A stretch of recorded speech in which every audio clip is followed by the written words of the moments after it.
ಕರೆಯದೇ ಬರುವವನು ಅತಿಥಿ. ಅತಿಥಿ ಅಂದರೆ ದಿನವಲ್ಲದ ದಿನ ಅಂತ. ಅಂಥ ಕರೆಯದೇ ಬಂದವ, ದಿನವಲ್ಲದ ದಿನ ಬಂದವನನ್ನು ದೇವನ ಹಾಗೆ ಕಾಣಿ ಅಂತ ಅತಿಥಿ ದೇವೋ ಭವ ಅಂತ.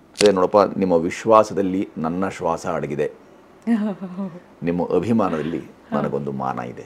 ಹೋಗಿ ಯಾವ್ದಾದ್ರು ಶೌಚಾಲಯದಲ್ಲೂ ಮೂತ್ರಾಲಯದಲ್ಲೂ ನಿಂತಾಗ್ಯೂ ಸಹ ಅವರು ನಿಬ್ಬೆರಗಾಗಿ ತಮ್ಮ ಆ ಕೆಲಸವನ್ನು ಪಕ್ಕಕ್ಕಿರಿಸಿ ಹೇಳುವಂಥದ್ದು ಇದೆಯಲ್ಲ, ನೋಡಿ ನೀವು ನೋಡಿದ್ವಿ ನಿಮಿಷ ಪೂರ್ಣ ಆಗದ ನಾವು ನಡುವೆಯೇ ಒಂದು ಛಾಯಾಚಿತ್ರ ತೊಗೊಂಡ್ಬಿಡೋಣ ಅಂತ ಹೇಳ್ತಾರಲ್ಲ, ಆಗ ಹೆಚ್ಚು ಅಲೆ ಇದು ಅಲೆ ಅಂತ ಒಂದ್ಸಲಿ ಅನ್ಸುತ್ತೆ, ಒಂದ್ಸಲಿ ಭಲೆ ಅಂತ ಅನ್ಸುತ್ತೆ.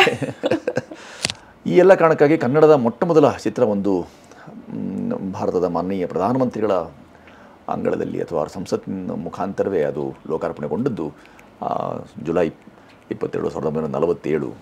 ನಾವು ಬೆಳೆಯುವ ಸೊಬಗು ಸೊಕ್ಕು ನಮಗಿಲ್ಲದ ಮೇಲೆ ಚೆಲ್ಲುವ ಸೊಕ್ಕು ಎಲ್ಲಿಂದ ಬಂತು ನಮಗೆ? ಹಾಗಾಗಿ ಹಣ ನಿಮ್ಮದೇ. ನಾನು ಹೇಳಿದೆ ಅವ್ರನ್ನ ಕರೆಸಿ, ಖಾನಾವಳಿಯವ್ರಿಗೆ, ಹಣ ನಿಮ್ಮದೇ, ಅನ್ನ ನಿಮ್ಮದಲ್ಲ, ಚೆಲ್ಲದಿರಿ, ತುಂಬ ಜನ ಹಸಿದವರಿದ್ದಾರೆ. ಜಾಸ್ತಿ ಕೆಲಸ ಮಾಡಬೇಡಿ. ನಮ್ಮ ಸಂಘಟನೆ 3 ದಿನದ ಕೆಲಸ ನಾವು ಹೇಳ್ಕೊಳ್ತೀವಿ ಯಾವಾಗಲೂ. ಏನದು ಅಂದರೆ ನೆನ್ನೆ ಒಂದು ನಾಳೆ ಅಷ್ಟೇ 3 ದಿನ ಕೆಲಸ ಮಾಡ್ಕೊಳ್ಳಿ, ಅದು ನಿತ್ಯ ಆಗ್ತಾ ಇರಬೇಕು. ಅದು ನೀನು ಯಾವ ನನಗೆ ಗೊತ್ತಿಲ್ಲದಂಥ ಕನ್ನಡ ನಿಮ್ಮ ಕನ್ನಡ ಪ್ರತ್ಯೇಕ, ನನ್ನ ಕನ್ನಡ ಪ್ರತ್ಯೇಕ ಇಲ್ಲದಕ್ಕೆ ಬೇಕಂತಲೇ ಕಬ್ಬಿಣದ ಕಡಲೆ ಗಮನ ಸೆಳೆಯೋಕ್ಕಾಗಿ ಕೆಲಸ ಮಾಡ್ತೀವಿ, ಪ್ರಜ್ಞಾ ಪ್ರವಾಹ ಎಲ್ಲಿ, ಈ ಥರದ್ದೆಲ್ಲ ಅನೇಕ ಸಂಗತಿಗಳು ಬರ್ತವೆ. ಮೊನ್ನೆ ಯಾವುದೋ ಒಂದು ರಾಜ್ಯೋತ್ಸವದ ಸಂದರ್ಭ ಹೋದಾಗ ಅವರು ರಾಜ್ಯೋತ್ಸವ ಹೇಳ್ತಾರೆ. ಅವರು ಸ್ತವ ಅಂದರೆ ನಿಲ್ಲು ಅಂತ, ಉತ್ಸವ ಅಂತ ಹೇಳಕ್ ಬರೋ ಉತ್ಸವ ಯಾಕೆ ಅನ್ನೋದನ್ನೇ ನಾವು ಅರ್ಥ ಮಾಡ್ಕೊಳ್ದೆ ಹೋದ್ಮೇಲೆ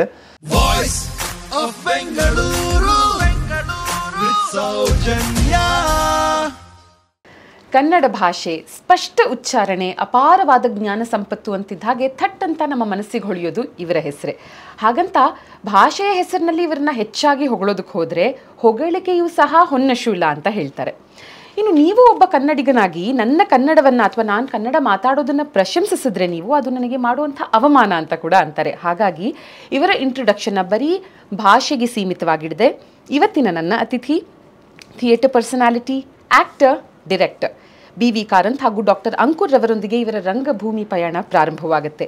ಸಿನಿಮಾಗಳಲ್ಲಿ ಇವರಿಗೆ ರೆಕಗ್ನಿಷನ್ ತಂದುಕೊಟ್ಟಂಥದ್ದು 1999ನೇ ಇಸವಿಯ ಕಾನೂರು ಹೆಗ್ಗಡತಿ. ಶಾಲಾ ದಿನಗಳಲ್ಲೇ ಬಣ್ಣ ಹಚ್ಚಿದ್ದು ಇವತ್ತಿನವರೆಗೆ ಬಣ್ಣದ ಲೋಕಕ್ಕೆ ಅವರ ಸೇವೆಯನ್ನು ಸಲ್ಲಿಸ್ತಾ ಬಂದಿದ್ದಾರೆ. ಇನ್ನು ಸಮಾನ ಮನಸ್ಕರೊಂದಿಗೆ ಇವರು ನಡೆಸ್ತಾ ಇರುವಂಥ ಸಂಸ್ಥೆ ವಾಯ್ಸಿಂಗ್ ಸೈಲೆನ್ಸ್. ಇವರೊಂದಿಗೆ ನಾವು ಸಮಯ ಕಳೆದಾಗ ಸೈಲೆನ್ಸ್ ಅಂದರೆ ಆ ಮೌನಕ್ಕೂ ಒಂದು ಮಹತ್ವ ಇರುತ್ತೆ. ಇನ್ನು ಇವರು ಮಾತಾಡ್ತಿದ್ರಂತೂ ಮಧ್ಯೆ ಆ್ಯಸ್ ಅನ್ ಇಂಟರ್ವ್ಯೂವರ್, ಒಬ್ಬರು ಪ್ರಶ್ನೆ ಕೇಳೋವಂಥವರಾಗಿ ನಮಗೆ ಇಂಟ್ರಪ್ಟ್ ಮಾಡಬೇಕಂತಲೇ ಅನಿಸೋದಿಲ್ಲ. ಆದರೂ ಇವತ್ತು ಮಧ್ಯೆ ಮಧ್ಯೆ ಇಂಟ್ರಪ್ಟ್ ಮಾಡ್ತೀನಿ, ಯಾಕಂದರೆ ನನ್ನ ಮನಸ್ಸಿನ ಸಾಕಷ್ಟು ಪ್ರಶ್ನೆಗಳನ್ನು ಕೇಳೋದಕ್ಕೆ ಇವತ್ತು ನನಗೊಂದು ಸದವಕಾಶ ಸಿಕ್ಕಿದೆ. ಇವತ್ತು ಯಾವುದೇ ಒಂದು ಪಿಯರ್ ಪ್ರೆಷರ್ ನಾನು ತಗೊಂಡಿಲ್ಲ. ಒಬ್ಬರು ಕನ್ನಡ ಪಂಡಿತರ ಮುಂದೆ ಕೂತು ನಾನು ಕನ್ನಡದಲ್ಲೇ ಮಾತಾಡಬೇಕು, ಒಂದು ಆಂಗ್ಲ ಪದನೂ ಬಳಸಬಾರ್ದು ಅಂತ, ಯಾಕಂದರೆ ಅದನ್ನು ನಾನು ಅಂದ್ಕೊಂಡಿದ್ದ ಕ್ಷಣದಿಂದ 1-2 ಆಂಗ್ಲ ಪದ ಅಲ್ಲಿ ಇಣಿಕಿ ಬರಬಹುದು ಅಂತ ಒಬ್ಬ ಗುರುಗಳ ಮುಂದೆ ಶಿಷ್ಯಳಾಗಿ ಕೂತು ಇವರನ್ನು ಮಾತಾಡ್ಸೋಣ ಅಂತ ಅಂದ್ಕೊಂಡಿದ್ದೀನಿ. ಸುಚೀಂದ್ರ ಪ್ರಸಾದ್ ಸರ್ ಅವರಿಗೆ ಹೃತ್ಪೂರ್ವಕವಾದಂಥ ಸ್ವಾಗತ. ಸರ್, ಬಹಳ ಧನ್ಯವಾದಗಳು ನಿಮ್ಮ ಸಮಯವನ್ನು ನಮಗೆ ಕೊಟ್ಟಿದ್ದಕ್ಕಾಗಿ. ಶುಭಾಶಂಸನೆ ನಿಮಗೂ ಮತ್ತು ಎಲ್ಲ ವೀಕ್ಷಕ ಬಾಂಧವರಿಗೂ. ಕರೆಯದೇ ಬರುವವನು ಅತಿಥಿ. ಅತಿಥಿ ಅಂದರೆ ದಿನವಲ್ಲದ ದಿನ ಅಂತ. ಅಂಥ ಕರೆಯದೇ ಬಂದವ, ದಿನವಲ್ಲದ ದಿನ ಬಂದವನನ್ನು ದೇವನ ಹಾಗೆ ಕಾಣಿ ಅಂತ ಅತಿಥಿ ದೇವೋ ಭವ ಅಂತ. ಕರೆದು ಬರುವವರು ಅಭ್ಯಾಗತರು. ಹಾಗಾಗಿ ನೀವು ಕರೆದು ಬಂದಿದ್ದೀನಿ, ನಾನು ಅಭ್ಯಾಗತ. ಸರ್, ನಿಮ್ಮ ಸಾಕಷ್ಟು ಸಂದರ್ಶನಗಳನ್ನು ನೋಡಿದೆ. ಅದರಲ್ಲಿ ನಾನು ನಿಮಗೆ ಹೇಳ್ತಾ ಇದ್ದೆ, ಶೂಟಿಂಗ್ ಪ್ರಾರಂಭವಾಗೋದಕ್ಕಿಂತ ಮುಂಚೆ ಒಂದೊಂದರಲ್ಲೂ ಒಂದೊಂದು ಟೇಕ್ ಅವೇ, ನೀವು ಹೇಳುವಂಥ ಮಾತುಗಳು ಅನ್ನೋದಕ್ಕಿಂತ ನುಡಿ ಮುತ್ತುಗಳು. ಟು ಬಿಗಿನ್ ವಿತ್ 2 ಸಾಲಿನ ಶ್ಲೋಕ, ಒಂಥರ ಇಟ್ ಟಚ್ಡ್ ಅವರ್ ಹಾರ್ಟ್ ಅಂತಾರಲ್ಲ, ಆ ಥರ ಇದು ನನ್ನಲ್ಲೇ ಉಳಿಯುತ್ತೆ ಖಂಡಿತ. ಯಾಕಂದರೆ ಹೇಳ್ಬಿಡ್ತೀನಿ ಶ್ಲೋಕ ಮತ್ತು ಅದಕ್ಕೆ ಅರ್ಥ. ಗಚ್ಚನ್ ಪಿಪೀಲಿಕೋ ಯಾತಿ ಯೋಜನಾಂ ಶತನ್ಯಪಿ ಅಗಚ್ಚನ್ ವೈನತೆಯೋಪಿ ಪದಮೇಕಂ ನ ಗಚ್ಚತಿ. ನಿಧಾನವಾಗಿ ಚಲಿಸುವಂಥ ಇರುವೆಗಳು ಯೋಜನೆಗಳನ್ನೇ ಕ್ರಮಿಸುವಾಗ ಒಂದು ಹೆಜ್ಜೆಯೂ ಇಡಲು ಮನಸ್ಸಿರದಿದ್ದರೆ ಗರುಡನೇ ಆದರೂ ಅಲ್ಲೇ ಇರ್ತಾನೆ ಅಂತ. ಇದು ನೀವೇ ಒಂದು ಸಂದರ್ಶನದಲ್ಲಿ ಹೇಳಿದಂಥ ಸಾಲುಗಳು ತುಂಬ ನನಗೆ ಖುಷಿ ಆಯಿತು. ಒಂದು ಶ್ಲೋಕ ಕಲಿತೆ, ಇದಕ್ಕೆ ಅರ್ಥ ಗೊತ್ತಾಯಿತು ನನಗೆ ಅಂತ. ಯಾಕೆ ಇದನ್ನು ಇಲ್ಲಿ ನಾನು ಪುನಃ ಹೈಲೈಟ್ ಮಾಡಿದೆ ಅಂದರೆ ಸರ್, ಇವಾಗಿನವರೆಗೆ ರಂಗಭೂಮಿ ಅಂತ ಬರ್ತಾ ನೀವು ಎಷ್ಟೇ ಬೇರೆ ಕ್ಷೇತ್ರಗಳಲ್ಲಿ ಬ್ಯುಸಿಯಾಗಿದ್ದರೂ ಇರುವೆ ಹೆಜ್ಜೆಗಳನ್ನು ಇಡ್ತಾ ನಿಧಾನಗತಿಯಲ್ಲಿ ರಂಗಭೂಮಿಯ ಆ ಒಂದು ರಸ್ತೆಯಲ್ಲಂತೂ ಸಾಗ್ತಾನೇ ಇದ್ದೀರಾ. ಇವತ್ತಿನವರೆಗೂ ಆ ಸೇವೆ ಮುಂದುವರಿತಾನೆ ಬಂದಿದೆ. ನಿಮ್ಮ ಹಾಗೂ ರಂಗಭೂಮಿಯ ನಂಟು ಹೇಗೆ ಪ್ರಾರಂಭ ಆಯಿತು, ಇವತ್ತು ಎಲ್ಲಿ ಬಂದು ನಿಂತಿದೆ ಸರ್? ಸೃಜು ಧಾತುವಿಂದ. ಅದು ಏನನ್ನಾರು ಸೃಜಿಸುವ ಮನಸ್ಸಿದ್ದಾಗ ಸಹಜವಾಗಿ ಮನುಷ್ಯ ಸೃಜನಶೀಲನಾಗ್ಬಿಡ್ತಾನೆ. ಶೀಲಕ್ಕೆ ಬೇರೆ ಅರ್ಥ ಇದೆ. ಮನುಷ್ಯರೆಲ್ಲರೂ ಶೀಲವಂತರಾಗಿರಬೇಕು ಅನ್ನೋದು ಹಿರಿಯರ ಅಪೇಕ್ಷೆ. ದ್ರಾಕ್ಷಾಮ್ಲಾನಮುಖೀ ಜಾತ ಶರ್ಕರಾ ಚಾಶ್ವತಾಂಗತ ಸುಭಾಷಿತ ರಸಂ ದೃಷ್ಟ ಸುಧಾ ಭೀತಾ ದಿವಂಗತ ಅಂತ ಸುಭಾಷಿತ. ಅಂದರೆ ದ್ರಾಕ್ಷಿ ಹುಳಿ ನೋಡಿ, ಹುಳಿ ದ್ರಾಕ್ಷಿ ಅದರಲ್ಲಿ ಸಕ್ಕರೆ ಹುಳಿ ದ್ರಾಕ್ಷಿನ ಕಂಡು ಏನು ಮಾಡ್ತು, ಅದು ಬೇರೆ ಆಯಿತು ಅಂತಂದರೆ ಸುಭಾಷಿತ ರಸ, ಈ ಪೃಥಿವ್ಯಾಂ ತ್ರೀಣಿ ರತ್ನಾನಿ ಜಲಮನ್ನಂ ಸುಭಾಷಿತಂ ಅಂತ ಹೇಳಿ ಸುಭಾಷಿತದ ಇಲ್ಲಿ ಭೂಮಿ ಮೇಲಿದೆ ಅನ್ನೋ ಒಂದೇ ಕಾರಣಕ್ಕೋಸ್ಕರ ಸುಧೆ ಅಂದರೆ ಅಮೃತ ಅದರ ಭೀತಿಯಿಂದಾಗಿ ತಾನು ಹೋಗಿದ್ದು ಸ್ವರ್ಗ ಸೇರ್ಕೊಂಡು ಬಿಡ್ತು ಅಂತ ಮಾರ್ಮಿಕವಾಗಿ ಹೇಳ್ತಾರೆ. ಈ ಎಲ್ಲವನ್ನು ಅಧ್ಯಯನ ಅಂದರೆ ಎಳವೆಯಲ್ಲೇ ನಿಮ್ಮ ಕಿವಿಗೆ ಬೀಳ್ತಾ ಇದ್ದಾಗ ಮನುಷ್ಯ ಸೃಜಿಸಬೇಕೇನಾದರೂ ಅಂತ ಅನಿಸಿದಾಗ ಸಹಜವಾಗಿ ನೀವು ಆಯ್ಕೆ ಮಾಡ್ಕೊಳ್ಳುವಂಥ ಯಾವುದೇ ವೇದಿಕೆ ರಂಗವೇ ಆಗಿರುತ್ತೆ. ಯಾಕೆಂದರೆ ಅದು ಪ್ರತ್ಯಕ್ಷ ಸಂವಹನಕ್ಕಾಗಿರುವ ಪ್ರಬಲ ವೇದಿಕೆ. ಪರಿಣಾಮಕಾರಿಯಾಗಿ ಸಂವಹನ ಮಾಡೋಕ್ಕೆ ಸಾಧ್ಯ ಆಗುತ್ತೆ. ಆ ಥರದ ಪರಿಣಾಮಕಾರಿ ಸಂವಹನಕ್ಕಾಗಿ ನಾವು ಬಾಲ್ಯದಲ್ಲಿ ಎಳವೆಯಲ್ಲಿಯೇ ಸಂವಹನದ ಅಂದರೆ ಒಂದು ಸಾಧನ ಸಂಪರ್ಕ ಆಗಬೇಕಿತ್ತದು. ಆ ಸಂವಹನ ಸಂಪರ್ಕ ಸಾಧನ ಯಾವುದು ನೀವೇನು ಬೇಕಾದ್ರೂ ಕಳ್ಕೊಳ್ಬೋದು. ಆ ಥರದ ರಂಗ ಪ್ರತ್ಯಕ್ಷ ಸಂವಹನಕ್ಕೆ ತುಂಬ ಅನುಕೂಲಕರವಾಯಿತು, ಪ್ರಯೋಜನಕಾರಿ ಅಂತ ಅನ್ನಿಸ್ತು ಅನ್ನೋ ಕಾರಣಕ್ಕಾಗಿ ಆರಂಭಗೊಂಡದ್ದು ಇಲ್ಲಿವರೆಗೂ ಹೇಳ್ಕೊಂಡು ಬಂತು. ಜೊತೆಗೆ ತುಂಬ ಅದ್ಭುತವಾದ ಮಾತನ್ನು ಹೇಳ್ತೀರಾ. ಕಲೆಯ ಯಾವುದೇ ಪ್ರಕಾರ ಅದನ್ನು ಭೂಮಿಯೊಂದಿಗೆ ಹೊಂದಿಸಿ ನಾವು ಮಾತಾಡೋದಿಲ್ಲ, ರಂಗಭೂಮಿಯನ್ನು ಮಾತ್ರ, ಅಲ್ಲಿ ಮಾತ್ರ ಭೂಮಿ ಅನ್ನೋ ಪದವನ್ನು ಬಳಸ್ತೀವಿ ಅಂತ. ಇವೆಲ್ಲ ತುಂಬ ಥಾಟ್ಫುಲ್. ಅಂದರೆ ಯಾರಾದರೂ ಹೇಳಿದಾಗ ಹೌದಲ್ವಾ ಅಂತ ಅನಿಸೋವಂಥದ್ದು. ಎಷ್ಟೇ ನಾವು ರಂಗಭೂಮಿ ಅನ್ನೋ ಪದ ಪ್ರಯೋಗ ಮಾಡಿದ್ರು ಸಿನಿಮಾಗೋ ಇನ್ಯಾವುದೋ ಒಂದು ಕ್ಷೇತ್ರಕ್ಕೆ ಯಾಕೆ ಭೂಮಿ ಅನ್ನೋದನ್ನು ನಾವು ಹೊಂದಿಸಿ ಹೇಳೋದಿಲ್ಲ ಅಂತ ಯೋಚನೆ ಮಾಡಿರೋದಿಲ್ಲ. ಬಹುಶಃ ಹೇಳಿದಾಗ ಹೌದಲ್ವಾ ಅಂತ ಅನಿಸೋವಂಥದ್ದು. ರಂಗಭೂಮಿಯಿಂದ ನಾನು ಹೇಳೋದು, ಅಲ್ಲಿಂದ ಪ್ರಾರಂಭವಾಗಿ ಸಿನಿಮಾಗೂ ಪ್ರವೇಶವಾಗುತ್ತೆ. ಸಾಕಷ್ಟು ವಿಭಿನ್ನವಾದಂಥ ಪಾತ್ರಗಳಲ್ಲಿ ಕಾಣಿಸ್ಕೊಂಡಿದ್ದೀರಾ. ಈ ಪ್ರಾರಂಭವಾಗಿದ್ದು 1999ರಲ್ಲಿ, ಅಂದರೆ ಒಂದು ಮನ್ನಣೆ ಅಂತ ಸಿಕ್ಕಿದ್ದು ಅಥವಾ ಜನ ಗುರುತಿಸಿದ್ದು ಪ್ರಮುಖವಾಗಿ ಕಾನೂರು ಹೆಗ್ಗಡತಿ ಸಿನಿಮಾಯಿಂದ. ಸಿನಿಮಾಗೆ ಪ್ರವೇಶ ಹೇಗಾಯಿತು ಮತ್ತು ಈ ಸಿನಿಮಾಗೆ ಹೇಗೆ ಒಂದು ಅವಕಾಶ ಸಿಕ್ತು ಸರ್? ಮನ್ನಣೆಯ ದಾಹ ಎಲ್ಲಕ್ಕೂ ಮಿಗಿಲು ತಿನ್ನುವುದು ಆತ್ಮವನೇ ಅಂತ ಕರೆದಿದ್ದಾರೆ. ಮನ್ನಣೆ ದಾಹ ಇದ್ದಿತ್ತೇನೋ ಆಗ. ಅಂದರೆ ನಾರು ಮಾಡಿದ್ದನ್ನು ಇತರರು ನೋಡಬೇಕು ಅನ್ನೋದೊಂದು ಅದೊಂದು ದಾಹವೇ ಪ್ರಾಯ. ಅದೊಂದು ಆ ಥರದೊಂದು ದಾಹ ಇಲ್ಲಿವರೆಗೆ ತಂತು ಅಂತಂದತ್ತೆ. ನಾನು ಅದನ್ನೇನೋ ತುಂಬ ಬಲವಂತವಾಗಿ ಬೇಕೇ ಬೇಕು ಅಂತ ಅದರ ಹಿಂದೆ ಅದರ ಜಾಡ್ ಹಿಡಿದು ಈ ಥರರೆಲ್ಲರೂ ಕಾಪಾಡಿದೆಯಲ್ಲ, ಅದು ಪಡಿಪಾಟಲಲ್ಲಿ ನುಗ್ಗು ಹೋದವನಲ್ಲ. ನನ್ನಷ್ಟಕ್ಕೆ ನಾನೇ ರಂಗಕರ್ಮವನ್ನು ಮಾಡ್ತಾ ಇದ್ದುಬಿಟ್ಟಾಗ ರಂಗದ ಒಂದಷ್ಟು ಜೊತೆಗೆ ಇದ್ದಂಥ ಜೊತೆಗಾರರು ಈ ಥರದೊಂದು ಕೆಲಸ ಮಾಡ್ತಿದ್ದೀವಿ. ಹಾಗೆ ನೋಡಿಕೊಂಡ್ರೆ ಕಾನೂರಿಗೆ ಮುಂಚೆನೂ ಬೇರೆ ಬೇರೆ ಕೆಲಸಗಳನ್ನು ನಾನು ಮಾಧ್ಯಮದಲ್ಲಿ ಮಾಡಿದ್ದು ಹೌದು. ಸತ್ಯವ್ರ ಜೊತೆಗೆ ಒಂದಷ್ಟು ಕೆಲಸಗಳು ಮಾಡಿದ್ದಾಗಿತ್ತು. ಕೊಟ್ಟ ಅಂತ ಒಂದು ಚಿತ್ರ ಮಾಡಿತ್ತು, ಆಗ ವೀರಪ್ಪ ಮೊಯ್ಲಿಯವರ ಕಾದಂಬರಿ ಆಧಾರಿತ ಚಿತ್ರ ಮಾಡಲಾಗಿತ್ತು. ಆ ಥರದ ರಂಗ ಮತ್ತು ಕಿರಿ ಹಿರಿಯ ತೆರೆಗಳಲ್ಲಿ ತುಂಬ ಬೇರೆ ಬೇರೆ ಕೆಲಸಗಳನ್ನು ಆಗಿತ್ತು. ಆದರೆ ಹಾಗೆಲ್ಲ ಇದೆಯಲ್ಲ ನಂಟು, ಅದು ಮಾಡಬಲ್ಲ ಸಮರ್ಥ ಅಂತ ಅನ್ನಿಸಿದ ಮೇಲೆ, ಆ ಪಾತ್ರಕ್ಕೆ ಹೊಂದಿಕೆ ಆಗುತ್ತೆ ಅಂತ ಅನಿಸಿದ ಮೇಲೆ ಕಾರ್ನಾಡರು ಮತ್ತು ಅವರ ಬಳಗ ಚೈತನ್ಯರು ಇದ್ರದ್ರಲ್ಲಿ ಅವರು ಒಟ್ಟಿಗೆ ಎಲ್ಲ ನಾಟಕ ಇತ್ಯಾದಿಗಳನ್ನು ಮಾಡ್ತಾಯಿದ್ದೆವು. ಆ ಸಂದರ್ಭಕ್ಕೆ ಇದು ಆ ಕುವೆಂಪು ಹೂವೇನು ಹಾಗೆ ನೀವು ಕಾಣ್ತೀರಿ, ಗುಣ ಸ್ವಭಾವಗಳು ಗುಣ ವಿಶೇಷವೂ ಹಾಗೆ ಇದೆ ಅಂತ ಅವ್ರಿಗೆ ಅನ್ನಿಸಿ ಅದಕ್ಕೆ ಅದನ್ನು ತೊಡಗಿಸಿಕೊಂಡು ಕಾನೂರು ಸುಬ್ಬಮ್ಮ ಹೆಗ್ಗಡತಿ ಆದದ್ದು. ಅಲ್ಲಿಂದ ಆರಂಭವಾದದ್ದು. ಮತ್ತು ಅದೇನು ಹಿಂತಿರುಗಿ ಕೆಲವರೆಲ್ಲ ತುಂಬ ಕ್ಲೀಶಿಯಾಗಿ ಹೇಳ್ತೇವೆ, ಹಿಂತಿರುಗಿ ನೋಡೋಕೆ ಅವಕಾಶ ಆಗಲಿಲ್ಲ, ಹಿಂತಿರುಗಿ ನೋಡಿದ್ದೆ ಇಲ್ಲ ಅಂತ. ನಾನು ಮೊದಲಿಂದಲೂ ತಿರುಗಿ ನೋಡ್ತಾನೆ ಇದ್ದೆ. ನಾನು ತಿರುಗಿ ನೋಡುವುದೇ ನನಗೆ ಇಲ್ಲಿವರೆಗೂ ಬಂತು, ಎಲ್ಲಿಂದ ಆರಂಭವಾಯಿತು, ಅದು ಬೇಕಿತ್ತೆ ನಮಗೆ. ಮತ್ತು ಹಾಗೆಲ್ಲ ಹೊರಟಾಗ ಒಂದು ಆತ್ಮಾವಲೋಕನ, ಅದು ಪುನಸ್ಮರಣೆ, ಜೊತೆಗೊಂದು ಮಂಥನ ಸಹ.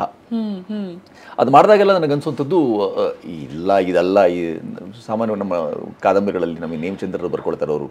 ಇದೊಂದು ಈ ಬದುಕಿನ ಪ್ರಯಾಣದಲ್ಲಿ ಒಂದು ರೈಲ್ವೆ ಪ್ರಯಾಣ ಇದ್ದ ಹಾಗೆ, ನೀವು ಹೊರಟ ತುದಿಯಿಂದ ತಲುಪುವ ತುದಿ ಮೊದಲೇ ನಿರ್ಧಾರ ಮಾಡ್ಕೊಂಡಿರ್ಬೇಕು. ಮತ್ತು ಯಾವ ನಿಲ್ದಾಣದಲ್ಲಿ ನೀವು ಇಳಿತೀರೋ, ಇಳಿದ ನಿಲ್ದಾಣದಲ್ಲಿ ಇಳಿಯೋಕ್ಕಾಗಿಯೇ ನೀವು ನಿಮ್ಮ ಪ್ರಯಾಣವನ್ನು ಆರಂಭ ಮಾಡಿದ್ರಿ ಅನ್ನೋದೊಂದನ್ನು ಮನಸ್ಸಲ್ಲಿ ತಂದ್ಕೊಂಡ್ಬಿಡ್ಬೇಕು ಅಂತ ಹೇಳ್ತಾರಲ್ಲ. ಇಲ್ಲ ಅಂತಂದರೆ ನಿಮ್ಮ ಬದುಕು ಅಥವಾ ಪ್ರಯಾಣ ದುಸ್ತರವಾಗಿಬಿಡುತ್ತೆ ಅಂತ. ಅದು ಒಪ್ತೇನೆ ನಾನು ಆ ಮಾತನ್ನು, ಬಹಳ ಸರಿ ಇದೆ ಅದು. ನಾವು ಯಾವ ನಿಲ್ದಾಣದಲ್ಲಿ ಇಳಿಯೋಕೆ ಅಂತ ಹೊರಟಿದ್ವೋ ಅಥವಾ ಈಗೆಲ್ಲ ಯಾವ ನಿಲ್ದಾಣದಲ್ಲಿ ಇಳಿದಿದ್ದೇವೆಯೋ ಇದು ಸುಖಕರ. ಇಲ್ಲಿ ಇಳಿಯೋಕ್ಕಾಗಿಯೇ ಹೊರಟದ್ದು ಇದೇ ಪ್ರಯಾಣ. ಮುಂದಿನ ಪ್ರಯಾಣ ಗೊತ್ತಿಲ್ಲ, ಎಲ್ಲಿಗೆ ಕರ್ಕೊಂಡು ಹೋಗುತ್ತೋ, ರೈಲು ಎಲ್ಲಿಗೆ ಹೋಗಿ ನಿಲ್ಲುತ್ತೋ, ಯಾವ ನಿಲ್ದಾಣ ಸಿಗುತ್ತೋ, ಯಾವುದು ಆಕರ್ಷವಾಗಿ ಕಾಣಿಸುತ್ತೋ ಅಥವಾ ಆಕರ್ಷವಾಗಿ ಕಾಣದೇ ಇದ್ರೂ ಇಲ್ಲಿ ನಿಲ್ದಾಣವೇ ನಂದು ಅಂತ ಭಾಸವಾಗೋದಿಲ್ಲ. ಹಾಗೆ ಭಾವಿಸೋದಿದೆಯಲ್ಲ, ಅದು ಬಹಳ ಮುಖ್ಯ ಅಂತ ಅನಿಸಿದೆ. ನಡೀತಾ ಇದೆ ಸರ್. ಪ್ರಪಂಚದಲ್ಲಿ, ಅದರಲ್ಲೂ ವಿಶೇಷವಾಗಿ ಭಾರತದಲ್ಲಿ ಸಿನಿಮಾ ರಂಗಕ್ಕೆ ಅದೆಷ್ಟು ಪ್ರಾಮುಖ್ಯತೆ ಇದೆ ಅಂದರೆ, ಒಂದು ನೇಮ್, ಫೇಮ್, ಮನಿ ಎಲ್ಲವೂ ಸಿಗುತ್ತೆ ನಾವು ಸಿನಿಮಾ ಕ್ಷೇತ್ರದಲ್ಲಿ ಇದ್ದಾಗ. ಸಿನಿಮಾದಲ್ಲಿನ ಪಾತ್ರಗಳು ಪಾಪ್ಯುಲರ್ ಆಗುತ್ತೆ, ಹಾಡುಗಳು ಪಾಪ್ಯುಲರ್ ಆಗುತ್ತೆ. ಯಾಕೆ ಇದನ್ನು ಹೇಳ್ತಾ ಇದ್ದೀನಿ ಅಂದರೆ, ಒಂದು ಕಡೆ ಸಿ ಅಶ್ವಥ್ ಸರ್ ಅವ್ರು ಹೇಳ್ತಾರೆ, ಎಷ್ಟೆಲ್ಲ ಅದ್ಭುತವಾದ ಭಾವಗೀತೆಗಳನ್ನು, ಜನಪದ ಗೀತೆಗಳನ್ನು, ಎಂತೆಂಥ ಹಾಡುಗಳನ್ನು ಹಾಡಿದ್ದಾರೆ. ಆದರೆ ಅವರು ಕರಿಯಾ ಸಿನಿಮಾದಲ್ಲಿ ಒಂದು ಹಾಡನ್ನು ಹಾಡ್ತಾರೆ, ಕೆಂಚಾಲೋ ಮಚ್ಚಾಲೋ ಅಂತ. ಅದಾದ ನಂತರ ಎಲ್ಲಿ ಹೋದ್ರು ಜನ ಈ ಹಾಡನ್ನ ಹಾಡಿ ಅಂತೆ. ಹಾಗಾಗಿ ಇದು ಒಂದು ರೀತಿಯಲ್ಲಿ ಅವ್ರಿಗೆ ಖುಷಿನೂ ಇರಬಹುದು, ಮತ್ತೊಂದು ಕಡೆ ಎಂತೆಂಥ ಅದ್ಭುತವಾದ ಹಾಡುಗಳು, ಅದನ್ನು ಕೇಳದೆ ಜನ ಇದನ್ನ ಕೇಳ್ತಾರಲ್ಲ ಅನ್ನೋದು ಇರಬಹುದು. ನಿಮ್ಮನ್ನ ಯಾಕೆ ಈ ಒಂದು ಪ್ರಿಲ್ಯೂಡ್ ಕೊಟ್ಟೆ ಅಂದರೆ ಸರ್, ಇವಾಗ ನೀವು ಸಾಕಷ್ಟು ಕ್ಷೇತ್ರಗಳಲ್ಲಿ ನಿಮ್ಮನ್ನು ನೀವು ತೊಡಗಿಸ್ಕೊಂಡಿದ್ದೀರಾ. ಆದರೆ ಸಿನಿಮಾ ಅಂತ ಬರ್ತಾ ಕಾನೂರು ಹೆಗ್ಗಡತಿಯಿಂದ ಪ್ರಾರಂಭವಾಗುತ್ತೆ, ಜಾಲಿ ಡೇಸ್, ಭೀಮಾ ತೀರದಲ್ಲಿ, ಅಟ್ಟಹಾಸ, ಶೈಲು, ಡ್ರಾಮಾ, ಮದರಂಗಿ, ಹಗ್ಗದ ಕೊನೆ, ಟೋನಿ, ಅನಂತು ವರ್ಸಸ್ ನುಸ್ರತ್, ಭರ್ಜರಿ, ದೃಶ್ಯ, ಕ್ವಾಟ್ಲೆ ಸತೀಶ, ಜೇಮ್ಸ್, ಹೀಗೆ ಸುಮಾರು ಸಿನಿಮಾಗಳು, ಅದರಲ್ಲಿ ಒಂದಷ್ಟು ಹಿಟ್ ಸಿನಿಮಾಗಳ ಹೆಸರನ್ನ ಹೇಳ್ತಾ ಇದ್ದೀನಿ. ಯಾವ ಸಿನಿಮಾದ ಪಾತ್ರದಿಂದ ಇವತ್ತಿಗೂ ನೀವು ಹೊರಗೆಲ್ಲಾದರೂ ಹೋದಾಗ ಜನ ಮೊದಲು ಅದರಿಂದ ಗುರುತಿಸಿ ಆನಂತರ ಬೇರೆ ವಿಷಯಕ್ಕೆ ಬರ್ತಾರೆ? ಡ್ರಾಮಾ ಇರಬಹುದಾ? ಹಾಗೇನಿಲ್ಲ, ಅದು ಏನು ಅಂದರೆ ಜನಮಾನಸ ತುಂಬ ಅಲ್ಪಾಯು ಅಂತ. ಜನಸ್ಮೃತಿ ಅನ್ನೋದೇ ಅಲ್ಲಿ ತುಂಬ ಅಲ್ಪಾಯು, ಭಾಳ ಬೇಗ ಎಲ್ಲ ಮರ್ತು ಬಿಡ್ತಾರೆ. ಈ ಹಿಂದಿಂದ ಏನಿದೆಯಲ್ಲ ಅದೊಂದಿಷ್ಟು ನೆನಪಲ್ಲಿ ಉಳಿಯುವಂಥದ್ದು ಏನಿದೆ ಅಂಥವುಗಳು ಮಾತ್ರವೇ ಹೆಚ್ಚು. ಆದರೆ ಹಾಗಂತ ಜನರನ್ನು ದೂಷಣೆ ಮಾಡೋಲ್ಲ. ನನಗೆ ಇರುವಂಥ ಈ ಮಿಶ್ರ ಅನುಭವ ಏನಿದೆ ಅಂದರೆ, ಯಾವಾಗಲೂ ಒಂದು 30 ವರ್ಷದ ಹಿಂದೆ ಯಾವುದೋ ಒಂದು ಆ ಥರದೊಂದು ಪ್ರಯತ್ನ ಮಾಡಿತ್ತು ಅಂದರೆ ಅದನ್ನು ಕೂಡ ನೆನಪಿಟ್ಕೊಂಡು ಬಂದು ಮಾತಾಡಿಸ್ತಂಥವ್ರನ್ನ ನಾನು ಅವ್ರನ್ನ ಹಾಗೆ ಅವರು ಮುಖಾಮುಖಿಯಾದಾಗ ತುಂಬ ಸಂತೋಷಪಟ್ಟಿದ್ದಿದೆ. ನಿಮ್ಗೆ ನೆನಪಿದೆಯಾ ಹಾಗೆ ಅದು ಇಟ್ಕೊಂಡಿದೆ ಅಂದರೆ ನನಗಿಂತಲೂ ಹೆಚ್ಚು ವಿಚಾರಗಳನ್ನು ಅದರ ಬಗ್ಗೆ ಅವ್ರ ಕಲೆ ಹಾಕಿ ಇಟ್ಕೊಂಡಿರ್ತಾರೆ. ಹಾಗಾಗಿ ಜನಮಾನಸ ಹೀಗೆ ಅದು ಅಲ್ಪಾಯು ಅಂತ ನಾನು ತೆಗೊಳ್ಳುವ ಮನಸ್ಸು, ಆ ಧಾರ್ಷ್ಟ್ಯವನ್ನು ನಾನು ತೋರೋದಿಲ್ಲ. ಏನಾಗಿದೆ ಜಗತ್ತಲ್ಲಿ ಅಂದರೆ ನಿಷ್ಕೃಷ್ಟವೇ ಸರ್ವೋತ್ಕೃಷ್ಟ ಅಂತ ಹಾಗೆ ಭಾಸವಾಗುವಂಥ ಕೆಲಸವನ್ನು ನಡೀತಾ ಇದೆ. ಹಾಗಾಗಿ ಯಾವುದು ನಿಷ್ಕೃಷ್ಟವೋ ಅದನ್ನೇ ಸರ್ವೋತ್ಕೃಷ್ಟ ಅಂತ, ಸರ್ವೋಪರಿ ಅಂತ ಯೋಚನೆ ಮಾಡಿದ್ದನ್ನು ಜನ ಹಾಗೆ ಯಾರ್ಯಾರಿಗೆ ಅದು ಭಾವವಿದ್ದ ಹಾಗೆ ಬದುಕು, ದೃಷ್ಟಿ ಇದ್ದ ಹಾಗೆ ಸೃಷ್ಟಿ, ಅವ್ರವ್ರ ದೃಷ್ಟಿ ಇದ್ದ ಹಾಗೆ ಅವ್ರು ಬಂದು ಸೃಷ್ಟಿ ಮಾಡಿ ಇದು ಹೀಗಿತ್ತು, ನನಗೆ ಇಷ್ಟವಾಯಿತು, ನಿಮ್ಮ ಸ್ಫುರಣ ಹಾಗಿದೆ, ಚೆನ್ನಾಗಿದೆ, ವಾಗ್ಧೋರಣೆ ಚೆನ್ನಾಗಿದೆ. ಒಬ್ಬೊಬ್ಬರು ಒಂದು ಹೇಳ್ತಾರೆ ಲೋಕೋ ಭಿನ್ನ ರುಚಿ, ಭಿನ್ನ ರುಚಿಯ ಲೋಕದ ನಡುವೆ ನಾವು ಬದುಕ್ತಿರ್ಬೇಕಾದಾಗ ಎಲ್ಲವನ್ನೂ ಮಾನ್ಯ ಅಂತ ಅನ್ನೋದು, ಯಾವುದೂ ಅಮಾನ್ಯವಲ್ಲ, ಎಲ್ಲವೂ ಮಾನ್ಯ. ನಾವು ಯಾವಾಗಲೂ ಅವ್ರಲ್ಲಿ ಹೇಳಿದಾಗ ಹೇಳೋ ಮಾತೇನು ಅಂತ ಹೇಳಿದ್ರೆ, ನೋಡಪ್ಪ ನಿಮ್ಮ ವಿಶ್ವಾಸದಲ್ಲಿ ನನ್ನ ಶ್ವಾಸ ಅಡಗಿದೆ, ನಿಮ್ಮ ಅಭಿಮಾನದಲ್ಲಿ ನನಗೊಂದು ಮಾನ ಇದೆ, ಅಭಿಮಾನದಲ್ಲಿ ಮಾನವಿದೆ, ಹಾಗಾಗಿ ನಿಮ್ಮ ಅಭಿಮಾನದಲ್ಲಿ ನನಗೆ ಮಾನ ಇದೆಯಪ್ಪ, ನನ್ನ ಮಾನಿ ಇವತ್ತು ಯಾಕೆಂದ್ರೆ ನೀವು ಅಭಿಮಾನಿ ಅಂತ ನೀವು ಹೇಳ್ತಿದ್ದೀರಿ. ನಾನು ಅದು ನೀವು ಅಭಿಮಾನ ತೋರಿಸೋಷ್ಟು ನಾನು ಏನು ಮಾಡಿದ್ದೀನಿ ನಿಮಗೆ ಗೊತ್ತಿಲ್ಲ. ಆದರೆ ತುಂಬ ವಿನೀತ ಭಾವದಿಂದ, ವಿನಯ ಭಾವದಿಂದ ನಾನು ಹೇಳೋದೇನು ಅಂತಂದರೆ, ನೀವು ಹಾಗೆ ಬಂದು ಗುರುತಿಸ್ತಿದ್ದೀರಿ, ಎಷ್ಟೋ ಜನರನ್ನು ಗುರುತಿಸ್ತೀರಿ, ಅನ್ಯಾನ್ಯ ಕಾರಣಗಳಿಗೆ ಗುರುತಿಸ್ತೀರಿ, ನನ್ನನ್ನು ಈ ಕಾರಣಕ್ಕೆ ಗುರುತಿಸ್ತಾ ಇದ್ದೀರಿ, ಹಾಗಾಗಿ ನಾನು ನಿಮಗೆ ವಂದನೆ ಸಲ್ಲಿಸ್ತೇನೆ. ಇಷ್ಟೇ ನನ್ನ ಭಾವ. ಯಾವ್ದಾದ್ರು ಯಾತಕ್ಕಾಗಿ ಹಾಗೆ ಇಟ್ಕೊಳ್ತಾರೆ ಸ್ಮೃತಿ, ನಾನು ತುಂಬ ಅಧ್ಯಯನ ಮಾಡಿದ್ದೇನೆ. ಅದು ಹಾಗೆ ಅವರವರ ಸ್ಮೃತಿ ಪಟ್ಲದಲ್ಲಿ ಯಾವ್ದು ತುಂಬ ಮೌನಚ ಇರುತ್ತೆ, ಯಾವ್ದು ತೀಕ್ಷ್ಣ ಇರುತ್ತೆ, ಯಾವುದು ತೀವ್ರ ಅಂತ ಅನಿಸಿರುತ್ತೆ, ಅವರವರಿಗೆ ಸರಿ ಕಂಡಿದ್ದನ್ನು ಅವ್ರು ಹೇಳ್ತಿರ್ತಾರೆ.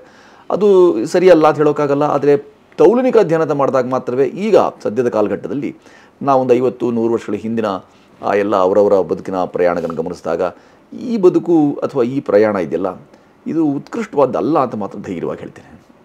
ಸರ್, ಆದರೂ ಒಂದು ಮೆಮೊರೇಬಲ್ ಅಥವಾ ಫನ್ನಿ ಇನ್ಸಿಡೆಂಟ್ ಏನಾದರೂ ರೀಕಾಲ್ ಮಾಡ್ಕೊಳ್ಳೋ ಹಾಗಿದ್ರೆ ಒಂದು ಉದಾಹರಣೆ ಕೊಡಬೇಕಂದ್ರೆ, ಇವಾಗ ನನ್ನ ಒಂದು ಲಿಮಿಟೆಡ್ ಎಕ್ಸ್ಪೀರಿಯನ್ಸ್ನಲ್ಲಿ ನಮ್ಮ ಕ್ಷೇತ್ರದ ಒಂದು ಉದಾಹರಣೆ ಕೊಡ್ತೀನಿ. 14 ವರ್ಷ ರೇಡಿಯೋದಲ್ಲಿ ಕೆಲಸ ಮಾಡಿರೋದು.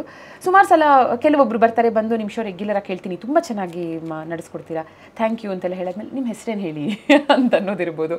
ಇದೆಲ್ಲ ಕ್ಷೇತ್ರದವ್ರಿಗೂ ಅನುಭವ ಆಗಿರುತ್ತೆ. ಈ ಥರ ಯಾವುದಾದ್ರೂ ಒಂದು ನೀವು ನೆನೆಸ್ಕೊಂಡು ನಗುವಂಥ ಒಂದು ಸನ್ನಿವೇಶ ಇರಬಹುದು, ಅಥವಾ ಮರೆಯಲಾಗದ ಒಂದು ಸನ್ನಿವೇಶ. ಜಗತ್ಯಾಕೆ ಹೀಗೆ ಅಂತ ನಿತ್ಯ ನಗೆಯು ಬರುತ್ತಿದೆ, ನನಗೆ ನಗೆಯು ಬರುತ್ತಿದೆ ಅಂತ ಅದಕ್ಕೆ ನಿತ್ಯ ನಕ್ಕೊಳ್ಳೋದಾಗುತ್ತೆ. ಆದರೆ ಹಾಗಂತ ಅವರನ್ನು ದೂಷಿಸುವ ಅಥವಾ ದೂರುವ ಕೆಲಸ ಮಾಡೋದಿಲ್ಲ. ಅವು ಯಾಕೆ ಹಾಗೆ ಅಂತ ನಮ್ಗೆ ಅರ್ಥವಾಗಿಬಿಟ್ಟಿರೋದ್ರಿಂದ ಅದು ಪುನಶ್ಚರಣೆಗೋ ಅಥವಾ ಪುನಸ್ಮರಣೆಗೋ ಬಹಳ ಮುಖ್ಯ ಅಂತಲೇ ಅನಿಸೋದಿಲ್ಲ. ಅವರ ಆ ಥರದ ವ್ಯಕ್ತಿತ್ವಕ್ಕೆ, ಆ ಥರದ ಅವರ ಅಂಡಲಿಯುವಿಕೆಗೆ ಏನೋ ಅವ್ರದ್ದೊಂದು ಕಾರಣವಿರುತ್ತೆ. ಕಾರಣವಿನ ಕಾರ್ಯಂ ನಾಸ್ತಿ ಅಂತ, ಎಲ್ಲ ಕೆಲಸಕ್ಕೂ ಒಂದು ಕಾರಣವಿರುತ್ತೆ. ಅವ್ರಿಗೆ ಅವ್ರದ್ದೇ ಆದ ಕಾರಣ, ನನಗೆ ನನ್ನ ಕಾರಣ. ಅವ್ರನ್ನ ಹಾಗಂದು ನಾನು ಜರೆದು ಧರೆಗೆ ದೊಡ್ಡವರಾದವರಿಲ್ಲ. ಹಾಗಾಗಿ ಯಾರನ್ನೂ ಜರೆದು ನಾ ಧರೆಗೆ ದೊಡ್ಡವನಾದ್ರಿಂದ ನನಗೆ ಅದೇನು ತುಂಬ ವಿಸ್ಮಯ ಅಂತ ಅನಿಸೋದಿಲ್ಲ, ತುಂಬ ಸಹಜ ಅಂತ ಅನಿಸುತ್ತೆ. ತೀರಾ ಅಸಹಜವಾದ್ದು, ಅಸ್ವಾಭಾವಿಕವಾದ್ದು, ಅಪ್ರಾಕೃತಿಕವಾದ್ದು, ಅಪ್ರೌಢವಾದ್ದೇನಲ್ಲ. ಅದು ಎಲ್ಲವೂ ಅವ್ರ ಮಟ್ಟಿಗೆ ಅದು ಪ್ರೌಢವೇ. ಎಲ್ಲಾದರೂ ಹೋಗಿ ಯಾವ್ದಾದ್ರು ಶೌಚಾಲಯದಲ್ಲೂ ಮೂತ್ರಾಲಯದಲ್ಲೂ ನಿಂತಾಗಿಯೂ ಸಹ ಅವರು ನಿಬ್ಬೆರಗಾಗಿ ತಮ್ಮ ಆ ಕೆಲಸವನ್ನು ಪಕ್ಕಕ್ಕಿರಿಸಿ ಹೇಳುವಂಥದ್ದು ಇದೆಯಲ್ಲ, ನೋಡಿ ನೀವು ನೋಡಿದ್ವಿ ನಿಮಿಷ ಪೂರ್ಣ ಆಗದ ನಾವು ನಡುವೆಯೇ ಒಂದು ಛಾಯಾಚಿತ್ರ ತೊಗೊಂಡ್ಬಿಡೋಣ ಅಂತ ಹೇಳ್ತಾರಲ್ಲ, ಆಗ ಹೆಚ್ಚು ಅಲೆ ಇದು ಅಲೆ ಅಂತ ಒಂದ್ಸಲಿ ಅನ್ಸುತ್ತೆ, ಒಂದ್ಸಲಿ ಭಲೆ ಅಂತ ಅನ್ಸುತ್ತೆ. ಹಾಗೆಲ್ಲ ಇರುತ್ತೆ ಪಾಪ. ನಾನು ಅವರನ್ನು ದೂಷಿಸೋಲ್ಲ, ಅವರ ಆ ತೀವ್ರತೆಗೆ ಮತ್ತು ಅವರಿರಿಸಿಕೊಂಡ ಅಭಿಮಾನಕ್ಕೆ. ಅದು ಅಭಿಮಾನದ ಪರಾಕಾಷ್ಠೆ. ಅದು ಅಂಥವೆಲ್ಲವೂ ಬೇರೆ ಎಲ್ಲ ನನ್ನ ಜೊತೆಗಾರರು ಮತ್ತು ಯಾರೆಲ್ಲರೂ ಉತ್ತುಂಗದಲ್ಲಿದ್ದಾರೆ, ಉಚ್ಛ್ರಾಯ ಸ್ಥಿತಿಯಲ್ಲಿದ್ದಾರೆ. ಇದೇ ಜನ ಹೇಗೆ ಅವರನ್ನು ಮೇಲಿನಿಂದ ಕೆಳಗೆ ಬಿಸುಟು ಅದನ್ನು ತುಳಿದು ಮುಂದಕ್ಕೆ ಹೋಗ್ತಾರೆ, ಇವೆಲ್ಲವೂ ನಾವು ಗಮನಿಸಿರೋದ್ರಿಂದ ನನಗನ್ಸುವಂಥದ್ದು ನಿಮಗೆ ಆ ಸಮಯಕ್ಕೆ ಸಿಕ್ಕ ಆ ಮಾನ್ಯತೆ ಮನ್ನಣೆ ಏನಿದೆಯಲ್ಲ ಅದನ್ನು ಭರಪೂರ ಆನಂದದಿಂದ ಅದನ್ನು ನಿಮ್ಮದಾಗಿಸ್ಕೊಳ್ಳಿ ಅಂತ ಯಾರಿಗೂ ಹೇಳುವಂಥದ್ದು. ನಾನು ಅದನ್ನು ಆನಂದಿಸಿದ್ದೀನಿ, ಸುಖಿಸಿದ್ದೇನೆ. ಭಗವಂತ ನನಗೆ ಎಷ್ಟು ಕೊಡಬೇಕಿತ್ತು ಅಂತಿತ್ತು ಅಷ್ಟನ್ನು ನನಗೆ ಎಷ್ಟು ಸಿಗಬೇಕಿತ್ತು ಅಷ್ಟು ಸಿಕ್ಕಿದೆ ಅಂತ ಭಾವಿಸ್ತೇನೆ. ಹಾಗೆ ಮಾಡೋದ್ರಿಂದ ಅವರ ಲೇವಡಿಯೂ ಅನ್ನಿಸಬಾರ್ದು ಅವರಿಗೆ, ಅಥವಾ ನನಗೆ ಇದು ವಿಚಿತ್ರ ಅಂತ ಅನಿಸ್ಬಾರ್ದು. ವಿಚಿತ್ರವೇನಲ್ಲ ಅದು, ಅವರ ಆ ಸ್ವಭಾವ ಆ ನಡೆ ತುಂಬ ಅಸ್ವಾಭಾವಿಕ ವಿಚಿತ್ರ ಅಂತ ಅನಿಸೋದಿಲ್ಲ. ವೈಚಿತ್ರ್ಯಪೂರ್ಣ ಅಂತಲ್ಲ ಅನಿಸಲ್ಲ, ಔಚಿತ್ಯಪೂರ್ಣವಾಗಿದ್ದರೆ ಚೆನ್ನಾಗಿತ್ತು ಅಂತ ಮಾತ್ರ ಅನಿಸುತ್ತೆ. ಸಾಕಷ್ಟು ಜನ ನಿಮ್ಮಲ್ಲಿಗೆ ಬಂದು sir I look up to you, ನಿಮ್ಮ ಅಭಿಮಾನಿ ನಾನು ಅಂತೆಲ್ಲ ಹೇಳಿರೋದನ್ನ ನೀವು ಕೇಳಿರ್ತೀರಾ. ಸರ್ ನೀವು ನಿಮ್ಮ ಜೀವನದಲ್ಲಿ ಯಾರಿಗಾದ್ರೂ ಹೋಗಿ ಈ ಮಾತನ್ನ ಹೇಳಿದ್ದೀರಾ? ಅಂದರೆ who you look up to, ನಿಮ್ಮ ಅಭಿಮಾನಿ ನಾನು, ನಿಮ್ಮ ಈ ಸಿನಿಮಾದ ಒಂದು ಪಾತ್ರ ನನಗೆ ಇಷ್ಟ ಆಯಿತು, ಅದು ಸಿನಿಮಾನೇ ಅಂತ ನಾನು ಹೇಳ್ತಿಲ್ಲ, ನೀವು ಯಾರ ಬಳಿನಾದರೂ ನೀವು ಹೋಗಿ ನನಗೊಂದು ಚಿತ್ರ ಕೊಡಿ ಅಥವಾ ಒಂದು ಆಟೋಗ್ರಾಫ್ ಕೊಡಿ, ನಾನು ನಿಮ್ಮ ಅಭಿಮಾನಿ ಅಂತ ಹೇಳಿರೋದುಂಟಾ? ಇಲ್ಲಿವರೆಗೂ ಇಲ್ಲ. ಯಾಕೆಂದರೆ ರಂಗಭೂಮಿ ಇಲ್ಲಿ ಕೆಲಸ ಮಾಡಿದವರೆಲ್ಲರಿಗೂ ಒಂದು ಮೇಲರಿಮೆ ಇರುತ್ತೆ. ನಾವೊಂದಿಷ್ಟು ಬೌದ್ಧಿಕ ಔನ್ನತ್ಯ ಇರುವಂಥವರೊಟ್ಟಿಗೆ ಮಾತ್ರವೇ ನಮ್ಮ ಸಂವಹನ ಸಾಹಚರ್ಯ ಅಂತೊಂದಿರುತ್ತೆ. ಹಾಗೆ ನನ್ನ ಈ ಕಲಾಯಾನದಲ್ಲಿ ನಾನು ಯಾರನ್ನು ಕಂಡೆ ಅಥವಾ ಅವರ ಜೊತೆಗೂಡಿದೆ ಅಥವಾ ನನಗೆ ಹಾಗಾಗಿ ಅನ್ನಿಸ್ತು ಅಂತ ಅನ್ನಿಸಿಲ್ಲ. ಅದಕ್ಕೆ ನನ್ನ ಧಾರ್ಷ್ಟ್ಯ ಕಾರಣವಲ್ಲ, ಹುಡುಕಾಟ ಪ್ರಾಯ ಕಾರಣವಿರಬೇಕು. ನಾನೊಬ್ಬ ಶೋಧ ಪ್ರವೃತ್ತಿಯವನಾದ್ದರಿಂದ ನನಗೆ ಪ್ರಾಯ ಹಾಗನ್ಸುತ್ತೆ. ನಾನು ಅಂಥವ್ರನ್ನ ಯಾರನ್ನೂ ತುಂಬ ಮಹತ್ತರವಾದನ್ನು, ತುಂಬ ಘನವಾದ್ದನ್ನು, ತುಂಬ ಗಹನ ಸಂಗತಿಗಳನ್ನ ರವಾನೆ ಮಾಡಬಲ್ಲ ಅಂಥವ್ರನ್ನ ನಾನು ಇನ್ನೂ ನೋಡಲಿಕ್ಕಿದೆ ಅಂತ ಅನಿಸುತ್ತೆ ಪ್ರಾಯ. ಹಾಗಾಗಿ ನಾನೇ ಹೋಗಿ ಅವರನ್ನು ಜೊತೆಗೂಡಿ ಅಥವಾ ನಾನು ಅವರನ್ನು ಹೋಗಿ ನೋಡಿ, ತಾಳಿದವನು ಬಾಳಿಯಾನು, ಬಾಳಿದವನು ಗೋಳಾಡಿಯಾನು, ಯಾರು ಬಾಗ್ತಾರೆ ಅವರು ಮಾಗ್ತಾರೆ. ನಾನು ಹಾಗಂತ ಬಾಗಿಲ್ಲ ಅಂತಲ್ಲ, ಬಾಗ್ತೇನೆ ಮಾಗಿದವರ ಮುಂದೆ ಅಂತ ಯೋಚನೆ ಮಾಡ್ತೇನೆ. ಯಾರು ಮಾಗಿದ್ದಾರೆ ಅವ್ರ ಮುಂದೆ ಬಾಗಿದಾಗ ಅದಕ್ಕೊಂದು ಔಚಿತ್ಯತೆಯೂ ಸಿಗುತ್ತೆ, ಅರ್ಥಪೂರ್ಣತೆಯೂ ಇರುತ್ತೆ ಅಂತ ಯೋಚನೆ ಮಾಡ್ತೇನೆ. ಆ ಕಾರಣಕ್ಕಾಗಿ ಅಂಥವ್ರನ್ನಿನ್ನೂ ನಾನು ಹುಡುಕ್ಲಿಕ್ಕಿದೆ. ಅಂದರೆ ನಾನು ಹುಡುಕ್ತಾ ಇದ್ದೇನೆ, ನನ್ನ ಹುಡುಕಾಟ ನಿರಂತರವಾಗಿದೆ. ನಾನು ಇನ್ನೂ ಸಂಧಿಸಬೇಕಿದೆ. ಸಂದರ್ಶನ ಮಾಡೋ ಅಂಥವ್ರನ್ನ ಯಾರನ್ನೇ ಕೇಳಿದಾಗಲೂ ಒಂದಷ್ಟು ಜನರ ಅಂದರೆ ಅವ್ರಿಗೆ ಆಸೆ ಇರುತ್ತೆ ಇಂಥವ್ರನ್ನ ಸಂದರ್ಶನ ಮಾಡಬೇಕು, ಒಂದು ಟಾಪ್ 3 ಟಾಪ್ 5 ಪರ್ಸ್ನಾಲಿಟೀಸ್ ಅಂತ. ಇವತ್ತಿನ ದಿನ ಅಂತೂ ಭಾರತದಲ್ಲಿ ಪ್ರತಿಯೊಬ್ಬರಿಗೂ ಆ ಟಾಪ್ 3 ಟಾಪ್ 5 ಟಾಪ್ 10 ಇದ್ದೇ ಇರುತ್ತೆ. ನಮ್ಮ ಸನ್ಮಾನ್ಯ ಪ್ರಧಾನಮಂತ್ರಿಗಳಾದಂಥ ನರೇಂದ್ರ ಮೋದಿಯವರ ಹೆಸರು. ಒಂದು ಬಾರಿ ಇವ್ರನ್ನ ಭೇಟಿ ಮಾಡಿದ್ರೂ ಸಾಕು ಅಂತಲೂ ಅನಿಸಿರುತ್ತೆ. ನೀವು ಭೇಟಿ ಮಾಡಿದ್ದಷ್ಟೇ ಅಲ್ಲದೆ 15 ನಿಮಿಷ ಅವರ ಜೊತೆಗಿನ ಒಡನಾಟ ಸಾಧ್ಯವಾಯಿತು. ಅದು ಒಂದು ಸಿನಿಮಾ ಬಗ್ಗೆ ಪ್ರಪ್ರಥಮ ಬಾರಿಗೆ ಒಂದು ರೀಜನಲ್ ಲ್ಯಾಂಗ್ವೇಜ್ ಅಂದರೆ ಒಂದು ಕನ್ನಡ ಭಾಷೆಯ ಸಿನಿಮಾ, ಅವರು ಅದ್ರ ಬಗ್ಗೆ ತಿಳ್ಕೊಂಡು ಮುಕ್ತವಾಗಿ ಮಾತಾಡಿದ್ರು. ಅವ್ರನ್ನ ಭೇಟಿ ಮಾಡಿದಂಥ ತಕ್ಷಣ ಹೇಗಿತ್ತು ಸರ್? ಜುಲೈ 22, 1947 ಶೀರ್ಷಿಕೆ ಚಿತ್ರ. ವಿಶಾಲ್ ರಾಜರು ನಿರ್ದೇಶಕರು, ನಂಜಪ್ಪ ಅನ್ನೋರು ಅದಕ್ಕೆ ಸ್ವತಃ ನಟಿಸಿ ನಿರ್ಮಾಣ ಮಾಡಿದಂಥವರು. ಬೆಳಗಾವಿಯ ಆಸ್ಪಾಸು ಈ ಚಿತ್ರವನ್ನು ಮಾಡಿದ್ವಿ. ಅದು ಭಾರತದ ತ್ರಿವರ್ಣ ಧ್ವಜ, ಹೆಮ್ಮೆಯ ತ್ರಿವರ್ಣ ಧ್ವಜ, ಮತ್ತು ಒಬ್ಬ ಕೆಳದರ್ಜೆ ನೌಕರ ಅವನು ಹೇಗೆ ತಾನು ಈ ಭಾರತೀಯ ಧ್ವಜದ ಕುರಿತಾಗಿ ಒಂದು ಆಸ್ಥೆ ಇಟ್ಕೊಂಡಿದ್ದ, ಆಸಕ್ತಿ ಇಟ್ಕೊಂಡಿದ್ದ, ಅವನು ಹೇಗೆ ಅದನ್ನು ಮಾನ್ಯ ಮಾಡಿ ಭಗವಂತನ ಹಾಗೆ ಅದನ್ನು ದೇವರ ಹಾಗೆ ಪೂಜಿಸ್ತಿದ್ದ ಅನ್ನೋ ಒಂದು ಸತ್ಯಕಥೆಯನ್ನು ಇಟ್ಕೊಂಡು ಸತ್ಯಪ್ಪ ಅಂತಲೇ ಹೆಸರು ಅವನು. ಅಲ್ಲಿನ ಸಂಸದರು, ಆಗಿನ ಸಂಸದರು ಬೆಳಗಾವಿನಲ್ಲಿ, ಅವರು ಅಲ್ಲಿ ಪ್ರದರ್ಶನ ಆದಾಗ ಅದನ್ನು ತುಂಬ ಗಂಭೀರವಾಗಿ ತಗೊಂಡ್ರು. ಅದರಲ್ಲಿದ್ದಂತಹ ಅನೇಕ ಅಂಶಗಳನ್ನು ತೆಕ್ಕೊಂಡು ಇದು ನೋಡಿದರೆ ಲೋಕಾರ್ಪಣೆಯನ್ನು ನಾವು ಮಾನ್ಯ ಪ್ರಧಾನಮಂತ್ರಿಯವ್ರ ಕೈಯಲ್ಲಿ ಮಾಡಿಸಿ ಚೆನ್ನಾಗಿರುತ್ತೆ ಅಂತ ಅವರು ಅದೇನು ಅನ್ನಿಸ್ತೋ. ಒಂದು ಕೋರೆ ಸಭಾಂಗಣದಲ್ಲಿ ಅದು ಆಗ್ತಿರ್ಬೇಕಾದಾಗ ಹೇಗಿದ್ರು ಅವರು ಸುರೇಶ್ ಅಂಗಡಿ ಅಂತ ಸಂಸದರು, ಅವ್ರು ಈಗಿಲ್ಲ ನಮ್ಮೊಟ್ಟಿಗೆ. ಅವರು ಬಂದು ಸಿನಿಮಾ ನೋಡಿ ತುಂಬ ಭಾವುಕರಾಗಿದ್ದಾಗ, ನೀವು ಮಾತಾಡಬೇಕು ಅಂತಂದಾಗ ನಂದೇನು ಮಾತಿಲ್ಲ, ಆಡಬೇಕಾದ ಮಾತನ್ನೆಲ್ಲ ಸಿನಿಮಾ ಆಡಿಬಿಟ್ಟಿದೆ. ಈ ಚಿತ್ರವನ್ನು ನಾವು ಸಂಸತ್ತಿನ ಮುಖಾಂತರ ಪ್ರಧಾನಿಯವರ ಅಂಗಳಕ್ಕೆ ಕೊಂಡೊಯ್ದು ಭಾರತಕ್ಕೆ, ನಮ್ಮ ದೇಶಕ್ಕೆ ಲೋಕಾರ್ಪಣೆ ಮಾಡಿದ್ರೆ ಚೆನ್ನಾಗಿರುತ್ತೆ, ಅದನ್ನು ನೀವು ಮಾಡಿಸ್ತೀರಿ ಅಂತ ಭರವಸೆ ಇದೆ ನನಗೆ ಅಂತ ಏನು ಪ್ರೇರಣೆಯೋ ಹಾಗೆ ಹೇಳಿದೆ. ಅದನ್ನು ತುಂಬ ಗಂಭೀರವಾಗಿ ತಗೊಂಡ್ರು ಅವರು ಸಂಸದರು. ಅದು ಮುಂದಿನ 3-4 ತಿಂಗಳು ಓಡಾಡಿ ಕೊನೆಗೆ ಇಡೀ ತಂಡವನ್ನು ಒಂದು 11 ಮಂದಿ ಯಾರೆಲ್ಲ ಕೆಲಸ ಮಾಡಿದ್ವಿ ಒಂದು ನಿಯೋಗದ ಹಾಗೆ ಮಾಡಿಸ್ಕೊಂಡು ಅವರು ಈ ಚಿತ್ರದ ಕುರಿತು ಅಮೂಲಾಗ್ರ ಪರಿಶೀಲಿಸಿ ಅದು ನಾನು ಮಾಡಬಹುದೇ ಅಂತೆಲ್ಲ. ಸಹಜವಾಗಿ ನಿಮಗೆ ಗೊತ್ತಿದೆ ಹೇಗೆ ಪ್ರಧಾನಮಂತ್ರಿಯ ಕಚೇರಿಯಿಂದ ಹೇಗೆ ಅದೆಲ್ಲವನ್ನು ಪೂರ್ವಾಪರಗಳನ್ನು ಅಳಿತಾರೆ ಅಂತ ಗೊತ್ತಿದೆ. ಹಾಗೆಲ್ಲ ಅಳದದ್ದನ್ನು ಕೊನೆಗೆ ಕರೆಸಿ ಅವರು 15 ನಿಮಿಷಗಳ ಪರ್ಯಂತ ಅದನ್ನು ಮಾತಾಡಿ ಅದರ ಸಂಗೀತದ ಕುರಿತಾಗಿ, ಅಡಕದ ಕುರಿತಾಗಿ, ಪ್ರಸ್ತುತಿ ಕುರಿತಾಗಿ, ಅನೇಕ ಭಾಷೆಗಳಲ್ಲಿ ಇದು ತರ್ಜುಮೆ ಮತ್ತು ಭಾಷಾಂತರ ಆಗಬೇಕು ಅನ್ನೋದ್ರ ವಿಚಾರವಾಗಿ ಇದೆಲ್ಲವೂ ಓತಪ್ರೋತ ಮಾತಾಡ್ತಾ ಹೋದರು.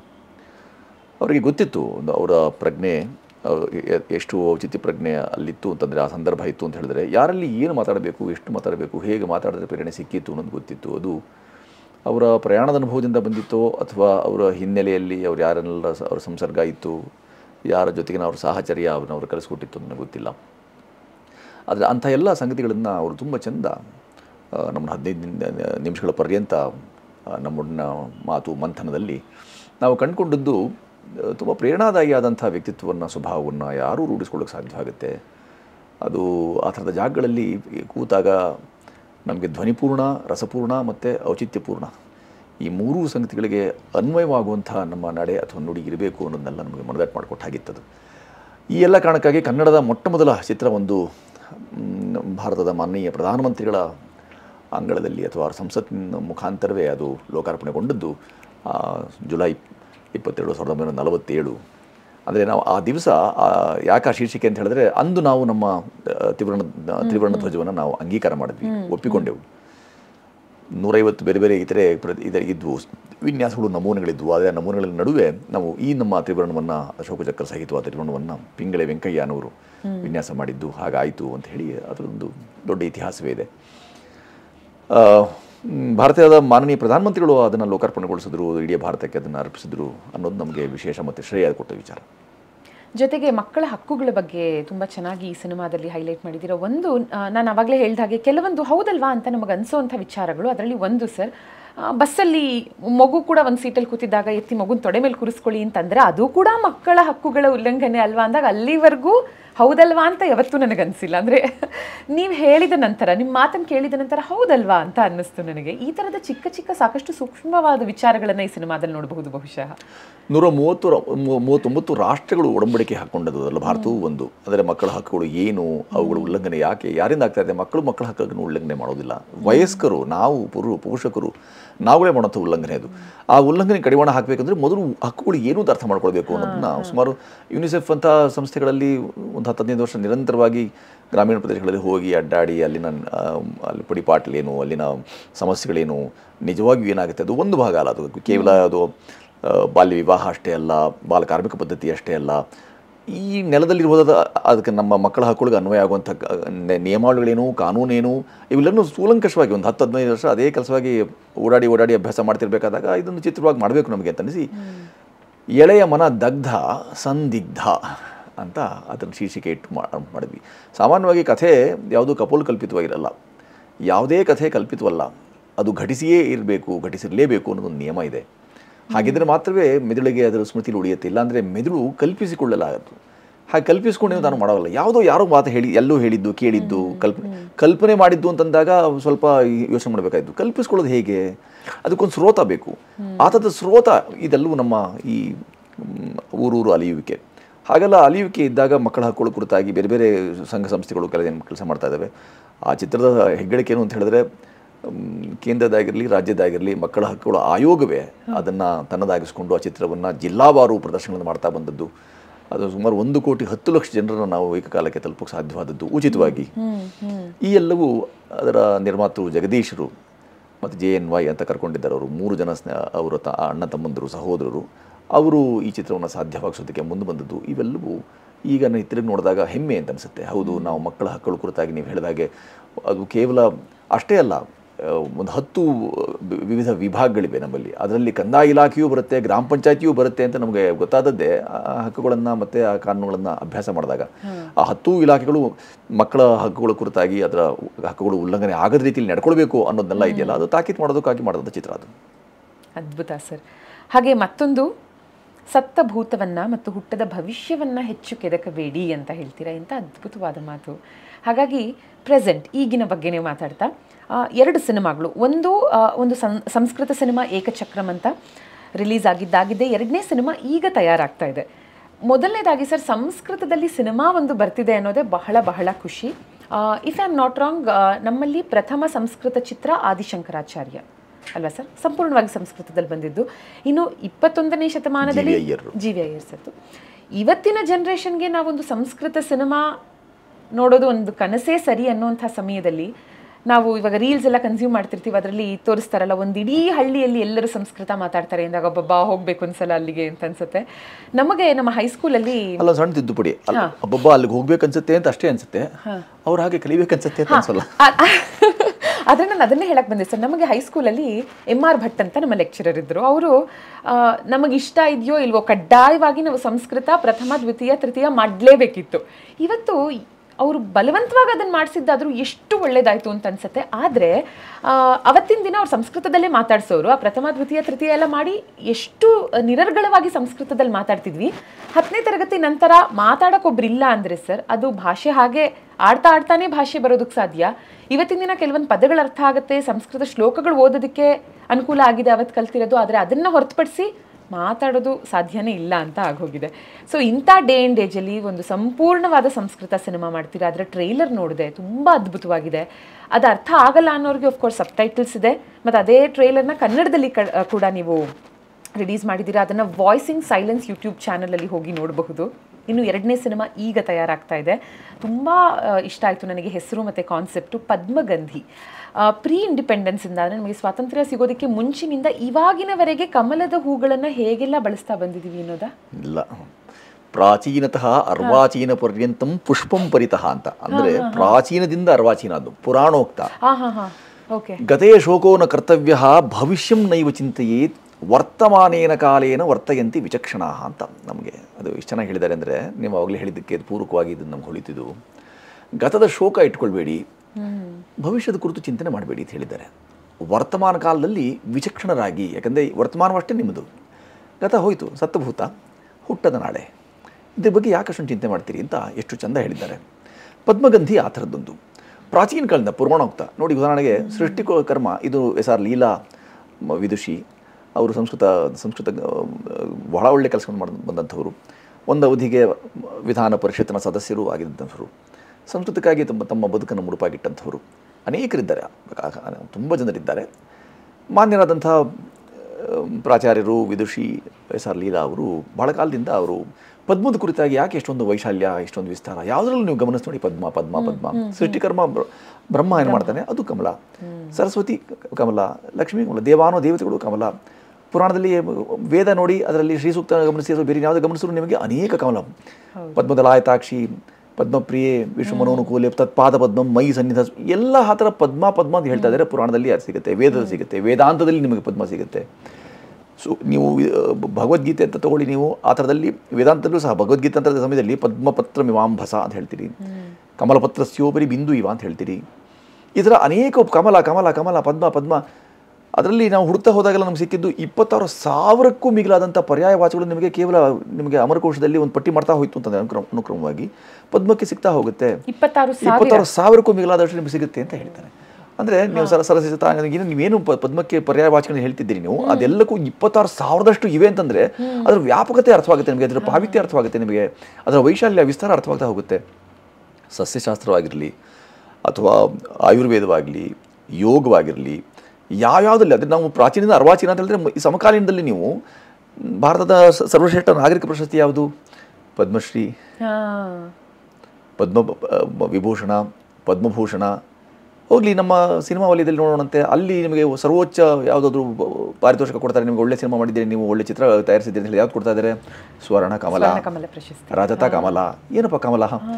ಅಷ್ಟು ಕಮಲಗಳು ಎಲ್ಲ ಕಡೆ ಬರ್ತಾ ಇದೆಯಲ್ಲ. ಹಾಗಾಗಿ ಕಮಲ ಅದನ್ನು ಇಟ್ಟುಕೊಂಡು ಒಂದು ನಮ್ಮಲ್ಲೇ ಇರ್ಬೋದಂಥ ಒಂದು ಗುರುಕುಲ, ಅದು ಸಂಸ್ಕೃತ ಭೂಯಿಷ್ಠ ಗುರುಕುಲದಲ್ಲಿ ಮೈತ್ರೇಯಿ ಶುಭಂಕರೋತಿ ಅಂತ ಆ ಗುರುಕುಲದ ಹಿನ್ನೆಲೆಯಲ್ಲಿ ನಾವಿದನ್ನು ಒಬ್ಬ ಹುಡುಗಿಯ ದೃಷ್ಟಿಕೋನದಿಂದ ಕಮಲವನ್ನು ಕಲೆ ಹಾಕ್ತಾ ಹೋದಾಗ ನಮಗೇನೆಲ್ಲ ದಕ್ಬೋದು ಅನ್ನೋದನ್ನು ಈ ಥರ ಮಾಡ್ಕೊಂಡು ಹೋಗಿದ್ದೇವೆ. ಅದು ಪದ್ಮಗಂಧಿ. ಇದು ತ್ರಿಭಾಷಾ ಸಾಹಸ, ಕನ್ನಡ, ಸಂಸ್ಕೃತ ಮತ್ತು ಹಿಂದಿ, ಈ ಥರ 3 ಭಾಷೆಗಳಲ್ಲಿ ಇದು ನಡೀತಾ ಇದೆ. ಭಾಷೆ ದೇವೋ ನ ಜಾನಾತಿ ಕುತೋ ಮನುಷ್ಯ ಅಂತ ಭಾಷೆ ವಿಚಾರ. ಮನುಷ್ಯರಿಗೆ ದೇವರಿಗೆ ಅರ್ಥವಾಗಲ್ಲ ಭಾಷೆ ವಿಚಾರ. ವಾಗೀಂದ್ರಿಯಜನ್ಯ ಅರ್ಥವಾಹಕ ಧ್ವನಿ ವ್ಯವಸ್ಥೆ ಭಾಷೆ ಅಂತ ವ್ಯಾಖ್ಯಾನ. ಹಾಗಾಗಿ ವಾಕ್ ಅನ್ನೋದು ಇಂದ್ರಿಯ, ಅದು ಯಾರು ಬೇಕಾದ್ರೂ ಅದು ಸಿದ್ಧಿ ಪಡ್ಕೊಳ್ಳೋಕೆ ಸಾಧ್ಯವಿದೆ, ಯಾರು ಬೇಕಾದ್ರೂ ಅದನ್ನು ಕಲಿಯೋಕ್ಕೆ ಸಾಧ್ಯವಿದೆ.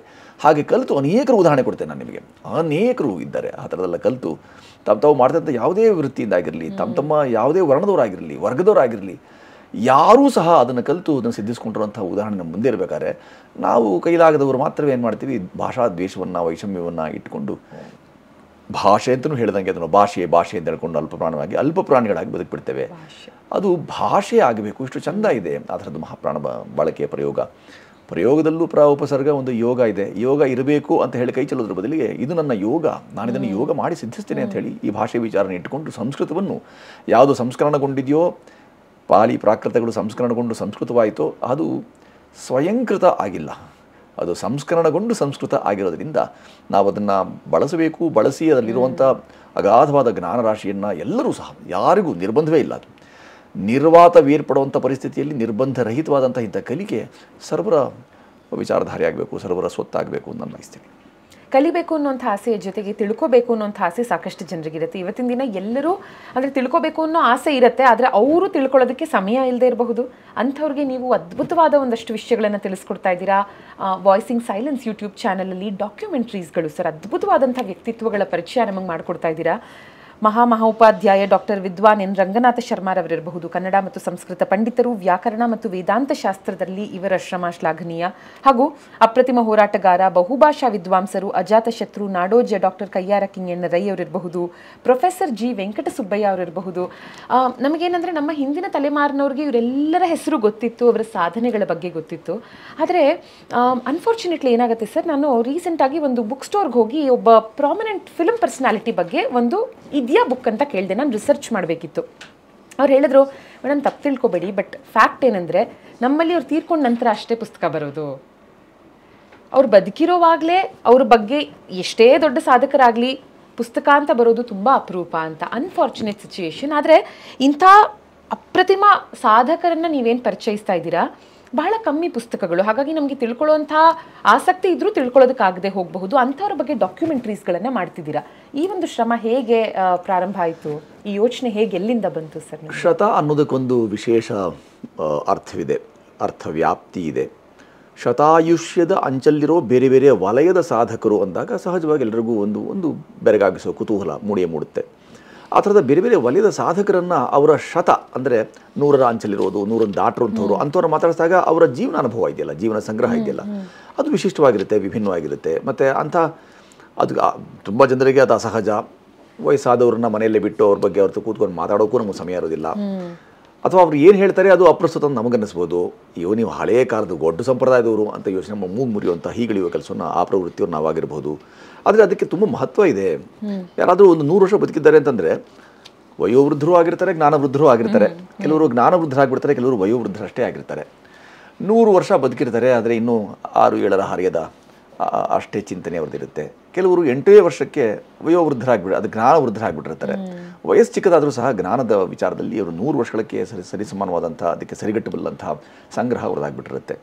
ಈ ಥರದ ಸಂಗ್ರಹ ಯಾರಲ್ಲಿ ಇದೆ ಅಂತ ಯೋಚನೆ ಮಾಡ್ತಾ ಹೋದಾಗ ಅವರೆಲ್ಲರನ್ನೂ ಒಂದು ಕಡೆ ದಾಖಲಿಸುವಂಥ, ಒಂದು 8-9 ದಿನಗಳು 9 ತಿಂಗಳುಗಳ ಪರ್ಯಂತ ಅವ್ರನ್ನ ಸಖ್ಯ ಬೆಳೆಸುವಂಥ, ಆ ಸಖ್ಯ ಬೆಳೆಸಿ ಅವ್ರನ್ನ ತೆರ್ಕೊಳ್ಳೋಕ್ಕೆ ಅವ್ರನ್ನ ಅನುವಾಗುವಂಥದ್ದು, ಉತ್ತೇಜನ ಕೊಡುವಂಥ, ಉದ್ದೀಪಿಸುವಂಥದ್ದು, ನೀವು ದಯಮಾಡಿ ಹೇಳಿ ಮಾತಾಡಿ ಅಂತ ಹೇಳುವಂಥದ್ದು, ಇಂಥವೆಲ್ಲವನ್ನು ಮಾಡ್ತಾ ಮಾಡ್ತಾ ಮಾಡ್ತಾ ನನಗೆ ಅವರೆಲ್ಲರನ್ನೂ ಮಾತಾಡಿಸಿದಾಗ ನನಗೆ ಸಿಗುವಂಥ, ನಮಗೆ ಸಿಗುವ ಆನಂದ ಇತರರಿಗೆ ಏನು ಆನಂದ ಸಿಗುತ್ತೆ. ಈಗ ನಿಮ್ಮ ಕಿಸೆಯಲ್ಲಿ 3 ರೂಪಾಯಿ ಇದೆ ಅಂದರೆ ಮಾತ್ರ ಇತರರಿಗೆ 1 ರೂಪಾಯಿ 2 ರೂಪಾಯಿ ದಾನ ಮಾಡ್ತೀರಿ.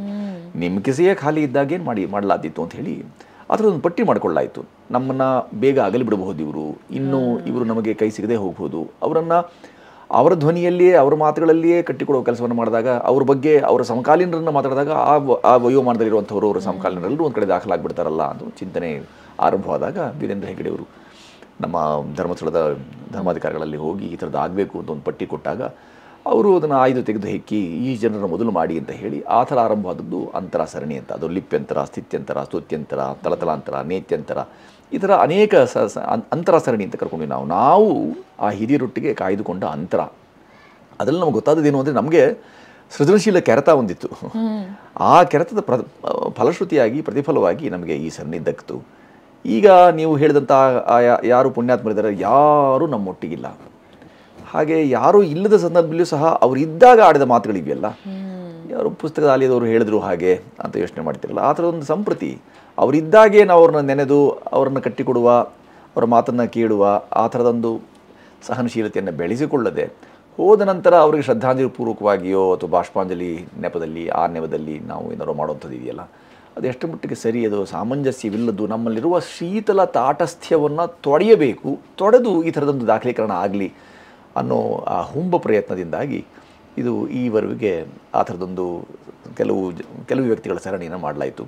ಅದು ಇವಾಗ ನಮ್ಮಲ್ಲಿ ಎಷ್ಟೆಷ್ಟಿದೆ ಅಂತ ಹೇಳಿದ್ರೆ ನಾವೊಂದು 20 ನಿಮಿಷ ನೋಡೋಲ್ಲ ಅನ್ನೋ ಕಾರಣಕ್ಕಾಗಿ ಆ ನೆಪ ಒಡ್ಡಿ ನಾವು 20 ನಿಮಿಷ ಕಟ್ಕೊಟ್ರೂ ಸಹ ಎಷ್ಟೋ ಬಾರಿ 8 ತಿಂಗಳು, 1 ವರ್ಷ ಅಥವಾ 1.5 ವರ್ಷ 2 ವರ್ಷದವರೆಗೂ ನಿರಂತರವಾಗಿ ಅವರಲ್ಲಿ ಸಖ್ಯ ಬೆಳೆಸಿ ಅವರಲ್ಲಿ ಮಾತಿಗೆ ಅವ್ರನ್ನ ಮಾತು ಮೊದಲು ಎಳೆದು ಕೊನೆಗೆ ಅವರ ಅಂತರಂಗವನ್ನು ಹೊಕ್ಕಿ ಬಳಸಿ ಆಮೇಲೆ ಅವರ ಅವರ ಚಿತ್ತಸ್ಮೃತಿಯಲ್ಲಿ ಇರಬಹುದಾದಂಥ ಸಂಗತಿಗಳನ್ನೆಲ್ಲ ಹೇಳಿಸಿಕೊಳ್ಳುವ, ಅವುಗಳನ್ನು ಹೇಳಿದ ನಂತರ ಔಚಿತ್ಯ ಪ್ರಜ್ಞೆ ಮೆರೆದು ಕೊನೆಗೆ ಎಷ್ಟರ ಮಟ್ಟಿಗೆ ಸಮಾಜಕ್ಕೆ ಅದನ್ನು ಮುಂದಾಟಿಸಬೇಕು ಅಥವಾ ದಾಟಿಸಬಾರದು ಅನ್ನೋ ಒಂದು ಅವಲೋಕನವನ್ನು ಮಾಡಿ ಆನಂತರ ಒಂದು ಸಣ್ಣ 20 ನಿಮಿಷಗಳ ಒಂದು ಸಣ್ಣ ವ್ಯಕ್ತಿ ಚಿತ್ರವನ್ನು ಮಾಡಿಕೊಟ್ಟದ್ದಾಯಿತು.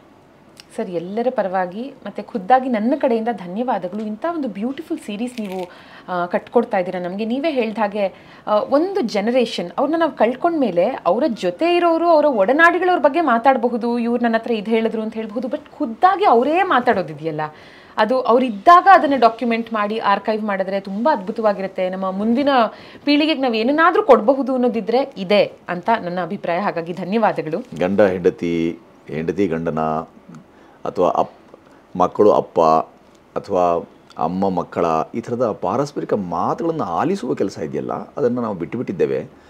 ಆಲಿಸುವುದೊಂದು ಕಲೆ. ಆಲಿಸುವಿಕೆಯನ್ನು ರೂಢಿಸ್ಕೊಂಡ್ರೆ ಪ್ರಾಯ ಇದು ದೊಡ್ಡದಾಗಿ ಕಾಣಿಸೋಲ್ಲ ನಮಗೆ. ಮೊದಲೆಲ್ಲ ಅಜ್ಜಿ ಕತೆ ಹೇಳ್ತಿದ್ಲು, ಇವಾಗ ಯಾವ ಅಜ್ಜಿ ಕತೆ ಗೊತ್ತಿಲ್ಲ. ಅಜ್ಜಿಯೇ ಕತೆಯಾದಳು ಅಜ್ಜಿ, ಕತೆಯಾದಳು ಮುದುಕಿ ಅಂತ ನಾವು ಮೊಮ್ಮಕ್ಕಳು ಬರ್ಕೊಳ್ತಾರೆ ಅಷ್ಟೇ ಹೊರತು ಅಜ್ಜಿಯ ಕಥೆಯನ್ನು, ಅಜ್ಜಿಯ ಕೈತುತ್ತನ್ನು, ಅಜ್ಜಿಯ ಸ್ಪರ್ಶವನ್ನು, ಅಜ್ಜಿಯ ಜೊತೆಗಿನ ಆ ಒಡನಾಟವನ್ನು, ಆಕೆಯ ಕೆದಕಿ ಆಕೆಯ ಬದುಕು ಮತ್ತು ಬವಣೆ ಇವುಗಳ ಕುರಿತಾಗಿ ಒಂದಷ್ಟು ಈಗಲಾದರೂ ಸಹ ನಾವು ನಮ್ಮ ಹಿರಿಯರು ಅಂತ ಯಾರು ಕರ್ಕೊಂಡಿದ್ದೇವೆ, ಅವ್ರ ಹಿರಿತನವನ್ನು ನಾವು ಮಾನ್ಯ ಮಾಡಿಲ್ಲ ಅನ್ನೋದು ನನಗೆ ಸ್ಪಷ್ಟ ಕಾಣ್ತಿರುವಂಥದ್ದು. ಹಿರಿತನ ಅಂತಂದರೆ ಕೇವಲ ವಯಸ್ಸು ಅಷ್ಟೇ ಅಲ್ಲ, ಅವರು ಅನುಭವದ ಸಾರ ಸಂಗ್ರಹ ಇದೆಯಲ್ಲ, ಅವುಗಳನ್ನು ನಾವು ಒಂದಷ್ಟು ಅಂತರ್ಗತ ಮಾಡ್ಕೊಳ್ಳುವಂಥ ಕೆಲಸ ಮಾಡಿದ್ರೆ, ನಾವು ನಮ್ಮ ಮನನ ಮಾಡ್ಕೊಳ್ಳೋಕೆ ಸಾಧ್ಯವಾಯಿತು ಅಂತಂದರೆ ಬದುಕು ನಿಜವಾಗಿಯೂ ಇನ್ನಷ್ಟು ಹೆಚ್ಚು ಸುಂದರವಾದೀತು. ನಾವುಗಳದನ್ನು ಬಿಟ್ಟಿದ್ದೇವೆ. ಯಾರೂ ಮಾತಾಡೋಲ್ಲ, ಮಾತಾಡೋದೇ ದುಸ್ತರ ಆಗಿದೆ. ಆಡಿದ ಮಾತಿನಲ್ಲಿ ಹುರುಳಿಲ್ಲದ ಮಾತುಗಳಿಗೆ ಬೆಲೆ ಇಲ್ಲ. ಹಾಗಾಗಿ ಬೆಲೆ ಬರಬಹುದಾದಂಥ ಮಾತುಗಳಿಗೆ ಇಂದು ಬಹಳ ದೊಡ್ಡ ಬೆಲೆ ಇದೆ. ಒಂದು ಈ ಫೇಮಸ್ ಸಾಲಿಗೆ ಮತ್ತೊಂದು ಸಾಲನ್ನು ಸೇರಿಸಬಹುದಾ ಅಂತ, ದೇಶ ಸುತ್ತಿ ನೋಡು, ಕೋಶ ಓದಿ ನೋಡು, ಅನುಭವಸ್ಥರೊಂದಿಗೆ ಮಾತನಾಡಿ ನೋಡು ಅಂತ. ಯಾಕಂದರೆ ಈ ಮೂರು ನಮಗೆ ಸಾಕಷ್ಟನ್ನ ತಿಳಿಸ್ಕೊಡತ್ತೆ ಅಂತ ನಾನು ನಂಬಿದ್ದೀನಿ ಸರ್. ಅನುಭವವು ಅನುಭಾವಕ್ಕೆ ಇರುವಂಥದ್ದಾದರೆ ಒಳ್ಳೆಯದು. ಯಾರೊಬ್ಬ ಕಿಡಿಗೇಡಿ ಕೊನೆಗಡುಕ ಅವನ ಅನುಭವವನ್ನು ಪಡೆದು ಏನು ಮಾಡ್ತೀನಿ. ಇತ್ತೀಚೆಗೆ ಆಗಿರೋ ಕೆಲಸ ಅದೇ. ನಾವು ಮಾಧ್ಯಮಗಳಲ್ಲೂ ನಾವು ಮಾಡ್ತಿರೋ ಕೆಲಸವೇನು ಅಂದರೆ, ಯಾರದೋ ಕುತ್ತಿಗೆ ಕೊಯ್ಯುವ ಯಾವುದೋ ಅದನ್ನು ನಾವು ಹೆಚ್ಚುಗಾರಿಕೆ ಅಂಥೇಳಿ ಅದನ್ನು ವಿಜೃಂಭಿಸುವ, ಅದನ್ನು ವೈಭವೀಕರಿಸುವ, ಅದನ್ನೇ ರೋಚಕವಾಗಿ ಬಿಂಬಿಸುವ ಕೆಲಸವನ್ನು ಮಾಡ್ತೇವೆ ಹೊರತು, ನಾವು ಯಾರ ಅನುಭವ ಮತ್ತು ನಮ್ಮ ಅನುಭವ ಆಗೋಕ್ಕೆ ಸಾಧ್ಯ ಅನ್ನೋ ಆಯ್ಕೆ ಇದೆಯಲ್ಲ, ಆ ಆಯ್ಕೆ ಆದ್ಯತೆಯಾದಾಗ ಸಹಜವಾಗಿ ಅದಕ್ಕೊಂದು ಸಹಜತೆ ಇರುತ್ತೆ. ಅಸಹಜವಾದ ಯಾರನ್ನೂ ಆಯ್ಕೆ ಮಾಡ್ಕೊಂಡು ನಿನ್ನ ಅನುಭವ ಸ್ವಲ್ಪ ಹೇಳು, ಎಷ್ಟು ಜನ ಕೊಲೆ ಮಾಡಿದ್ದಿ ಅಂತ ಕೇಳಿದ್ರೆ ಅದು ಪ್ರಾಯ ಅದಕ್ಕಿಂತಲೂ ನಿಷ್ಕೃಷ್ಟವಾದ್ದು ಮತ್ತೊಂದಿಲ್ಲ. ಅದೊಂದು ಕಂಡೀಷನ್ಸ್ ಅಪ್ಲೈ ಆಗಿದ್ರೆ ಅಲ್ಲೊಂದು ಆಸ್ಟ್ರಿಕ್ ಹಾಕಬೇಕಾಗತ್ತೆ. ಸರ್, ನಿಮ್ಮ ಮನೆ ಭಾಷೆ ಅಂತ ತಗೊಂಡ್ರೆ ಅದು ಹಿಂದಿ.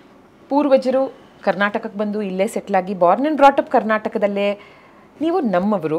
ಭಾಷೆ ಮೇಲೆ ನೀವು ಆಡಿರುವಂಥ ಸಾಕಷ್ಟು ಮಾತುಗಳು ಎಷ್ಟು ಮೋಟಿವೇಟಿಂಗ್ ಅಂದರೆ ಒಂದಷ್ಟನ್ನು ನಾನು ಹೈಲೈಟ್ ಮಾಡಲೇಬೇಕು. ಸಾಕಷ್ಟು ಜನ ಹೇಳ್ತಾರೆ ಕಬ್ಬಿಣದ ಕಡಲೆ ನಿಮ್ಮ ಕನ್ನಡ ಅರ್ಥವಾಗೋದು ಅಂತ. ಅಂಥವ್ರಿಗೆ ನೀವು ಹೇಳ್ತೀರಾ, ನನ್ನ ಕನ್ನಡ ಕಬ್ಬಿಣದ ಕಡಲೆ ಅನ್ನೋರಿಗೆ ಇದು ನನ್ನ ಕನ್ನಡ ಅಲ್ಲ, ಇದು ನಮ್ಮ ನೆಲದ ಕನ್ನಡ, ಇದು ಹಿರಿಯರು ನಮಗೆ ಬಿಟ್ಟು ಹೋದಂಥ ಆಸ್ತಿ, ಇದನ್ನು ನಾವೇ ಉಳಿಸ್ಕೊಳ್ದೇ ಇದ್ರೆ ಹೇಗೆ ಅಂತ. ನನ್ನ ನೆಲದಲ್ಲಿ ನಾನಾದರೆ ಅನ್ಯ, ಬೇರೆ ಇನ್ನೆಲ್ಲೇ ಆಗುವೆ ಮಾನ್ಯ ಅಂತ. ಆದರೆ ಇಲ್ಲಿ ಒಂದೇನಾಗುತ್ತೆ, ಸಂಸ್ಕೃತಕ್ಕೆ ಆವಾಗಲೇ ನಾನು ಹೇಳಿದ್ದೆ ಇಲ್ಲಿ ಅನ್ವಯ ಅಂದರೆ ಭಾಷೆ ಆಡ್ತಾ ಬರುತ್ತೆ. ವೊಕ್ಯಾಬ್ಯುಲರಿ ಇವತ್ತಿನ ದಿನ ತುಂಬ ಲಿಮಿಟೆಡ್ ಆಗಿ ಹೋಗಿದೆ ಸರ್. ನಿಮಗೆ ಇವಾಗ ನಿಮ್ಮ ಅನುಭವವನ್ನು ಕೇಳಬೇಕಂದ್ರೆ ಇಷ್ಟೊಂದು ಪದ ಪರಿಚಯ ಖಂಡಿತ ಪ್ರಾರಂಭದಿಂದ ಇರೋದಕ್ಕೆ ಸಾಧ್ಯ ಇಲ್ಲ ಅಂತ ಅಂದ್ಕೊಂಡಿದ್ದೀನಿ. ಹೋಗ್ತಾನೆ ಎಲ್ಲರೂ ಕಲಿಯೋದು. ಫಾರ್ ಎಕ್ಸಾಂಪಲ್, ನಾನು ರೇಡಿಯೋದಲ್ಲಿ ಶುಭೋದಯ ಅಂತ ಒಂದು ಕಾರ್ಯಕ್ರಮ ಮಾಡ್ತಿದ್ದೆ. ಅದು ದೇವರ ಬಗೆಗಿನ ಕಾರ್ಯಕ್ರಮ ಆಗಿದ್ದರಿಂದ ಬೇರೆದ್ರಲ್ಲಿ ಕಂಗ್ಲೀಷ್ ಮಾತಾಡಿದ್ರು ನಡೀತಿತ್ತು. ಇಲ್ಲಿ ಅಚ್ಚ ಕನ್ನಡ, ಎಲ್ಲವೂ ಕನ್ನಡದಲ್ಲೇ ಮಾತಾಡಬೇಕಿತ್ತು. ಒಂದು ಬಾರಿ ವಿಶ್ವಕರ್ಮನ ಬಗ್ಗೆ ಮಾತಾಡಬೇಕಿತ್ತು. ಪ್ರಪಂಚದ ಮೊದಲ ಇಂಜಿನಿಯರ್. ಅವತ್ತೊಂದು 24 ಗಂಟೆ ಒದ್ದಾಡಿದ್ದೀನಿ ಇಂಜಿನಿಯರ್ ಅಂದರೆ ಕನ್ನಡದಲ್ಲಿ ಏನು ಹೇಳ್ತಾರೆ ತಿಳ್ಕೊಳ್ಳೋದಕ್ಕೆ. ಅದೇ ಅಭಿಯಂತರ, ಆಮೇಲೆ ಗೊತ್ತಾಯಿತು ಅಭಿಯಂತರ ಅಂತಾರೆ ಅಂತ. ಹೀಗೆ ನೀವು ಯಾವುದಾದ್ರೂ ಒಂದು ಆಂಗ್ಲ ಪದಕ್ಕೆ ಕನ್ನಡ ಅರ್ಥ ಹುಡ್ಕೋದಕ್ಕೆ ಯಾವತ್ತಾದರೂ ಒದ್ದಾಡಿರೋದು ಉಂಟಾ? ಒಂದು ಹೌದಾ? ಯಾರಿಗೆ ಹಸಿವಿರುತ್ತೆ ಅವರು ತಿಂತಾರೆ, ತಿನ್ನೋದನ್ನು ಅವರೇ ಆಯ್ಕೆ ಮಾಡ್ಕೊಳ್ತಾರೆ. ಏನನ್ನ ತಿಂದರೆ ಪೌಷ್ಟಿಕ ಅಂತ ಗೊತ್ತಿರಬೇಕು ಅವ್ರಿಗೆ. ಯಾವುದರ ಹಿಂದೆ ಹೋದಾಗ ನಿಮಗೆ ಅದು ಏನು ದಕ್ಕತ್ತೆ ಅನ್ನೋ ಒಂದು ಪೂರ್ವಾಲೋಚನೆ ಅದಿರಬೇಕು. ನಾನು ಯಾವುದೋ ಒಂದು ಪದವನ್ನು ಹಿಗ್ಗಿಸಿ ಹೋಗ್ತಾ ಇದ್ದೇನೆ ಅಂತಂದರೆ ಅದು ನಿಮಗೆ ಕೆಡುಗನ್ನೇನು ಮಾಡೋದಿಲ್ಲ. ಅದು ಸರ್ವಜ್ಞ ಬಹಳ ಮುಂಚೆನೇ ಹೇಳಿಬಿಟ್ಟಿದ್ದಾನೆ, ಎಲ್ಲ ಬಲ್ಲವರಿಲ್ಲ, ಬಲ್ಲಿದರೂ ಬಹಳಿಲ್ಲ, ಸಾಹಿತ್ಯ ಎಲ್ಲರಿಗೆ ಇಲ್ಲ ಅಂತ ಹೇಳಿದನು. ಸಾಹಿತ್ಯ ಅಂದರೆ ಸಹಿತವಾದ್ದು. ಅಹಿತವಾದ್ದನ್ನು ಸಾಹಿತ್ಯ ಅಂತ ತೆರೆಯೋಕ್ಕಾಗಲ್ಲ. ಯಾವುದು ಅಹಿತವನ್ನು ಉಂಟು ಮಾಡುತ್ತೋ ಅದು ಸಾಹಿತ್ಯವಾಗೋಕ್ಕೆ ಸಾಧ್ಯವೇ ಇಲ್ಲ. ಅದಕ್ಕೆ ಇವರೆಲ್ಲರೂ ಅದನ್ನು ಭೂಸಾ ಸಾಹಿತ್ಯ ಇತ್ಯಾದಿಗಳನ್ನು ಹೇಳ್ಕೊಳ್ತಾರೆ. ಅದಕ್ಕೆ ಕೊಡಬೇಕಾದ ಶಿರೋನಾಮೆಗಳು ಬೇರೆ ಇದೆ. ಆದರೆ ಸಾಹಿತ್ಯ ಸೌಜನ್ಯಯುತವಾಗಿಯೂ ಇರಬೇಕು. ಅದನ್ನು ನಾವು ಇತರರಿಗೆ ಪ್ರೇರಣೆಯಾಗಿಯೋ ಮಾದರಿಯಾಗಿಯೋ ನಮೂನೆಯಾಗಿಯೋ ಅದು ಏನಾದರೂ ಸ್ಥಾಪನೆ ಮಾಡುತ್ತೆ, ಅವರ ಬೌದ್ಧಿಕ ಮಟ್ಟವನ್ನು ಬೌದ್ಧಿಕ ಔನ್ನತ್ಯವನ್ನು ಇನ್ನಷ್ಟು ಹೆಚ್ಚಿಸುತ್ತೆ ಅನ್ನೋದಾದರೆ ಅವೆಲ್ಲೂ ಉಳಿತೆ. ಹಾಗಾಗಿ ಯಾವುದೋ ಒಂದು ಭಾಷೆ ಅಂತಂದ ಕೂಡಲೇ ಎರವಲು ಪದಕೋಶವೇ ಹೇಳಲ್ಲ ನಮಗೆ. ಸ್ವತಂತ್ರ ಭಾಷೆ ಅಂತ ಯಾವುದೂ ಇಲ್ಲವೇ ಇಲ್ಲ. ಎಲ್ಲ ಭಾಷೆಗಳಿಗೂ ಹಾಗೆ ಏನೋ ಒಂದು ಸ್ರೋತ ಬೇರೆ ಬೇರೆ ಕಡೆಯಿಂದ ಎರವಲು ಪಡೆದಂಥ ಅನೇಕ ಪದಕೋಶ ಇರಲೇಬೇಕು. ಹಾಗೆ ಅನೇಕ ಭಾಷೆಗಳ ಮಿಶ್ರಣವಾಗಿಯೇ ಒಂದು ಭಾಷೆ ಅಂತ ಆಗಿರಬೇಕು. ಅದಕ್ಕೆ ಶುದ್ಧ ರೂಪ ಅಂತ ಯಾವುದೂ ಇರೋದಿಲ್ಲ. ಹೇಗೆ ನಮ್ಮಲ್ಲಿ ಊ ಪ್ರತ್ಯಯ ಸೇರಿಕೊಂಡ ತಕ್ಷಣ ನಮ್ಮ ಕನ್ನಡ ಪದಗಳೇ ಆಗಿಬಿಡುತ್ತೆ. ನಾವು ಮೇಜು ಅಂತ ಎಂದು ಹೇಳೋದೇ ಇಲ್ಲ. ಒಂದು ಊ ಸೇರಿಸ್ಕೊಂತ ಒಂದು ಊ ಪ್ರತ್ಯಯ ಸೇರಿಸಿದ ತಕ್ಷಣ ಆ ಪದ ಕನ್ನಡದ್ದಾಯಿತು. ಹಾಗಾಗಲಿ ಅಂತ ಅನೇಕ ಭಾಷಾಶಾಸ್ತ್ರಜ್ಞರು ಹೇಳಿದ್ದಾರೆ.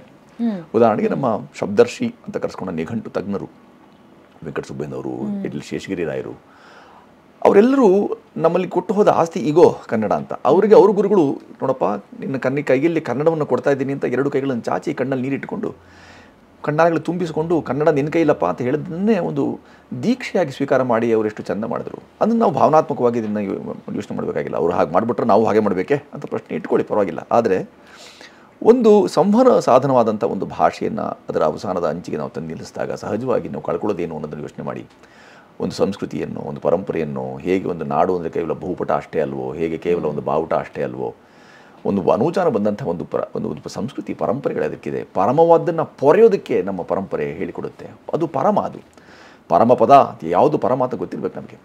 ಭಾಷೆ ವಿಚಾರಕ್ಕೆ ಬಂದಾಗ ಅದೇ ಅನೇಕ ಸಂಗತಿಗಳಿವೆ. ಆ ಥರದ ಪರಮ ಅನ್ನೋದನ್ನು ಯಾರು ಪೊರೆದಿರ್ತಾರೆ, ಕಣ್ಣ ಪೊರೆಯನ್ನು ಸರಿಸಿರ್ತಾರೆ, ಅಂಥವ್ರಿಗೆ ಭಾಷೆ ದಕ್ಕತೆ ಒದಗಿ ಬರುತ್ತೆ. ಅದಕ್ಕೆ ಯಾರೂ ಹೊರತಲ್ಲ, ಯಾರು ಬೇಕಾದರೂ.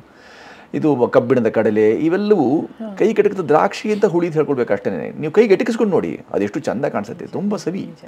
ಆ ಸವಿಯನ್ನು, ಆ ಸ್ಮೃತಿಯನ್ನು ಪಕ್ಕಕ್ಕಿಟ್ಟು ವಿಕೃತಿಯನ್ನು ಮೆರೆದಾಗ ಭಾಷೆ ವಿಚಾರದಲ್ಲಿ ದೇವರು ಯಾವ ಭಾಷೆ ಆಡ್ತಿದ್ರು, ನೀವು ಅವರ ಪರವ, ನೀವು ಅವರ ಹಿಂಬಾಲಕರು, ನೀವು ಬಾಲಬಡುಕರು, ಇವೆಲ್ಲದರ ಹೇಳಿದ್ನಲ್ಲ, ಜರೆದು ಯಾರೂ ಧರೆಗೆ ದೊಡ್ಡವರಾಗಿಲ್ಲ. ಈ ಎಲ್ಲ ಕಾರಣಗಳಿಂದಾಗಿ ಭಾಷೆ ವಿಚಾರಕ್ಕೆ ಬಂದಾಗ ಯಾರು ಎಷ್ಟು ಪರಿಶ್ರಮ ಹಾಕಿರ್ತಾರೆ, ಮೈಗೆ ಎಷ್ಟು ಎಣ್ಣೆ ಹಚ್ಕೊಂಡು ಮರಳಲ್ಲಿ ಹೊರಳಾಡಿರ್ತಾರೆ, ಅಷ್ಟು ಮಾತ್ರ ಅಲ್ಲಲ್ಲಿ ಮಾತ್ರ ಪ್ರಾಪ್ತಿ ಲಭ್ಯ ಇದ್ದಷ್ಟು ಆಗಿರುತ್ತೆ. ಎಲ್ಲರಿಗೂ ಎಲ್ಲೂ ದಕ್ಕೋದಿಲ್ಲ. ಇತ್ತೀಚಿನ ದಿನಗಳಲ್ಲಿ ನೀವು ಯಾವುದಾದ್ರೂ ಒಂದೆರಡು ಪದಗಳು ನನಗೆ ಇತ್ತೀಚಿನ ದಿನಗಳಲ್ಲಿ ಗೊತ್ತಾಯಿತು ಇದಕ್ಕೆ ಅರ್ಥ ಇದು ಕನ್ನಡದಲ್ಲಿ ಅನ್ನೋಂಥದ್ದಿದ್ರೆ ಸರ್ ಒಂದೆರಡು ಎಕ್ಸಾಂಪಲ್? ಅನೇಕ ನೋಡಿ. ಜಗರ್ನಾಟ್ ಅನ್ನೋ ಆಂಗ್ಲ ಪದಕ್ಕೆ ಜಗನ್ನಾಥನ ರಥಚಕ್ರ ಅಂತ ಕನ್ನಡದ ಅರ್ಥ. ಹಾಗೊಂದು ಅಲ್ಲಿ ಹೋಗಿ ಪಲ್ಲಟವಾಗಿ ಅದು ಅಲ್ಲಿ ಹೋಗಿ ಆಕ್ಸ್ಫರ್ಡ್ನಲ್ಲಿ ಅದು ಜಗರ್ನಾಟ್ ಅಂತ ಆಗ್ಬಿಟ್ಟಿದೆ. ಹೇಗೆ ಉದಕಮಂಡಲ ಊಟಿ ಆಗೋಯ್ತು ಹಾಗೆ ಜಗನ್ನಾಥನ ರಥಚಕ್ರ ಜಗರ್ನಾಟ್ ಆಗ್ಬಿಡುತ್ತೆ ಅನ್ನೋದಾದರೆ, ಗ್ರೈವೇಯಕ ಆನೆಯ ಕೊರಳಿಗೆ ತೊಡಿಸುವ ಹಾರ, ಇವೆಲ್ಲವೂ ವ್ಯುತ್ಪತ್ತಿ ಹುಡುಕಿದಾಗ ನೀವು ಅದನ್ನು ಎಲ್ಲಿಂದ ಅದರ ಉತ್ಪತ್ತಿ ಹೇಗೆ, ಅದರ ವ್ಯುತ್ಪತ್ತಿ ಏನು, ಎಲ್ಲಿಂದ ಇದರ ಮೂಲ, ಶಬ್ದದ ಮೂಲ ಪರಿಶೀಲಿಸಬೇಕಲ್ಲ. ಅವಾಗೆಲ್ಲ ಹೋದಾಗ ನಿಮಗೆ ಬೆರಗಾಗುವಂಥದ್ದು ಇದು ಯಾವುದೋ ನಮ್ಮದೇ ಅಂತ ಹೇಳ್ಕೊಳ್ಳೋಂಥ ಯಾವುದೇ ಭಾಷೆ ಮೂಲ ನಿಮ್ಗೆ ಸಿಗೋದಿಲ್ಲ. ಯಾವುದು ಗ್ರೀಕ್ ಸಿಗುತ್ತೆ, ಲ್ಯಾಟಿನ್ ಸಿಗುತ್ತೆ, ಪರ್ಷಿಯಾ ಸಿಗುತ್ತೆ. ನಾವಿವಾಗ ಆಡ್ತಿರುವಂಥ ಆ ಭಾಷೆ ಸಂಪೂರ್ಣ ಮಿಶ್ರಿತ ಭಾಷೆ. ನೀವು ಹೇಳ್ತಿರುವ ತಹಶೀಲ್ದಾರ ಸಹ ನಮ್ಮ ಕನ್ನಡ ಪದವಲ್ಲ. ತೆಹಸೀಲ್ ಅನ್ನೋದೊಂದು ಪ್ರಾಂತ ಅಂತ, ಅದು ಪ್ರಾಂತಾಧಿಕಾರಿ ಅಂತ ನಾವು ಕರೆಯಲ್ಲ, ತಹಶೀಲ್ದಾರ ಅಂತಲೇ ಕರಿತೀವಿ. ಅಮೂಲ್ದಾರ, ಶೇಖ್ದಾರ, ಮಾಮಲೆದಾರ ಅಂತ ನೀವೇನು ಹೇಳ್ತಿದ್ದೀರಿ ಅವೆಲ್ಲವೂ ಹಾಗೆ ಒಂದು ಪರ್ಷಿಯಾದಿಂದ ಆ ಯಾವುದೋ ಬೇರೆ ಬೇರೆ ಮೂಲಗಳಿಂದ ಬಂದು ಸೇರಿಕೊಂಡಂಥ ಪದಗಳನ್ನು ನಾವು ಭಾಷೆ ಅಂತ ಅಪ್ಪಿಕೊಂಡಿದ್ದೇವೆ. ಹಿರಿದಾದ ಗುಣವನ್ನು ಹೆಗ್ಗುಣ ಅಂತ ನಾವು ಹೇಳ್ಬೋದಾದರೆ ಇದನ್ನು ಬಳಸೋಲ್ಲ ನಾವು. ಯಾಕೆಂತಂದರೆ ಅದು ಹೆಗ್ಗಣಕ್ಕೆ ಹತ್ತಿರವಿದೆ ಅನ್ನೋ ಕಾರಣಕ್ಕೆ ನಿಮ್ದೆಂಥ ಹೆಗ್ಗುಣ ರೀ ಅಂತಂದರೆ ಇವ್ರೇನ್ರಿ ನಾನು ಹೆಗ್ಗಣ ಅಂತ ಬೈದರು ಅಂತ ಅಂದ್ಬಿಡ್ತಾರೆ ಅಂತ ಕೊನೆಗೆ. ಇಲ್ಲ, ಇದು ಹೆಗ್ಗುಣ ಅಂತ ನಾವು ಪದವನ್ನೇ ಬಿಟ್ಬಿಡ್ತೇವೆ. ಈ ಥರ ಅದಕ್ಕಾಗಿ ಹೇಳಿದ್ದು ದೇವೋ ನಜಾನಾತಿ ಅಂತ.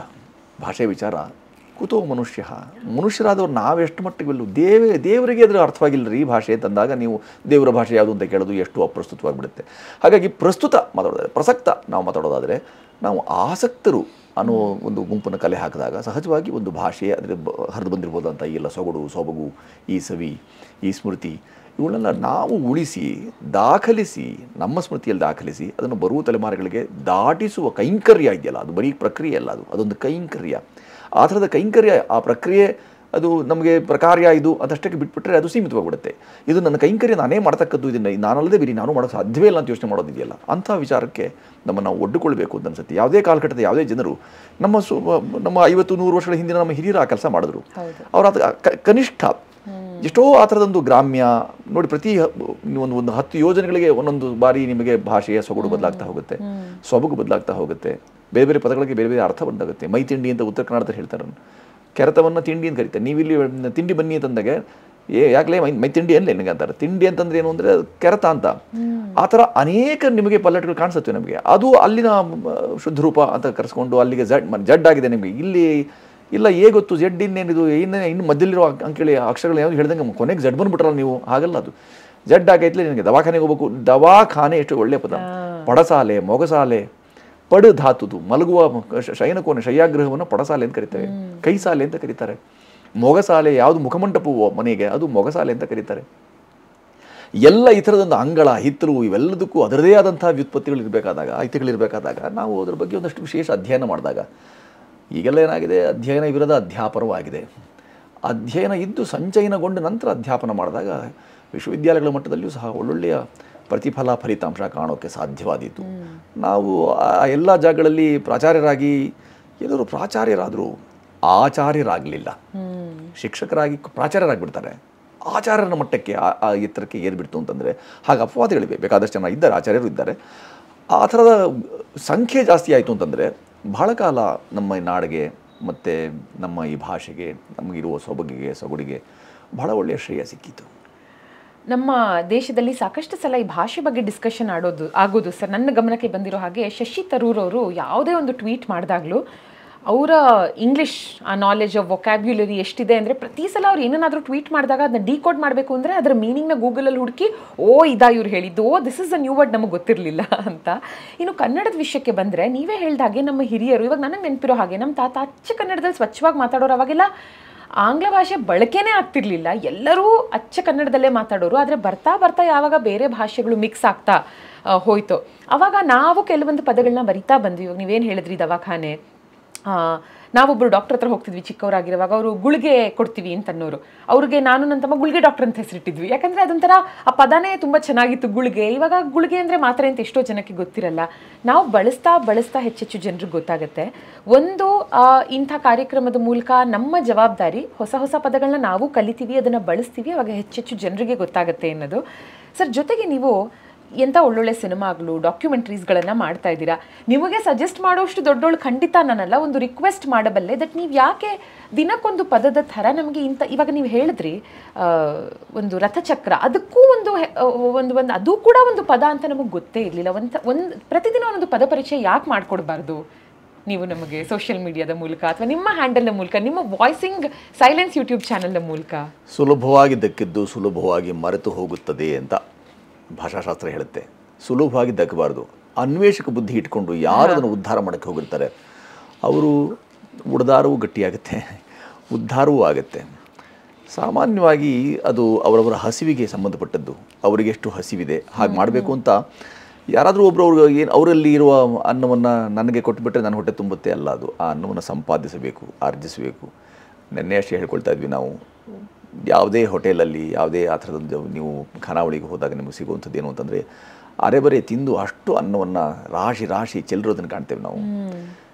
ಬೆಳೆಯುವ ಸೊಕ್ಕು ನಮಗಿಲ್ಲದ ಮೇಲೆ ಚೆಲ್ಲುವ ಸೊಕ್ಕು ಎಲ್ಲಿಂದ ಬಂತು ನಮಗೆ? ಹಾಗಾಗಿ ಹಣ ನಿಮ್ಮದೇ. ನಾನು ಹೇಳಿದೆ ಅವ್ರನ್ನ ಕರೆಸಿ ಖಾನಾವಳಿಯವ್ರಿಗೆ, ಹಣ ನಿಮ್ಮದೇ, ಅನ್ನ ನಿಮ್ಮದಲ್ಲ, ಚೆಲ್ಲದಿರಿ.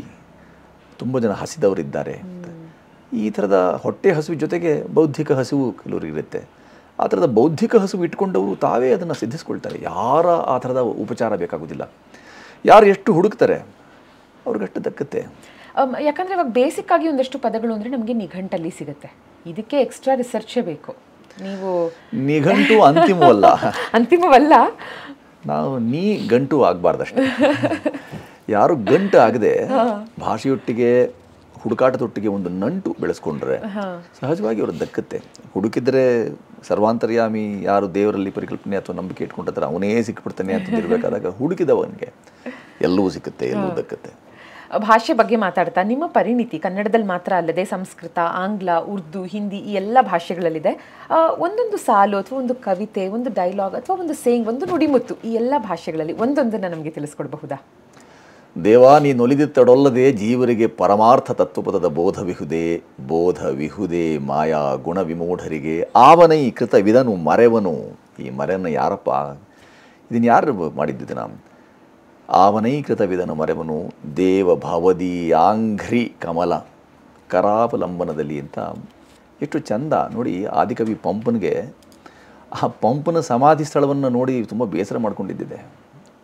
ಆದಿಕವಿ ಪಂಪ ಅಂತೆಲ್ಲ ಹೇಳ್ತೀರಿ. ಪಂಪ, ರನ್ನ, ಪೊನ್ನ, ಜನ್ನ, ಹರಿಹರ, ರಾಘವಾಂಕ, ಕುಮಾರವ್ಯಾಸ, ನಮ್ಮ ಮುದ್ದಣರ ವರವಿಗೆ ಎಷ್ಟು ಜನ ಆಗಿ ಹೋಗಿದ್ದಾರೆ. ಕನ್ನಡದ ಅದೆಷ್ಟು ದೊರೆಗಳು ಇಡೀ ಭೂಭಾಗವನ್ನು, ಅದು ಭರತಖಂಡ ಅಂತ ಅಂದ್ಬಿಟ್ಟು ಕೇವಲ ಇಷ್ಟಕ್ಕೆ ಸೀಮಿತ ಮಾಡ್ಕೊಳ್ಬೇಡಿ ನೀವು, ಸಾಗರೋತ್ತರ ಸಹ ಅವರೆಲ್ಲರೂ ಇಟ್ಟುಕೊಂಡು ಅದೆಷ್ಟು ಚೆಂದ. ನೀವು ದುರ್ವಿನೀತ ಅಥವಾ ದಕ್ಷಿಣಾಪಥೇಶ್ವರ, ಇಮ್ಮಡಿ ಪುಲಿಕೇಶಿ ಯಾರನ್ನೂ ನೀವು ಹೇಳಿ ನೋಡಿ, ಎಷ್ಟು ಕನ್ನಡದ ದೊರೆಗಳು, ರಾಷ್ಟ್ರಕೂಟರು, ಚೇರರು, ಜೋಳರು, ಹೊಯ್ಸಳರು, ನೀವು ಒಂದೊಂದನ್ನು ನೀವು ಗಮನಿಸಿ ನೋಡಿ. ಆ ಎಲ್ಲರೂ ಆಳಿ ಹೋದಂಥದ್ದನ್ನು ನಾವು ಇತಿಹಾಸವಾಗಿ ನಾವೆಂದೂ ಕಲಿಯಲೂ ಇಲ್ಲ, ಕಲಿಸಲೂ ಇಲ್ಲ. ಮೊದಲು ಇತಿಹಾಸದ ಅಧ್ಯಯನ, ಇತಿಹಾಸ ಅಂದರೆ ಹೀಗೆ ನಡೆಯಿತು ಅಂತ, ಮೊದಲು ಹೀಗೆ ನಡೆದದ್ದು ಏನು ಅನ್ನೋದರ ಕ್ರೋಢೀಕರಣ ಇದೆಯಲ್ಲ, ಮೊದಲು ಕಲೆ ಹಾಕುವಿಕೆಯಲ್ಲ, ಅದು ಮೊದಲಾಗಬೇಕಾಗಿದೆ. ಅದು ಆಯಿತು ಅಂತಂದರೆ, ಕಲೆ ಹಾಕುವಿಕೆ ಆಯಿತು ಅಂತಂದರೆ ಈಗ ಮಾಡ್ತಿರುವಂಥ ಕೊಲೆ ಕಡಿಮೆ ಆಗುತ್ತೆ. ಕನ್ನಡದ ಅಥವಾ ಭಾಷಾ ಕೊಲೆ ಏನಿದೆಯಲ್ಲ, ಅದೊಂದು ದೌರ್ಜನ್ಯ, ಅದನ್ನು ಮಾಡದೇ ಇರೋಂಥದ್ದು ಒಳ್ಳೆಯದು. ಈ ಥರ ಕನ್ನಡದ್ದು ನಾವು ಹಳೆಗನ್ನಡವೋ, ನಡುಗನ್ನಡವೋ ಇವುಗಳನ್ನು ನಾವು ಮರೆತು ಕೊನೆಗೆ ಅದು ಈಗ ಬದಲಾದ ಕಾಲಘಟ್ಟ ಪಲ್ಲಟವಾಗಿದೆ, ಹಾಗಾಗಿ ನಮಗಿದು ಸೂಕ್ತ ಅಂತ ಅನ್ನಿಸ್ತಾ ಇದೆ ಅಂತ ನಾವು ಅಟಾಟೊಪ ಮೆರಿತಾ ಇದ್ದೇವಲ್ಲ, ಅದನ್ನೇ ಆತುಕೊಳ್ಳಿ ಅಂತ ಯಾರೂ ಹೇಳೋದಿಲ್ಲ. ಆದರೆ ಅದು ಅರಿತಿದ್ರೆ ಚೆನ್ನಾಗಿರುತ್ತೆ. खामोश है दिल भरी महफिल में यहाँ चिल्लाना नहीं अच्छा, खामोश है ये दिल भरी महफिल में यहाँ चिल्लाना नहीं अच्छा, अदब पहला खजाना है, अदब पहला खजाना है, ಇಬಾದತ್ का ಖಜಾನಾ ಹಿ ಹೇ ಸಚ್ಚ. ನುಕ್ಸ ಎಷ್ಟು ಸಲಿ ಬಂದಿದೆ ನೋಡಿ ಇದರಲ್ಲಿ. ಇದು ನಿಮಗೆ ಶೇರೋ ಶಾಯರಿಲಿ ಎಷ್ಟು ಚೆನ್ನಾಗಿ ಸಿಗ್ತಾ ಹೋಗುತ್ತೆ ಉರ್ದುಗೆ. His flashing hair, his floating eyes, his flashing hair, his floating eyes, weave a circle round him thrice and open your heart to the holy tread. ಇದು ಎಷ್ಟು ಚೆನ್ನಾಗಿದೆ. ಯಾವುದೇ ಕವಿಯನ್ನು, ಯಾವುದೇ ಅದರದ ಸಾಹಿತ್ಯದ ವಾಂಗ್ಮಯವನ್ನು ಅಥವಾ ಸಾಹಿತ್ಯವನ್ನು ರೂಢಿಸ್ಕೊಂಡಂಥವ್ರಿಗೆ ಎಷ್ಟು ಚಂದ. मैं रोया माँ छोड़कर, माँ काम छोड़कर आई मुझे उठा लिया, मैं रोया माँ काम छोड़कर आई मुझे उठा लिया, झाड़ू पोंछ कर चूम चूम गीले गालों को सुखा दिया, आजा बचपन एक बार फिर, आजा बचपन एक बार फिर, दे दे अपना निर्मल प्यार. ಇದೆಲ್ಲವೂ ಮೈತ್ರಿ ಶರಣಗುಪ್ತರು ಅಂಥವ್ರನ್ನೆಲ್ಲ ಓದ್ತಾ ಹೋದಾಗ ನಿಮಗೆ ಎಷ್ಟು ಚೆಂದ ಇದೆಯಲ್ಲಪ್ಪ ಇದು ಅಂತ ಅನಿಸುತ್ತೆ. ಸಂಸ್ಕೃತ ಅಂತೂ ಹೇರಳ ಕೊಡ್ತಲೇ ಹೋಗ್ಬೋದು ನೀವು. ಅದಕ್ಕೇನು ಕೊಲೆಯಲ್ಲ. ಖಲ್ವಾಟೋ ದಿವಶೇಶ್ವರಸ್ಯ ಕಿರಣೈ ಸಂತಾಪಿತೋ ಮಸ್ತಕೆ ಗಚ್ಚಂತೇಶ ಮನಾತಪಂ ತ್ರಿದಿಗತ ಸ್ಥಾಲಸ್ಯ ಮೂಲಂಗತ ತತ್ರಾಪ್ಯಸ್ಯ ಮಹಾಫಲೇನ ಪದತಃ ಭಗ್ನಂ ಸ ಶಬ್ದಂ ಶಿರ. ಎಷ್ಟು ಚೆನ್ನಾಗಿ ಹೇಳ್ತಾ ಹೋಗ್ತಾರೆ. ಎಷ್ಟು ಚೆಂದ ಇದೆ ಅದು ನೋಡಿ. ಒಬ್ಬ ಖಲ್ವಾಟ ಅಂದರೆ ಒಬ್ಬ ತಲೆಗೂದಲಿಲ್ಲದವ, ಬೋಳು ತಲೆಯ ವ್ಯಕ್ತಿ. ಅವನು ಹೋಗ್ತಿರ್ಬೇಕಾದಾಗ ಅವ್ರಿಗೆ ಯಾರ್ಯಾರ ವಿಧಿ ಎಲ್ಲೆಲ್ಲಿ ಬರೆದಿರುತ್ತೆ ಅನ್ನೋದನ್ನು ಎಷ್ಟು ಚೆಂದ ಹೇಳ್ತಾ ಹೋಗ್ತಾರೆ ಈ ಸುಭಾಷಿತ ಮುಖಾಂತರ, ಈ ಶ್ಲೋಕದ ಮುಖಾಂತರ, ಅವರು ಈ ಸೂಕ್ತಿ ಮುಖಾಂತರ. ಅವನು ಹೋಗ್ತಿರ್ಬೇಕಾದಾಗ ಬೋಳು ತಲೆಯ ಮೊದಲೇ ಕೂದಲಿಲ್ಲ. ಹೋಗ್ತಿರ್ಬೇಕಾದಾಗ ಒಂದು ದೊಡ್ಡ ಮರದ ಮೇಲಿಂದ ಅವನ ತಲೆಯ ಹಾಗೆ ಇದ್ದಂಥ ಒಂದು ಹಣ್ಣು ಅವನ ತಲೆ ಮೇಲೆ ಬಿದ್ದು ಅವನ ತಲೆ ಒಡೆದು ಹೋಯಿತು. ಹಣ್ಣಿನ ಹಾಗೆ ಅಥವಾ ಕಾಯಿಯ ಹಾಗೆ ತಲೆ ಒಡೆದು ಹೋಯಿತು. ಹಾಗೆ ಯಾರ್ಯಾರಿಗೆ ಎಷ್ಟೆಷ್ಟು ಲಭ್ಯನೋ, ಯಾವ್ಯಾವಾಗ ಏನೇನು ವಿಧಿ ಹೀಗೆ ಆಡಿಸುತ್ತೋ ಆ ರೀತಿಯಲ್ಲಿ ಮನುಷ್ಯನಿರ್ತಾನೆ ಅನ್ನೋದನ್ನು ಅದೆಷ್ಟು ಚೆಂದ ಒಂದೊಂದು ಈ ಥರದ 4 ಸಾಲುಗಳಲ್ಲಿ ಹೇಳ್ತಾ ಹೋಗ್ತಾರೆ. ನಮ್ಮಲ್ಲಿ ಚೌಪದಿಗಳಿವೆ, ಸಾಂಗತ್ಯವಿದೆ, ದೇಸಿ ಪದ್ಧತಿ ಇದೆ, ಶಿಷ್ಟ ಪರಂಪರೆ ಇದೆ. ಎಲ್ಲದರಲ್ಲೂ ಈ ಥರ हिंदी में जिसको कहते हैं कूट कूट को भरा हुआ, कूट कूट के भरा हुआ है.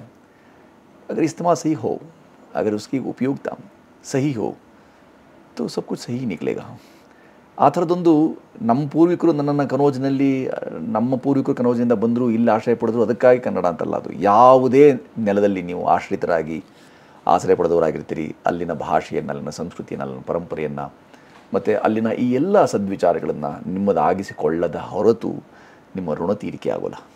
ಮಾತುಗಳೇ ಬರ್ತಾ ಇಲ್ಲ. ನಿಮ್ಮ ಈ ಎಲ್ಲ ಭಾಷೆಗಳಲ್ಲಿ ಒಂದು ಅದ್ಭುತವಾದ ಶ್ಲೋಕಗಳನ್ನು, ಸಾಲುಗಳನ್ನು ಅದರ ಅರ್ಥ ಸಹಿತವಾಗಿ ನಮಗೆ ತಿಳಿಸ್ಕೊಟ್ರಿ. ಒಂದು ಏನಂದರೆ, ಇವತ್ತಿನ ದಿನ ನಾವು ಹೆಚ್ಚು ಗ್ಯಾಡ್ಜೆಟ್ಸ್ಗಳಲ್ಲಿ ಕಾಂಟೆಂಟ್ನ ಕನ್ಸ್ಯೂಮ್ ಮಾಡ್ತಿರೋದಕ್ಕೋ, ಕಡಿಮೆ ಓದ್ತಿರೋದಕ್ಕೋ, ಕಡಿಮೆ ಇಂಟ್ರ್ಯಾಕ್ಟ್ ಮಾಡ್ತಿರೋದಕ್ಕೋ ವ್ಯಕ್ತಿಗಳ ಜೊತೆ ಹೆಚ್ಚು ನೆನಪಲ್ಲಿ ಉಳಿಯಲ್ಲ. ನಮಗೆ ನೆನಪಿನ ಶಕ್ತಿನೇ ಕಮ್ಮಿ ಆಗಿರುವಂಥ ಇವತ್ತಿನ ಡೇ ಆ್ಯಂಡ್ ಏಜ್ ಅವ್ರಿಗೆ ಒಂದಷ್ಟು ಟಿಪ್ಸ್ ನೀವು ದಯವಿಟ್ಟು ಕೊಡೋ ಹಾಗಿದ್ರೆ, ಇಂಟ್ರೆಸ್ಟ್ ಇದ್ದರೆ ಅವ್ರು ಕಲಿತಾರೆ ಅನ್ನೋದನ್ನು ಹೊರತುಪಡಿಸಿ. ಯಾಕಂದರೆ ಇದು ನನಗೆ ಸಹ ಕೇಳ್ಕೊತಾ ಇದ್ದೀನಿ. ಇವಾಗ ಒಂದು ಶ್ಲೋಕ ಓದ್ತೀರಾ, ಓದಿ ಅದನ್ನ ನೆನಪಲ್ಲಿ ಇಟ್ಕೊಳ್ಳೋದು ಒಂದು, ಸೂಕ್ತವಾದ ಸಮಯದಲ್ಲಿ ಅದನ್ನು ಹೇಳೋದು ಒಂದು. ಯಾಕಂದರೆ ಒಂದು ಪುಸ್ತಕ ಬಿಡುಗಡೆ ಸಮಾರಂಭದಲ್ಲಿ ಅದ್ಭುತವಾಗಿ ಅಲ್ಲಿಗೆ ಸೂಕ್ತವಾದ ಒಂದು ಶ್ಲೋಕನೋ ಅಥವಾ ಸಂಸ್ಕೃತದ ಯಾವುದೋ ಒಂದು ಸಾಲುಗಳನ್ನು ಹೇಳ್ತೀರಾ, ಒಂದು ಸಂದರ್ಶನಕ್ಕೆ ಅಂತ ಬಂದಾಗ ಇಲ್ಲಿಗೆ ಸೂಕ್ತವಾದನ್ನು ಹೇಳ್ತೀರಾ. ಅಷ್ಟೊಂದು ಹೇಗೆ ನೆನಪಿರೋದಕ್ಕೆ ಸಾಧ್ಯ? ಅದಕ್ಕೆ ನಾವೇನು ಮಾಡಬೇಕು? ಏನೂ ಇಲ್ಲ. ನಾನು ಪಾಠ ಮಾಡ್ಬೇಕಾದ್ರೆ ಯಾವಾಗಲೂ ಹೇಳೋ ಮಾತು ಒಂದಿದೆ. ಅದು ನೋಡಿ, ಬೆಳಗ್ಗೆ 5 ಗಂಟೆಗೆ ಎದ್ಬಿಡಿ, ಎದ್ದು 2 ಅಚ್ಚು ಬೆಲ್ಲ ತಗೊಳ್ಳಿ, ತೊಗೊಂಡು 2 ಎಸಳು ಬೇವು ತಗೊಳ್ಳಿ, ಆಮೇಲೆ ಒಂದು 4 ಹಸಿಮೆಣಸಿನ್ಕಾಯಿ ತಗೊಳ್ಳಿ, ಇದ್ದರೆ ರುಚಿಗೆ ತಕ್ಕ ಹಾಗೆ ಸ್ವಲ್ಪ ಉಪ್ಪು ಬೆರೆಸ್ಕೊಳ್ಳಿ, ಆಮೇಲೆ ಒಂದು ಇಷ್ಟು ಗಾತ್ರದ ಸಗಣಿ ತಗೊಂಡು ಅದನ್ನು ಕದರಿ ಕುಡಿದು ಬಿಡಿ ಅಂತ. ಇದು ವಿನೋದಕ್ಕೆ ಹೇಳೋದಾದರೂ ಸಹ ಇದರಲ್ಲಿ ಮರ್ಮಾರ್ಥ ಏನಂದರೆ ಅರ್ಥಗಳಲ್ಲಿ ಬಹುವಿಧ ನಮಗೆ. ಮರ್ಮಾರ್ಥ, ವಿಶಿಷ್ಟಾರ್ಥ, ವಿಶಾಲಾರ್ಥ, ವಿಶೇಷಾರ್ಥ, ವ್ಯಂಗ್ಯಾರ್ಥ, ತದ್ಧಿತಾರ್ಥ, ಮಥಿತಾರ್ಥ, ಸಂಚಿತಾರ್ಥ, ಶಬ್ದಾರ್ಥ, ಪದಾರ್ಥ ಅಂತ ಅನೇಕ ಅರ್ಥಗಳು ಒಂದೇ ಪದಕ್ಕೆ. ಇದರಲ್ಲಿ ಮರ್ಮಾರ್ಥ ಏನು ಅಂತ ಹೇಳಿದ್ರೆ, ಹಾಗೆ ಏನಾದರೂ ಯಾರಾದರೂ ಕೊಟ್ಟಂಥ ಸಲಹೆ ಅಥವಾ ಸೂಚನೆಯಿಂದಾಗಿ ಯಾವುದು ಸಿದ್ಧಿಸೋಲ್ಲ. ಸ್ವಯಂ ಆಸಕ್ತಿ ಬೇಕು. ಆಗಲೇ ಹೇಳಿದ ಹಾಗೆ ಸುಲಭವಾಗಿ ಕಲಿತದ್ದು ಸುಲಭವಾಗಿ ಮರೆತು ಹೋಗುತ್ತೆ. ಪರಿಶ್ರಮ ಬೇಕು, ಕೃಷಿ ಮಾಡಬೇಕು. ಆ ಕೃಷಿ ಯಾರೂ ಮಾಡ್ಯಾರು. ಸ್ಮೃತಿ ಮೇಲೆ ಕೆಲಸ ಮಾಡೋಂಥ ಅನೇಕರು ನೋಡ್ತೀವಿ. ನಾವಂತೂ ಎಷ್ಟು ವಿಸ್ಮೃತಿಗೆ ಸರಿತಾ ಇದೆ ಸ್ಮೃತಿ ಅಂತ ಹೇಳಿದ್ರೆ, ನಮ್ಮ ಗೊತ್ತಿರುವಂಥ ಸ್ನೇಹಿತರು ದೂರದ ಮಂಗಳೂರಿನಲ್ಲಿ ಇದ್ದುಕೊಂಡು ಅಲ್ಲಿ ಅದರ ಮುಖಾಂತರ 2,000 ವಸ್ತುಗಳನ್ನು ಮುಂದೆ ಹರವಿ ಆ ಮಕ್ಕಳಿಗೆ ಅದನ್ನು ಸಹ ಸಾಧ್ಯವಾಗ್ಸುತ್ತೆ. ನಾನು ಇವಾಗ ಕೆಲಸ ಮಾಡ್ತಿರೋಂಥ ಪದ್ಮಗಂಧಿ ಅಂತ ಆ ಶಾಲೆಯಲ್ಲಿ ಗಾಂಧಾರ ವಿದ್ಯೆಯನ್ನು ಮಕ್ಕಳು ರೂಢಿಸ್ಕೊಂಡಿದ್ದಾರೆ. ಕಣ್ಣಿಗೆ ಪಟ್ಟೆ ಕಟ್ಕೊಂಡು ಓದ್ತಾರೆ. ಚಕ್ರಗಳು ನಮ್ಮಲ್ಲಿ ಇದ್ದೇ ಇದೆ, ಗೊತ್ತಿದೆ ನಿಮಗೆ. ಆಜ್ಞಾಚಕ್ರವನ್ನು ಜಾಗೃತಗೊಳಿಸಿದ್ದಾರೆ. ಇಂಥವೆಲ್ಲೂ ಸಾಧ್ಯ ಆಗುತ್ತೆ. ನಮ್ಮ ನೆಲದ ವಿಸ್ಮಯ ಇದು, ನಮ್ಮ ನೆಲದ ವಿಶೇಷ ಇದು ಅಂತ ಗೊತ್ತಾದ ಮೇಲೂ ಸಹ ಇನ್ನು ಯಾರಾದರೂ ಹೇಳಿಕೊಟ್ಟ ಮಾತು ಕಟ್ಟಿಕೊಟ್ಟು ಬುದ್ಧಿ ಬಹಳ ಕಾಲ ಬರುವುದಿಲ್ಲ. ನಾನು ಹೇಳಿದೆ ಅಂತಲ್ಲ, ಅದು ಅವರಿಗೆ ಸ್ವಯಮಾಸಕ್ತಿ, ಅವರ ಸ್ವಂತ ಹಸಿವಿನಿಂದ ಆಗಬೇಕಾದ ಕೆಲಸ ಅದು. ಹಾಗೊಂದು ಹಸಿವು ರೂಢಿಸ್ಕೊಳ್ಳಿ, ಒಳ್ಳೆಯದಾಗುತ್ತೆ ನಿಮಗೆ ಅಂತ ಹೇಳ್ಬೋದೇ ಹೊರತು, ನೀವು ಹಸಿವ್ಯಾಕೆ ನಿಮಗಿಲ್ಲ ಅಂತ ಪ್ರಶ್ನೆ ಮಾಡಿದ್ರೆ, ಈಗ ಪ್ರಶ್ನೆ ಇದೆಲ್ಲ, ನಾವು ಅತೀತರು ಪ್ರಶ್ನಾತೀತರಾಗಿ ಉಳಿಯಬೇಕು ಅಂತಂದರೆ ಮೌನಕ್ಕೆ ಮೌನಿನ ಕಲಹಂ ನಾಸ್ತಿ ಅಂತ. ಕಲಹೇನ ಕವಳಂ ನಾಸ್ತಿ ಅದು ಬೇರೆ ವಿಚಾರ. ಆದರೆ ಮೌನದಿಂದ ಕಲಹವಿರೋದಿಲ್ಲ. ಕಲಹ ಒಳ್ಳೆಯದಲ್ಲ.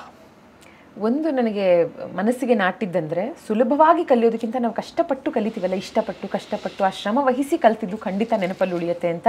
ಇದು ನನ್ನ ಟೇಕ್ ಅವೇ ಸರ್ ಈ ನಿಮ್ಮ ಮಾತುಗಳಿಂದ. ಇಷ್ಟ ಅಂತ ಹೇಳಿ ನೀವು ಬಚಾವಾದ್ರಿ. ಕಷ್ಟಪಟ್ಟು ಕಲಿತದ್ದು ಬಹಳ ಕಾಲ ಇರೋದಿಲ್ಲ. ಕಷ್ಟದಿಂದ ಏನು ಮಾಡಿದ್ರು ಸಹ ಕಷ್ಟಪಟ್ಟೇ ಉಳಿದು ಬಿಡುತ್ತೆ ಹೊರತು ಆ ಕಷ್ಟದ ಫಲಶ್ರುತಿ, ಫಲಿತಾಂಶ, ಪರಿಣಾಮ ಇದೆಯಲ್ಲ, ಅದು ನೆಟ್ಟಗಾಗೋಲ್ಲ. ಕಷ್ಟ ಅಂತ ಮೊದಲೇ ನೀವು ಮಾನಸಿಕವಾಗಿ ಸಿದ್ಧವಾಗಿಬಿಟ್ಟಿದ್ದೀರಿ, ಹೇಳ್ಬಿಟ್ಟಿದ್ದೀರಿ ಇದು ಕಷ್ಟ ಅಂತ ಅಂದ್ಕೊಂಡ್ಬಿಟ್ಟಿದ್ದೀರಿ. ಹಾಗಾಗಿ ಅದು ಅಲ್ಲ. ಅದು ಲಘು ಬಗೆಯಿಂದ, ಹೆಮ್ಮೆಯಿಂದ, ಜಿಗಿದು ಹೌದು ನಾನು ಇದರಲ್ಲಿ ಪಾಲ್ಗೊಳ್ತೀನಿ, ನನಗಿದು ಬೇಕು, ಕಲೀಲಿಕ್ಕಿದೆ, ನನಗೆ ನನ್ನ ಆಸಕ್ತಿ ಇದೆ, ನನ್ನ ಸ್ವಯಂ ಪ್ರೇರಣೆ ಇದೆ, ಯಾರದೋ ಪ್ರೇರಣೆ ಇಟ್ಟುಕೊಂಡು ಅವ್ರ ಹಾಗೆ ನಾನು ಯಾಕೆ ಆಗಲಿಲ್ಲ ಅಂತ ಅನ್ನೋದು ಭಾಳ ನಿಷ್ಕಷ್ಟವಾದ್ದು. ಅದು ಒಳ್ಳೆಯದಲ್ಲ. ಅದು ನಾನು ಅವರ ಹಾಗೆ ಅಂದರೆ ಅನುಕರಣೆ ಒಂದು ಮಿತಿ ಅಂತ ನಮ್ಮಲ್ಲಿ. ಯಾರನ್ನಾರು ಅನುಕರಿಸ್ತೀನಿ ಅಂತಂದರೆ ಅನುಸರಿಸಿ ನಡೆಯೋದು ಪರವಾಗಿಲ್ಲ, ನಾನು ಅನುಸರಿಸ್ತೇನೆ. ಆದರೆ ಅನುಕರಿಸೋದಿದೆಯಲ್ಲ, ಅದು ಒಂದು ಮಿತಿಯನ್ನಷ್ಟೇ ಹೇಳ್ತಾ ಇದೆ. ಹಾಗಾಗಿ ಈ ಇತಿ ಮತ್ತು ಈ ಮಿತಿಯನ್ನು ಮೀರಿದಾಗ ನಿಮ್ಗೆ ಸಿಗುವ ಆನಂದ ಇದೆಯಲ್ಲ, ಅದು ಬಹಳ ವಿಶೇಷವಾದ ಆನಂದ. ಅದು ಅಂಥ ಕೊಡುಗೆಯನ್ನು ಯಾರಾದರೂ ಒಬ್ಬರು ಕೊಡ್ತಾರೆ, ಯಾರಿಂದಾದರೂ ಪ್ರೇರಿತರಾಗಿ ಅವರ ಮಾದರಿಯನ್ನು ಅನುಸರಿಸಿಯೋ ಅವರ ನಮೂನೆಯನ್ನು ಇರಿಸಿಕೊಂಡು, ಅದೆಲ್ಲ ಶುದ್ಧ ಸುಳ್ಳು. ಅವರೆಲ್ಲ ಹಾಗೆ ನಂತರವೂ ಅದೆಲ್ಲ ಸಾಧನೆ ಅಂದರೆ ಶುದ್ಧ ಪಿಟಿ ರಾಯ ಕೇಳೆಂದ. ಅವರು ಪಿಟಿಗೆ ಹೇಳ್ಬೇಕು. ಯಾಕಂದರೆ ಸೀಳಿದಾಗ 2 ಅಕ್ಷರ ಇಲ್ಲ ಅಂತ ಯಾವಾಗಲೂ ಹೇಳ್ತಾರಲ್ಲ, ಎದೆ ಸೀಳಿದ 2 ಅಕ್ಷರ ಇಲ್ಲ ಅಂತ.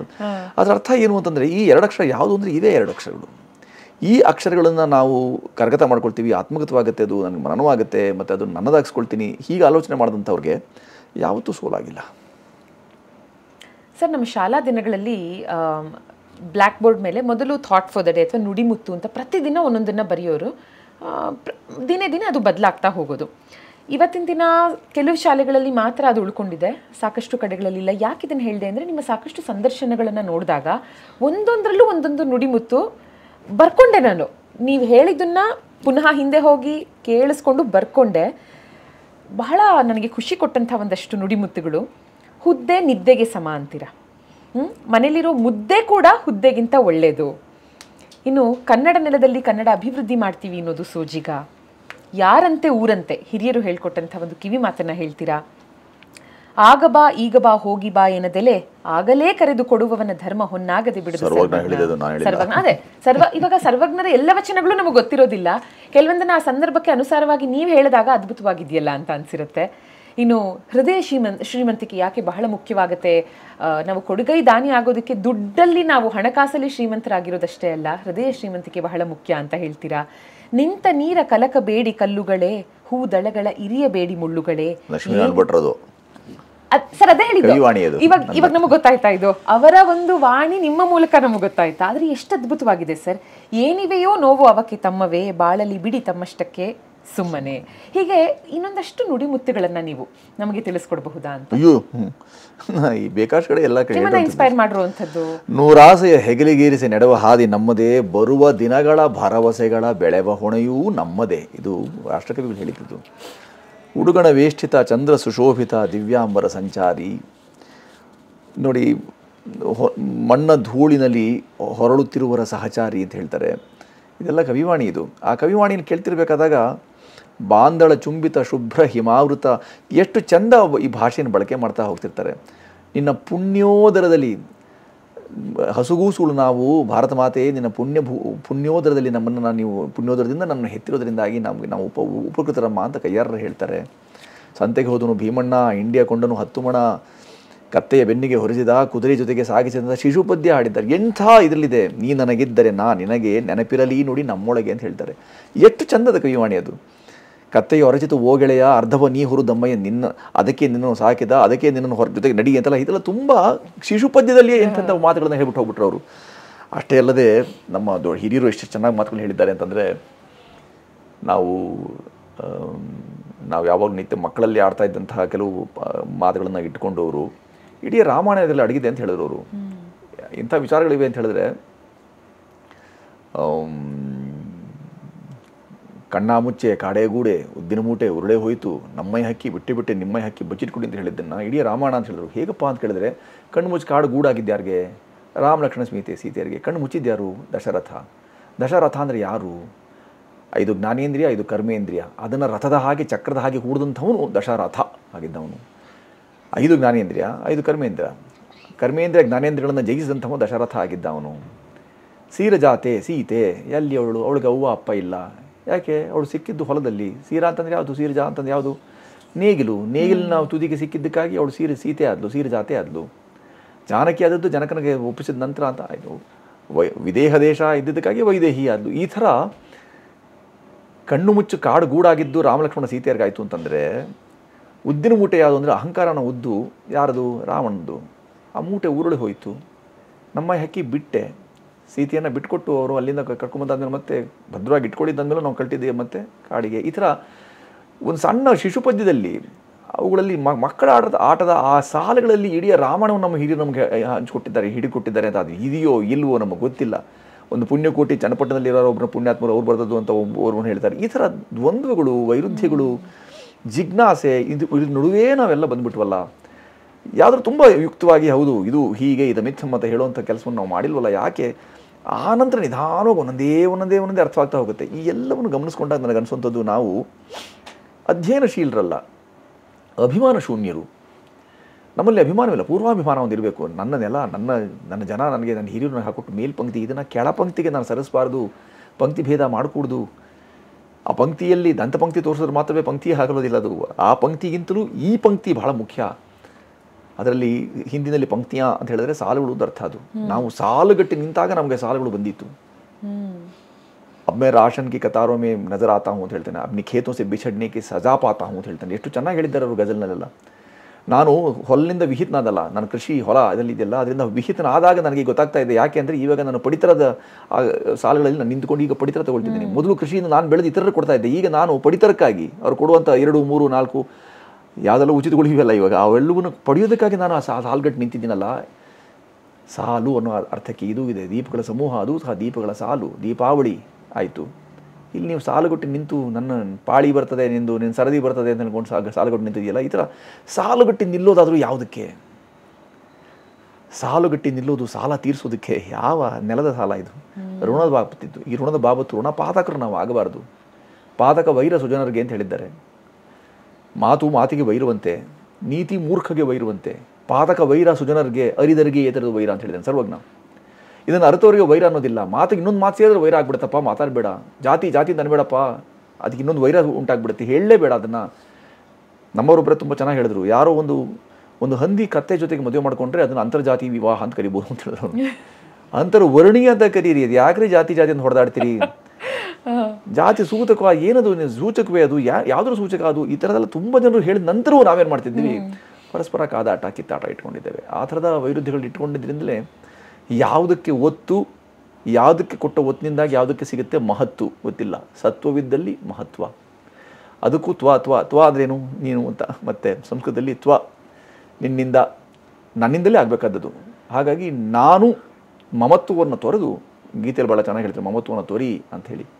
ಆ ಥರದ ಮಮತ್ವವನ್ನು ತೊರೆದು ವಿಮರ್ಶೆಯ ತದಶೇಷೇಣ ಯಥೇಚ್ಛಸಿ ತಥಾಕುರು ಅಂತ ಒಂದು ದೊಡ್ಡ ವೈಶಾಲ್ಯ ಕೊಟ್ಬಿಟ್ಟಿದ್ದಾರೆ ಗೀತೆ ಹೇಳಿರುವಂಥ ಸಾಲುಗಳೇನು ಅಂತಂದರೆ, ನೀನು ವಿಮರ್ಶಿಸಪ್ಪ, ನಾನು ಹೇಳಿದೆಲ್ಲ ಅಂತಿಮ ಅನ್ಕೋಬೇಡ, ಮಾಮೇಕಂ ಶರಣಂ ವ್ರಜ ಅಂತ ಹೇಳಿಬಿಟ್ಟಿದ್ದಾರಲ್ರಿ ಅಂತ ಯಾರು ಹೇಳಿದಾಗ, ಇಲ್ಲಪ್ಪ ಅದು ಸಾಂದರ್ಭಿಕ, ಅದು ಆ ಸಂದರ್ಭ ಅಂಥದ್ದು. ಆದರೆ ಕೊನೆಗೆ ಹೇಳಿರೋಂಥ ಗೀತಾಚಾರ್ಯರು ಹೇಳಿರೋ ಮಾತೇನೋದು ಅಂತಂದರೆ, ಕೃಷ್ಣನ ಹೇಳೋ ಮಾತೇನು ಅಂತಂದರೆ, ನೋಡಪ್ಪ ನಾನು ಹೇಳಿದ ಅಂತಿಮ ಅಲ್ಲ, ವಿಮರ್ಶಿಸು, ಉಳಿಕೆ ಅಥವಾ ಶೇಷ ಅಂತ ಇಟ್ಕೋ, ಅದರಿಂದ ನಿನಗೆ ಯಾವುದು ಸರಿ ಕಾಣುತ್ತದೋ ಅದನ್ನು ನೀನು ಮಾಡು, ಯಥೇಚ್ಛಸಿ ತಥಾ ಕುರು ಅಂತ ಹೇಳಿದ್ದಾರೆ. ಕುರು ಅಂದರೆ ಮಾಡು, ವಂಶವು ಕುರು, ತನಗೇನು ತೋಚ್ತೋ ಅದನ್ನು ಅವರು ಮಾಡಿದ್ರು. ಇವರು ಪಾಂಡುನಂದನರು, ಇವರಿಗೇನು ತೋಚುತ್ತೋ ಇದನ್ನು ಮಾಡಿದ್ರು. ಆದರೆ ಧರ್ಮ ಬಹಳ ಮುಖ್ಯ, ಅದು ಯಾರಿಗಾದರೂ ಸರಿಯೇ. ಅಧರ್ಮಿಗಳಾದಾಗ ಸಹಜವಾಗಿ ತುಂಬ ಸಮಸ್ಯೆಗೆ ಒಡ್ಡೀತದು. ಹಾಗಾಗಿ ಧರ್ಮದ ಮಾರ್ಗ ಅಂತ ಯಾರನ್ನೂ ಒಪ್ಪಲಾಗಿದೆ, ಸಾರ್ವಭೌಮ ಅದನ್ನು ಇಡೀ ವಿಶ್ವದಲ್ಲಿ. ಉನ್ಮಾದ ಅದು, ಉನ್ಮಾದವನ್ನು ಪಕ್ಕಕ್ಕಿಟ್ಟರೆ ಆ ಥರದ ಮಾದ ಇವೆಲ್ಲ ಪಕ್ಕಕ್ಕಿಡಬೇಕು. ಉನ್ಮಾದವನ್ನು ಪಕ್ಕಕ್ಕಿರಿಸ್ತಂದರೆ ಯುದ್ಧವಾಗದೆ ನಾವು ಸಹಬಾಳ್ವೆ, ತುಂಬ ಸೌಹಾರ್ದವಾದ ಬದುಕು, ನನ್ನದೇ ಶ್ರೇಷ್ಠ ಅನ್ನೋ ವ್ಯಸನ ಇಟ್ಕೊಂಡು, ಶ್ರೇಷ್ಠತೆಯ ವ್ಯಸನ ಇಟ್ಕೊಂಡು ತುಂಬ ಜನರು ಆಶನ ವಸನಕ್ಕೆ ಎಷ್ಟು ಕಷ್ಟಪಡ್ತಿದ್ದಾರೆ ಈಗ. ಯಾಕೆ? ವ್ಯಸನದಿಂದಾಗಿ, ಶ್ರೇಷ್ಠತೆಯ ವ್ಯಸನ. ಈ ಥರದ್ದೆಲ್ಲ ಅನೇಕ ಅಹೋರಾತ್ರಿ ಹೇಳ್ತಲೇ ಹೋಗೋದು. ಪಾಪ ಅವರು ಬೇಸರ ಪಟ್ಕೊಂಡು ಬೇರೆ ಕೆಲಸವಿಲ್ಲ ಇವರಿಗೆ ಕೂತ್ಕೊಂಡು ಅವರಿಬ್ಬರಿಗೂ. ಸರ್, ಇವಾಗ ಏನು ಗೊತ್ತಾ, ನಿಮ್ಮಷ್ಟು ಓದಿ ತಿಳ್ಕೊಳ್ಳೋದಕ್ಕೆ ಎಲ್ಲರ ಕೈಲೂ ಆಗದೇ ಇರಬಹುದು, ಆದರೆ ನಿಮ್ಮ ಜೊತೆ ಮಾತನಾಡಿದಾಗ ಹೀಗೆ ಸಾಕಷ್ಟು ಕವಿವಾಣಿಗಳು, ಸಾಕಷ್ಟು ವಿಷಯಗಳು ನಮಗೆ ಗೊತ್ತಾಗತ್ತಲ್ಲ, ಇದು ಸುಲಭವಾಗೇ ಸಿಕ್ಕಿದ್ದಾದ್ರೂ ನಮಗೆ ಬಹಳ ಖುಷಿ ಇದೆ ಸರ್. ಇದರಲ್ಲಿ ಎಷ್ಟೊಂದು ತಿಳ್ಕೊತಾ ಇದ್ದೀವಿ ನಿಮ್ಮ ಮೂಲಕ ಅಂತ. ಹಾಗೆ ಒಂದು ಪುಸ್ತಕ ಬಿಡುಗಡೆ ಸಮಾರಂಭದಲ್ಲಿ ಹೇಳ್ತೀರಾ, ಪುಸ್ತಕವನ್ನು ತೈಲ, ನೀರು, ಹವಾಮಾನ ಬದಲಾವಣೆಗಳಿಂದ ರಕ್ಷಿಸಬೇಕು, ಹೌದು, ಆದರೆ ಬಹುಮುಖ್ಯವಾಗಿ ಅದನ್ನು ಒಬ್ಬ ಮೂರ್ಖನ ಕೈಯಿಂದ ರಕ್ಷಿಸಬೇಕು, ಮೂರ್ಖನ ಕೈಗೆ ಪುಸ್ತಕವನ್ನು ಕೊಡದಿರಿ ಅಂತ. ಬಟ್ ಪುಸ್ತಕಗಳ ಬಗ್ಗೆ ಮಾತಾಡ್ತಾ ನಾನು ನಿಮ್ಮನ್ನು ಕೇಳೋಣ ಅಂತ ಅಂದ್ಕೊಂಡಿದ್ದೆ, ನಿಮ್ಮ ಸಹಿ ಇರೋ ಒಂದು ನಿಮ್ಮ ನೆಚ್ಚಿನ ಪುಸ್ತಕ ನನಗೆ ಉಡುಗೊರೆಯಾಗಿ ಸಿಗಬಹುದಾ ಅಂತ. ಇಷ್ಟು ವರ್ಷದಲ್ಲಿ ನಾನು ಉಡುಗೊರೆ ಅಂತ ಯಾರಲ್ಲೂ ಏನೂ ಕೇಳಿಲ್ಲ, ಆದರೆ ನನ್ನ ಹತ್ರ ಒಂದು ಚಿಕ್ಕ ಲೈಬ್ರರಿ ಇದೆ ಸರ್, ಒಂದು ಚಿಕ್ಕ ಗ್ರಂಥಾಲಯ ಮನೇಲಿ ಮಾಡ್ಕೊಂಡಿದ್ದೀನಿ. ಯಾವುದೇ ಪುಸ್ತಕ ನಾನು ತಂದು ನಿಮ್ಮ ಸಹಿ ಹಾಕಿಸ್ಕೋಬಹುದಿತ್ತು, ಆದರೆ ನಿಮ್ಮ ನೆಚ್ಚಿನ ಪುಸ್ತಕ ಯಾವುದು ಅಂತ ತಿಳ್ಕೊಂಡು ಅದನ್ನು ಕೇಳೋಣ ಅಂತ ಅಂದ್ಕೊಂಡೆ. ಒಂದು ಎರಡನೇದು, ನಿಮ್ಮ ರೆಕಮೆಂಡೇಶನ್ಸ್ ನೀವು ಕೊಡೋದಿದ್ರೆ ಈ ಪುಸ್ತಕಗಳನ್ನು ಓದಿ ಅಂತ ಯಾವ ಒಂದು 2-3 ರೆಕಮೆಂಡೇಶನ್ಸ್ನ ಕೊಡಬಹುದು ಸರ್? ನೋಡಿ, ಜಿಹ್ವಾ ಗ್ರಂಥಿಗಳು, ಅದರಲ್ಲೂ ರಸಗ್ರಂಥಿಗಳಿವೆಯಲ್ಲ, ಆ ರಸಗ್ರಂಥಿಗಳಿಗೆ ನಿಮ್ಮ ಜಿಹ್ವಾ ಚಾಪಲ್ಯ ಯಾವುದು ನನಗೆ ಗೊತ್ತಿರೋದಿಲ್ಲ. ಯಾರಿಗೂ ಅದು ಅನ್ವಯ ಆಗುತ್ತೆ, ವ್ಯಕ್ತಿಯಿಂದ ವ್ಯಕ್ತಿಗೆ ಭಿನ್ನವಾಗುತ್ತೆ ಈ ರಸಗ್ರಂಥಿಗಳು. ಯಾರಿಗೆ ಕೆಲವರಿಗೆ ಹುಳಿ, ಕೆಲವರಿಗೆ ಸಿಹಿ, ಕೆಲವರಿಗೆ ತುಂಬ ಯಾವುದಾದ್ರು ಒಗರು ಇಷ್ಟ, ಇನ್ನು ಕೆಲವರಿಗೆ ಉಪ್ಪು ಇಷ್ಟ, ಇನ್ನು ಕೆಲವರಿಗೆ ಒಬ್ಬೊಬ್ಬರಿಗೆ ಒಂದೊಂದು ರೀತಿಯ ರುಚಿ, ಅವರ ಅಭಿರುಚಿಗೆ ತಕ್ಕ ಹಾಗೆ ಅವರಿಗಿರುವ ರುಚಿ. ಅಭಿರುಚಿಯನ್ನು ರುಚಿಯು ಕೊಟ್ಟಿತ್ತು, ಯಾಕೆಂದರೆ ನಾವೇನು ತಿಂತೇವೆ ಅದು ನಾವು ಆಗಿರ್ತೇವೆ. ಆಹಾರದಲ್ಲಿಯೂ ಆ ಥರ ಭಾಳ ಮುಖ್ಯವಾಗಿ ತಂದಿದೆ. ಇದು ನನಗೆ ತುಂಬ ಇಷ್ಟ ಅಂತ ನೀವು ಅದನ್ನು ಒಪ್ಪಬೇಕಾಗಿಲ್ಲ. ನನಗೆ ಈ ಥರದ್ದು ಇಷ್ಟ ಅಂತ ಯಾವುದೋ ಒಂದು ಪುಸ್ತಕ ಇಟ್ಕೊಂಡು ದಿನವೂ ಅದನ್ನು ಓದಲ್ಲ ನಾನು. ಆ ಥರದ ಇಷ್ಟ ನಮ್ಮ ಅನೇಕ ಶಾಸ್ತ್ರ ಗ್ರಂಥಗಳಿವೆ, ನಮ್ಮ ಭಗವದ್ಗೀತೆ ಇದೆ, ಪುರಾಣೋಕ್ತಿಗಳಿವೆ. ಅಷ್ಟಾದಶ ಪುರಾಣೇಶು ವ್ಯಾಸಸ್ಯ ವಚನದ್ವಯಂ ಪರೋಪಕಾರ ಪುಣ್ಯಾಯ ಪಾಪಾಯ ಪರಪೀಡನಂ. ಯಾರಿಗಾರು ಏನಾದ್ರು ಹೇಳೋದಿದೆಯಲ್ಲ, ಅದು ಪರಪೀಡನೆಯಕ್ಕೆ ಸಮ. ಅದು ಅವನು ಹೇಳೋದು, ವ್ಯಾಸರ ವಚನ ಇಷ್ಟೇ. ಅಷ್ಟಾದಶ ಪುರಾಣಗಳು ಅಂತಿದೆಯಲ್ಲ, ಅದರಲ್ಲಿ ಪದ್ಮಪುರಾಣ ಒಂದಿದೆ, ಅದರ ಮೇಲೆ ಸಿನಿಮಾ ಮಾಡ್ತಾ ಇದ್ದೀವಿ. ಆ ಪದ್ಮಪುರಾಣ, ಅಷ್ಟಾದಶ ಪುರಾಣಗಳಲ್ಲಿ ವ್ಯಾಸರು ಹೇಳಿದಂಥ ಎರಡೇ ಮಾತೇನು ಅಂದರೆ, ಪರೋಪಕಾರ ಏನಿದೆಯಲ್ಲ ಅದು ಪುಣ್ಯದ ಕೆಲಸ, ಪರಪೀಡನೆ ಇದೆಯಲ್ಲ ಅದು ಅತ್ಯಂತ ಹೇಯ ಮತ್ತು ಪಾಪದ ಕೆಲಸ ಅಂತ ಹೇಳಿದ್ದಾನೆ. ಯಾರಿಗಾರೇನು ಹೇಳಿ ನೀವು ಹೀಗಿರಪ್ಪ ಅಂತ ಹೇಳೋದು ಪಾಪದ ಕೆಲಸ. ಈಗಂತೂ ಅದನ್ನು ಎಲ್ಲರೂ ಅದೇ ಹೆಚ್ಚುಗಾರಿಕೆ ಮಾಡ್ಕೊಂಡ್ಬಿಟ್ಟಿದ್ದಾರೆ. ನಿತ್ಯ ಯಾರು ಕೂತ್ಕೊಂಡು ಏನೋ ಉಪನ್ಯಾಸವನ್ನು ಅಥವಾ ವಾಣಿಯನ್ನು ತಮ್ಮದು ಹರಿಗಿ ಬಿಡ್ತಲೇ ಇರ್ತಾರೆ. ನನಗದೇನು ತುಂಬ ಸರಿಯಾಗಿ ಕಾಣಿಸ್ತಿಲ್ಲ ಅದು. ಹಾಗೆ ಯಾರು ಹುಡುಕ್ತಾ ಹೋಗಿ ತಮ್ಮದಾಗಿಸ್ಕೊಳ್ತಾರೆ ಅದು ಗೊತ್ತಾಗುತ್ತೆ ಹೊರತು ನಾನು ಕೊಟ್ಟಿದ್ದು ನಿಮ್ಮದು ಆಗೋಲ್ಲ, ಆಗಬೇಕು ಅಂತಿಲ್ಲ. ನಾನು ಕೊಡೋದು ಅಂತಿಮವಾಗಬಾರ್ದು. ನಿಮಗೆ ತೀವ್ರತಮ ಬಯಕೆ ಯಾವುದಿದೆ ಆಗ ಅದು ಅಂತಿಮ ಅದಾಗಬೇಕು. ಈಗ ನಾನು ಈ ಪ್ರಶ್ನೆ ಕೇಳಿದ್ದಕ್ಕೂ ಒಂದು ಕಾರಣ ಇತ್ತು. ಏನಂದರೆ, ಸ್ವಲ್ಪ ಹೊತ್ತಿಗೆ ಮುಂಚೆ ನಾವು ಮಾತಾಡಿದ್ವಿ, ಅಂದರೆ ಒಂದು 100 ವರ್ಷಕ್ಕೆ ಹತ್ತಿರ ಅವ್ರದ್ದು ನಾವು ದಾಖಲಿಸೋದು ಬಹಳ ಮುಖ್ಯ ಅಂತ. ನಿಮ್ಮ ಜೊತೆಗಿನ ಈ ಸಂವಾದ, ನಾನು ಕಳೆದಂಥ ಸಮಯ, ಇದನ್ನ ಯಾವಾಗಲೂ ಮೆಲ್ಕು ಹಾಕೋದಕ್ಕೆ ಇಷ್ಟಪಡ್ತೀನಿ ಸರ್. ಯಾಕಂದರೆ ಕೆಲವರು who I look up to, ಅದರಲ್ಲಿ ಖಂಡಿತ ನೀವಿದ್ದೀರಾ ಸರ್. ನನಗೆ ಪುಸ್ತಕ ಕೊಟ್ಟರು ಅನ್ನೋ ಒಂದು ಖುಷಿ ಜೊತೆಗೆ ಇದನ್ನು ಅವ್ರು ಕೊಟ್ಟರು ಅಂತನಾದರೂ ನಾನು ಓದ್ತೀನಿ. ಯಾಕಂದರೆ ನಾನೊಬ್ಬ ಓದುಗಾರ್ತಿ, ಓದ್ತೀನಿ. ಹಾಗಾಗಿ ನೀವು ನಿಮ್ಮ ರೆಕಮೆಂಡೇಷನಲ್ಲಿ ಯಾವುದೇ ಕೊಟ್ಟರು ಓದ್ತೀನಿ, ನಂಬರ್ 1. ನಂಬರ್ 2, ನಿಮ್ಮನ್ನು ಕಾಡುವಂಥ ಪುಸ್ತಕಗಳು ಅಂತ ಯಾವುದಾದ್ರೂ ಇದೆಯಾ ಸರ್? ಅಂದರೆ ನೀವು ಓದಿ ಬಹಳ ವರ್ಷಗಳ ನಂತರನೂ ಇವತ್ತಿಗೂ ಈ ಪುಸ್ತಕ ನನ್ನನ್ನು ಕಾಡ್ತಾ ಇದೆ ಅಂತ. ಇತ್ತೀಚೆಗೆ ಮಾಡಿದಂಥ ಮಾವು ಬೇವು ಅನ್ನೋ ಒಂದು ಚಿತ್ರದಲ್ಲಿ, ಅದು ದೊಡ್ಡರಂಗೇಗೌಡರ ಜನಜನಿತ ಗೀತಗುಚ್ಛ, ಅದು 10 ಹಾಡುಗಳು. SP ಬಾಲಸುಬ್ರಹ್ಮಣ್ಯಂ ಅವರು ಅದನ್ನು ತುಂಬ ಶ್ರಾವ್ಯವಾಗಿ 40 ವರ್ಷಗಳ ಮುಂಚೆ ಹಾಡು ಹೋಗಿದ್ದಾರೆ. ಅದಕ್ಕೆ C ಅಶ್ವಥರು ರಾಗ ಸಂಯೋಜನೆ ಮಾಡಿ, L ವೈದ್ಯನಾಥನರು ಅದಕ್ಕೆ ಸ್ವರ ಸಂಯೋಜನೆಗೆ ಮಟ್ಟುಗಳನ್ನು ಹಾಕಿ ವಾದ್ಯ ಸಹಕಾರ ಕೊಟ್ಟು ಹೀಗೆಲ್ಲ ಮಾಡಿದಂಥ ಚಿತ್ರ. ಆ ಒಂದು 10 ಹಾಡುಗಳ ಗೀತಗುಚ್ಛವನ್ನು ನಾವು ಅದರ ಧ್ವನ್ಯರ್ಥ ಹಿಡಿದು ಹಾಡುಗಳ ಗೀತ ಸಾಹಿತ್ಯದಲ್ಲಿರೋ ಧ್ವನ್ಯರ್ಥನ ಹಿಡಿದು ಒಂದು ಚಿತ್ರ ಮಾಡಿದ್ವಿ. ಅದು ಅವರನ್ನು ಹಿರಿಯರನ್ನು ಓಲೈಸೋಕ್ಕಾಗಿ ಅವರು ಈ ಹಾಡುಗಳನ್ನು ಒಂದು ದೃಶ್ಯರೂಪ ಕೊಡಬೇಕು ಅನ್ನೋ ಆಸೆ ಇತ್ತು ನನಗೆ ಅಂತ ಹೇಳಿದ್ದನ್ನು ನಮ್ಮಲ್ಲಿ ಅವರು ಹಂಚಿಕೊಂಡ್ರು. ಅದನ್ನು ನಾವು ತುಂಬ ಗಂಭೀರವಾಗಿ ಪರಿಗಣಿಸಿ ಅದನ್ನು ಒಂದು ಚಿತ್ರ ರೂಪದಲ್ಲಿ ಮಾಡಿ ಆಗ ನಾವು ಒಂದಿಷ್ಟು ಚೇಷ್ಟೆಗಳನ್ನು ಮಾಡಿದ್ವಿ. ಇದರಲ್ಲಿ ಆ ಚೇಷ್ಟೆ ಏನು ಅಂತಂದರೆ, ಕನ್ನಡಕ್ಕೆ ಮಾತ್ರವೇ ಇರ್ಬೋದಂಥ ಅಂಕಲಿಪಿ ಕಾವ್ಯ ಸಿರಿಭೂವಲಯ. ಸಿರಿಭೂವಲಯ ಯಾರಿಗೂ ಗೊತ್ತಿಲ್ಲ. ಇಲ್ಲೇ ನಮ್ಮ ನಂದಿ ಬೆಟ್ಟದ ಹತ್ರ ಇದ್ದಂಥ ಒಬ್ಬ 6-7ನೇ ಶತಮಾನ ಅಂತ ಒಂದು ಹೇಳ್ತಾರೆ, ಅದಿನ್ನೂ ನಿರ್ಣೀತವಲ್ಲ. ಆದರೆ ಒಬ್ಬ ಕುಮುದೇಂದು ಅನ್ನೋ ಜೈನ ಮುನಿ ಅವರು ಬರೆದಂಥ ಈ ಅಂಕಲಿಪಿ ಕಾವ್ಯದಲ್ಲಿ ಸುಮಾರು 718 ಭಾಷೆಗಳ ಅದರಲ್ಲಿ ಸಾಂಗತ್ಯವಿದೆ. ಅದಕ್ಕೆ ಅದರಲ್ಲಿ ಅನೇಕ ಸಿದ್ಧಾಂತ, ರಸಶಾಸ್ತ್ರದಿಂದ ಹಿಡಿದು ರಾಸಾಯನಿಕ ಶಾಸ್ತ್ರದವರೆಗೆ, ಭೂಗರ್ಭ ಶಾಸ್ತ್ರದಿಂದ ಹಿಡಿದು ಅನೇಕ ಶಾಸ್ತ್ರಗಳು ಅದರಲ್ಲಿ ಅಡಕವಾಗಿವೆ ಅಂತ ತಿಳಿದವರು ಹೇಳ್ತಾರೆ. ಈಗ ಆ ಥರದೊಂದು ಕೃತಿ ಕನ್ನಡಕ್ಕೆ ಮಾತ್ರವೇ ಇದೆ ಅನ್ನೋ ಒಂದು ವಿಚಾರವನ್ನು ಎಲ್ಲರೂ ತುಂಬ ಜನರು ಒಪ್ಪಿಕೊಳ್ತಾರೆ. ಒಪ್ಪಿಕೊಳ್ಳದವ್ರಿಗೆ ಅವರದೇ ಕಾರಣಗಳಿರುತ್ತವೆ, ಒಪ್ಪಿಕೊಂಡವ್ರಿಗೂ ಅವರದೇ ಕಾರಣಗಳಿರುತ್ತವೆ. ಸಿರಿಭೂವಲಯವನ್ನು ಒಂದಷ್ಟು ಪರಿಚಯಾತ್ಮಕವಾಗಿ ಪಾರಿಚಾಯಿಕ ಅಂತ ಕರೆಯೋ ಹಾಗೆ ನಾವು ನಮ್ಮ ಮಾವುಬೇವಿನಲ್ಲಿ ಎಳೆತಂದ್ವಿ. ಅದನ್ನು ತಂದು ಸುಮಾರು ಕನ್ನಡದ್ದೇ ಅಂತ ಕರೆಸ್ಕೊಳ್ಳುವಂಥ ಸುಮಾರು 500ರಿಂದ 600 ಗಾದೆ ಮಾತುಗಳನ್ನು ನಾವು ಮಾವುಬೇವು ಚಿತ್ರದಲ್ಲಿ ಒಂದು ಸಂಭಾಷಣೆ ರೂಪದಲ್ಲಿ, ಅದು ಸೋಜಿಗಾದು. ತುಂಬ ಜನರು ನಿಬ್ಬೆರಗಾಗಿದ್ದಾರೆ, ಬರೀ ಗಾದೆ ಮಾತುಗಳನ್ನು ಸಂಭಾಷಣೆ ರೂಪದಲ್ಲಿ ಹೆಂಗ್ರಿ ಹೇಳಿಸಿದ್ರಿ ಅಂತ. ನೀವು ನೋಡಿ ಅಂತ ಹೇಳ್ತೀನಿ ನಾವು. ಆ ಥರದ್ದೊಂದನ್ನು ನೀವು ನಿಮ್ಮ ಸ್ವಾರ್ಥ ಹೇಳಿದ್ರಿ, ನಮ್ಮಲ್ಲಿಗೂ ಬೇರೆ ಪರಾರ್ಥ ಇರಲಿಲ್ಲ, ನಮಗೊಂದು ಸ್ವಾರ್ಥವಿತ್ತು. ಮಾವುಬೇವು ಬಗ್ಗೆ ಹೇಳ್ಕೊಂಡು ನಾವು ಇದನ್ನು ಮಾಡಿದ್ವಿ ಅಂತ ಹೇಳಿದ ತಕ್ಷಣ ತುಂಬ ಜನರು ಮಾವುಬೇವು ಬಗ್ಗೆ ಒಂದಷ್ಟು ಕುತೂಹಲ ಮೂಡಿಸ್ಕೊಂಡಾರು ಅಂತ ಯೋಚನೆ ಮಾಡ್ತಾ, ನೀವು ಕೇಳಿಬಿಡ್ಬೋದು ಅಂತ ಗೊತ್ತಿಟ್ಕೊಂಡು ಮಾವುಬೇವು ಅಂತ ಚಿತ್ರ ಏನು ಮಾಡಿದ್ವಿ. ಆ ಚಿತ್ರವನ್ನು ಇತರರು ಒಪ್ಪಿಕೊಂಡದ್ದು ಹೇಗೆ, ಅದರಲ್ಲಿರೋ ಸಂಭಾಷಣೆಯ ಉಕ್ತಿ ವೈಚಿತ್ರ್ಯಗಳೇನು, ನಾನು ಈಗ ಹೇಳಿದಂಥ ಅಂತೆಲ್ಲ ಸೋಜಿಗ ಸಂಗತಿಗಳು ಹೇಗಿದ್ವು ಅನ್ನೋದೆಲ್ಲವನ್ನು ನಾನು ನಿಮಗೆ ಈ ಮಾವುಬೇವು ಅನ್ನೋ ಕೃತಿಯನ್ನು ನಿಮಗೆ ಸದ್ಯಕ್ಕೆ ನೀವು ಕೇಳಿದಿರೋ ಕಾರಣಕ್ಕಾಗಿ, ಯಾಕಂದರೆ ದೇಹಿಯಿಂದ ಬಂದವರಿಗೆ ನಾಸ್ತಿ ಅನ್ನಬಾರ್ದು ಅಂತ ದೊಡ್ಡವರು ಹೇಳಿಬಿಟ್ಟಿದ್ದಾರೆ. ನೀವು ದೇಹಿಯಿಂದ ಅಂದೇ ಹೋದ್ರೂ ನೀವು ಏನನ್ನ ಯಾಚನೆ ಮಾಡ್ತಿದ್ರಿ ನನಗೆ ಬಲ್ಲೆ. ನಿಮ್ಮ ಸಾಹಿತ್ಯದ ನಿಮ್ಮ ಓದು ಅಥವಾ ಸಾಹಿತ್ಯಕ್ಕಾಗಿ ನೀವು ಕೊಟ್ಕೊಳ್ಳುವಂಥದ್ದು ಇದನ್ನೆಲ್ಲ ನಾವು ತುಂಬ ಹತ್ತಿರದಿಂದ ಬಲ್ಲೆನಾದ್ದರಿಂದ ನಿಮ್ಮ ಕುಟುಂಬಕ್ಕೆ ಉತ್ತರೋತ್ತರ ಅಭಿವೃದ್ಧಿಯಾಗಲಿ, ನಿಮ್ಮ ಅಭೀಪ್ಸೆಗಳೆಲ್ಲ ಈಡೇರಿ, ಅಭೀಷ್ಟ ನೆರವೇರಿ, ಕಂಡ ಕನಸುಗಳು ಸಾಕಾರಗೊಳ್ಳಿ ಅಂತ ಹೇಳಿ ಇದನ್ನು ನಾನು ಸಹಿ ಮಾಡಿದಂಥ ಈ ಮಾವುಬೇವನ್ನು ನಾನು ನಿಮಗೆ ಅರ್ಪಿಸ್ತಿದ್ದೇನೆ. ಅದಲ್ಲದೆ ನಮ್ಮ ವೀಕ್ಷಕ ಬಾಂಧವರಿಗೆ ಹೇಳೋ ಮಾತೇನು ಅಂತ ಹೇಳಿದ್ರೆ, ಸಿರಿಭೂವಲಯ ಈಗ ಲಭ್ಯ ಇದೆ. ಸುಧಾರ್ತಿ ಶರ್ಮರು ಅದನ್ನು ಹಾಸನದಲ್ಲಿ ಇದ್ದುಕೊಂಡು ಸುಮಾರು ದಶಕಗಳ ಪರ್ಯಂತ ಅನೇಕರಿದ್ದಾರೆ, ಅವ್ರ ಹಿರಿಯರು ಅನೇಕರು ಆಗಿ ಹೋಗಿದ್ದಾರೆ, ಅವರೆಲ್ಲರೂ ಅದಕ್ಕೆ ಒಂದು ಶ್ರಮ ಹಾಕಿದ್ದಾರೆ. ಇದನ್ನು ಸಿರಿಭೂವಲಯವನ್ನು ತುಂಬ ಜನರು ಅರ್ಥ ಮಾಡ್ಕೊಳ್ಳುವ, ಅಭ್ಯಾಸ ಮಾಡುವ, ಅಧ್ಯಯನ ಮಾಡುವ ಕೆಲಸವನ್ನು ಮಾಡೋದಾಯಿತು ಅಂತಂದರೆ, ಆ ಎಲ್ಲ ಹಿರಿಯರ ಕನ್ನಡಮಲ್ಗಂ ಶ್ರೀಕಂಠಯ್ಯನವರ ಆದಿಯಾಗಿ ಅನೇಕರು ನಮ್ಮ ಈಗ ಸದ್ಯ ನಮ್ಮ ಸಹಚಾರಿಯೂ ಆಗಿ ಸ್ನೇಹಿತರೂ ಆಗಿರುವಂಥ ವಿದ್ವಾಂಸರು, ಹೇಮಂತರು, ಚಿಕ್ಕಮಗಳೂರಿನಲ್ಲಿ ಹೇಮಂತ್ ಕುಮಾರ್ ಜಿ ಅಂಥವರೆಲ್ಲರೂ ಸಹ ಸಿರಿಭೂವಲಯದ ಕುರಿತಾಗಿ ಒಂದಷ್ಟು ಕೆಲಸವನ್ನು ಮಾಡಿದರು. ನೀವು ಪ್ರಸ್ತಾಪ ಮಾಡದೇ ಉಳಿದ ಮಾತು ಯಾವುದು ಅಂತಂದರೆ, ನಮ್ಮ 5000 ವರ್ಷಗಳಿಗೂ ಮಿಗಿಲಾದ ಇತಿಹಾಸ ಇರುವಂಥ ಒಂದು ಪ್ರಪಾತ. ಆ ಚಿತ್ರ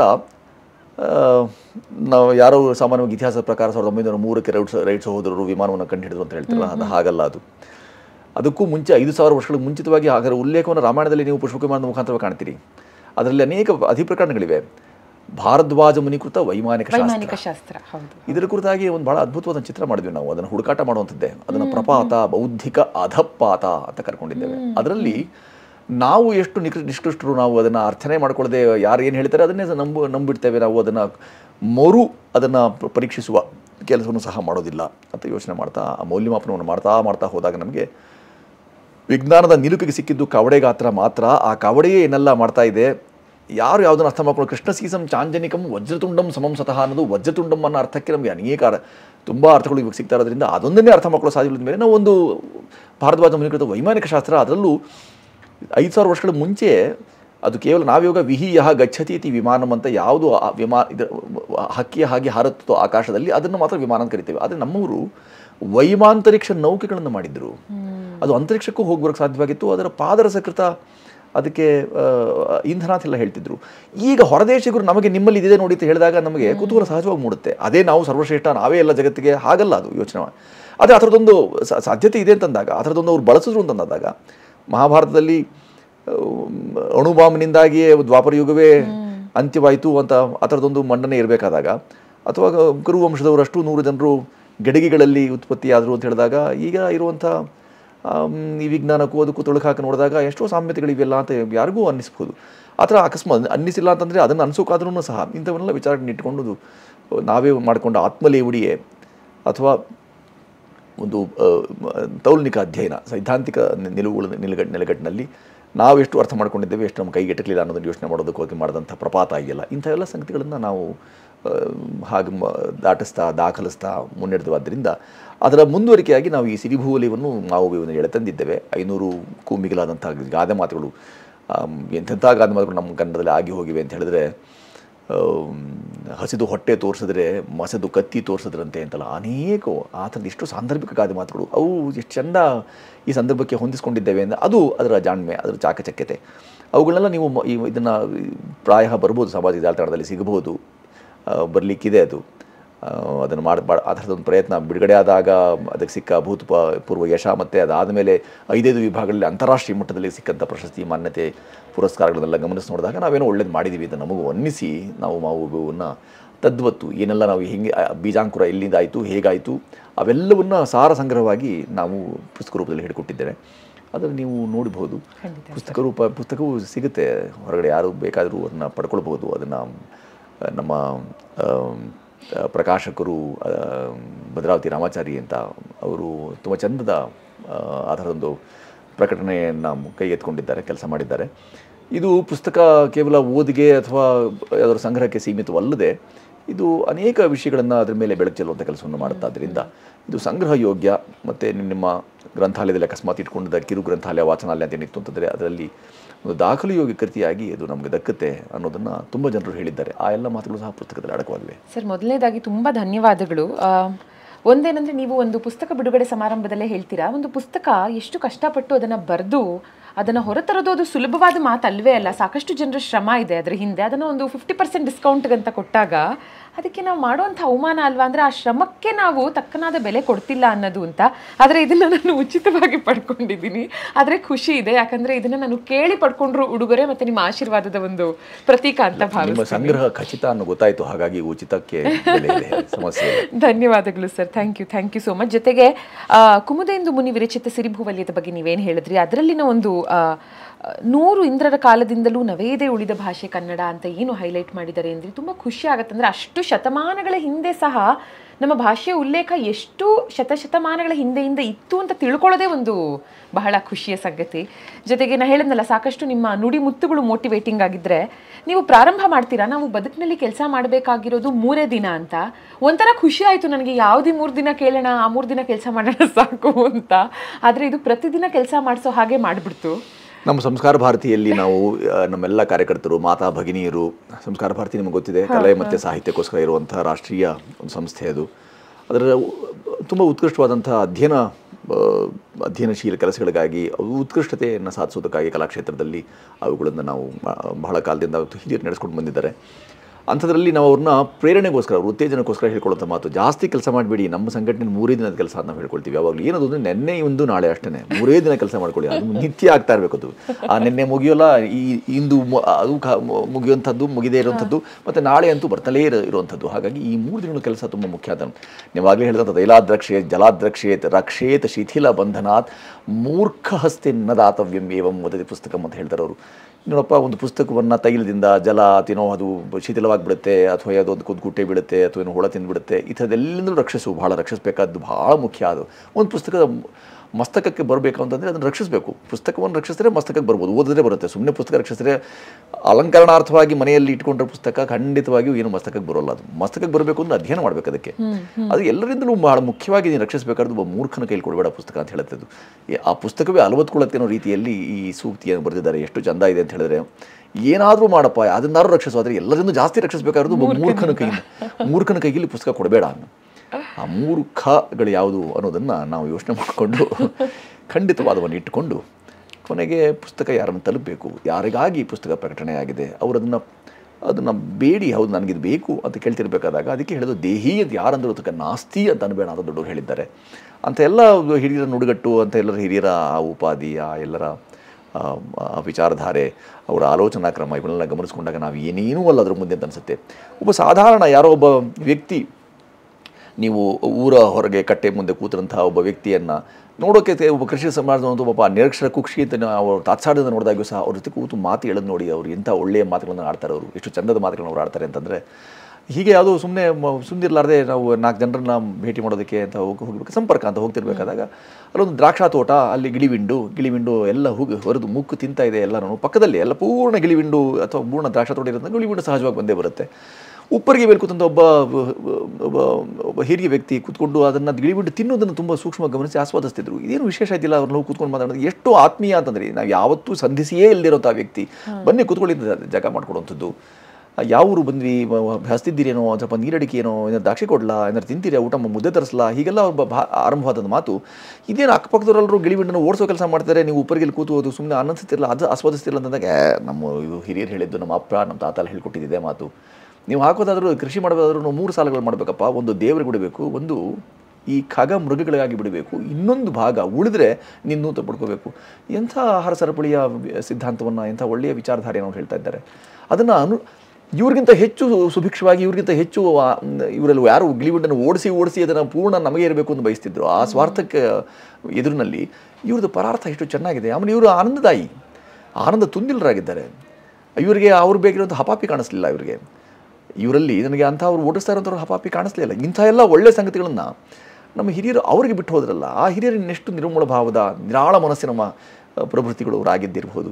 ಪ್ರಭೃತಿ ಯಾಕೆ ಕರಿತೀನಿ ಅಂತ ಹೇಳಿದ್ರೆ, ನಾವೆಲ್ಲ ಬದ್ಧ ಭೃಕುಟಿಗಳು. ಆದರೆ ಆ ಪ್ರಭೃತಿಗಳು ಅವ್ರನ್ನ ಈರ್ಷೆಯಿಂದ ನೋಡಬೇಕಾಗಿದೆ ನಾನು. ಯಾಕೆಂತಂದರೆ ಹೇಗೆ ಭಾಳ ಬದುಕಿದ್ರಪ್ಪ, ಎಷ್ಟು ಚಂದದ ಬದುಕನ್ನು, ಎಷ್ಟು ಚಂದದ ಜೀವನವನ್ನು ಅವರು ಸವಿಸಿದ್ರು. ನಾವು ವನದಲ್ಲಿದ್ದೇವೆ, ಅವರ ಜೀವನ ವನದಲ್ಲಿದ್ದರೂ ಸಹ ಅವರು ಜೀವನವನ್ನು ಮಾಡಿದ್ರಲ್ಲ, ಇದು ಎಷ್ಟು ಚಂದವಾಯ್ತಲ್ಲ ಅಂತ ಪದವಿಭಾಗ ಮಾಡಿ ನಾವು ವನದಲ್ಲಿರುವಂಥದ್ದು. ಎಲ್ಲಿ ನೋಡುವ ಸುತ್ತಮುತ್ತ ಎಲ್ಲಿ ನೋಡಿದ್ರು ಯಾವ ಹಸಿರಿನ ವನವೇ ಇಲ್ಲ, ಬರೀ ಈ ಥರದ ಕಾಂಕ್ರೀಟ್ ವನವೇ ನಮಗೆ.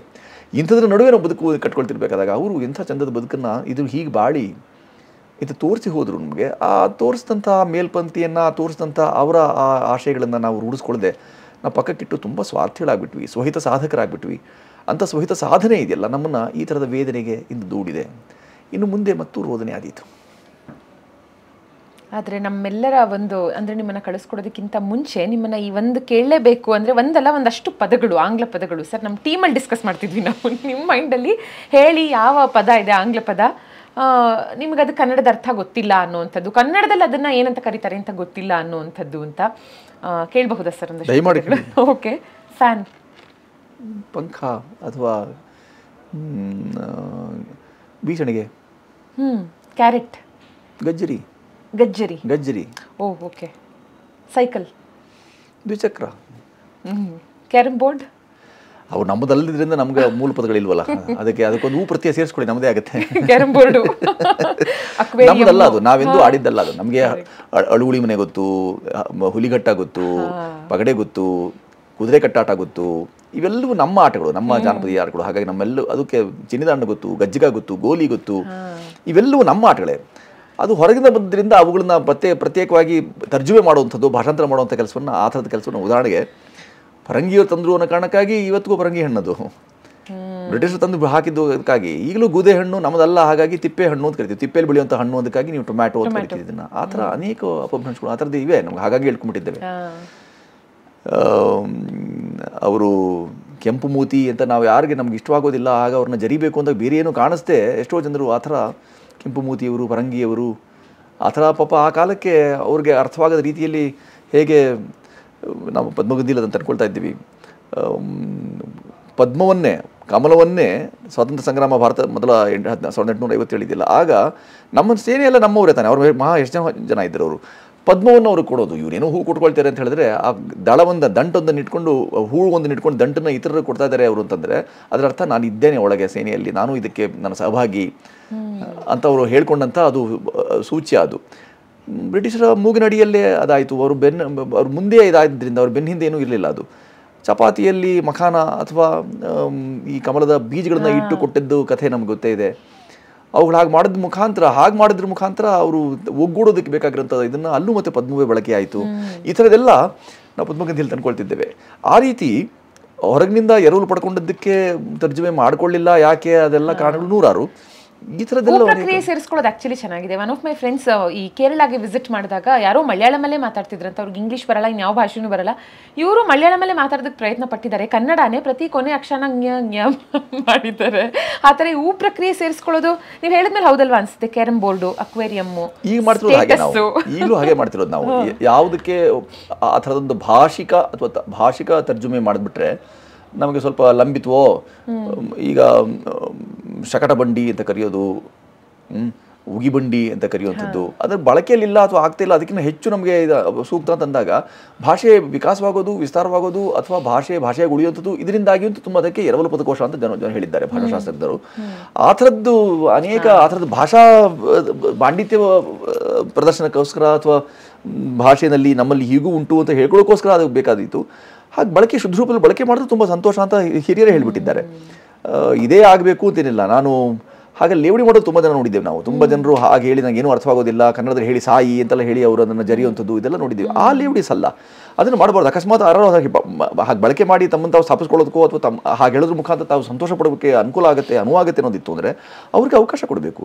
ನೀನು ನನಗೆ ಗೊತ್ತಿಲ್ಲದಂಥ ಕನ್ನಡ ನಿಮ್ಮ ಕನ್ನಡ ಪ್ರತ್ಯೇಕ, ನನ್ನ ಕನ್ನಡ ಪ್ರತ್ಯೇಕ ಇಲ್ಲದಕ್ಕೆ ಬೇಕಂತಲೇ ಕಬ್ಬಿಣದ ಕಡೆಯೇ ಗಮನ ಸೆಳೆಯೋಕ್ಕಾಗಿ ಕೆಲಸ ಮಾಡ್ತೀವಿ, ಪ್ರಜ್ಞಾ ಪ್ರವಾಹ ಇಲ್ಲಿ ಈ ಥರದ್ದೆಲ್ಲ ಅನೇಕ ಸಂಗತಿಗಳು ಬರ್ತವೆ. ಮೊನ್ನೆ ಯಾವುದೋ ಒಂದು ರಾಜ್ಯೋತ್ಸವದ ಸಂದರ್ಭ ಹೋದಾಗ ಅವರು ರಾಜ್ಯೋತ್ಸವ ಹೇಳ್ತಾರೆ. ಅವರು ಸ್ತವ ಅಂದರೆ ನಿಲ್ಲು ಅಂತ, ಉತ್ಸವ ಅಂತ ಹೇಳಕ್ಕೆ ಬರೋ ಉತ್ಸವ ಯಾಕೆ ಅನ್ನೋದನ್ನೇ ನಾವು ಅರ್ಥ ಮಾಡ್ಕೊಳ್ತೇವೆ. ಹೋದ್ಮೇಲೆ ಅವ್ರು ಯಾರು ಕೇಳಿದ್ರು ನಮ್ಮಲ್ಲಿ ಇನ್ನೊಂದು ಕೇಳಿದಾಗ ನಾನು ರಾಜ್ಯೋದಯದ ಸವಿಸ್ಮೃತಿ ಶುಭಾಶಂಸನೆ ಅಂತಂದೆ.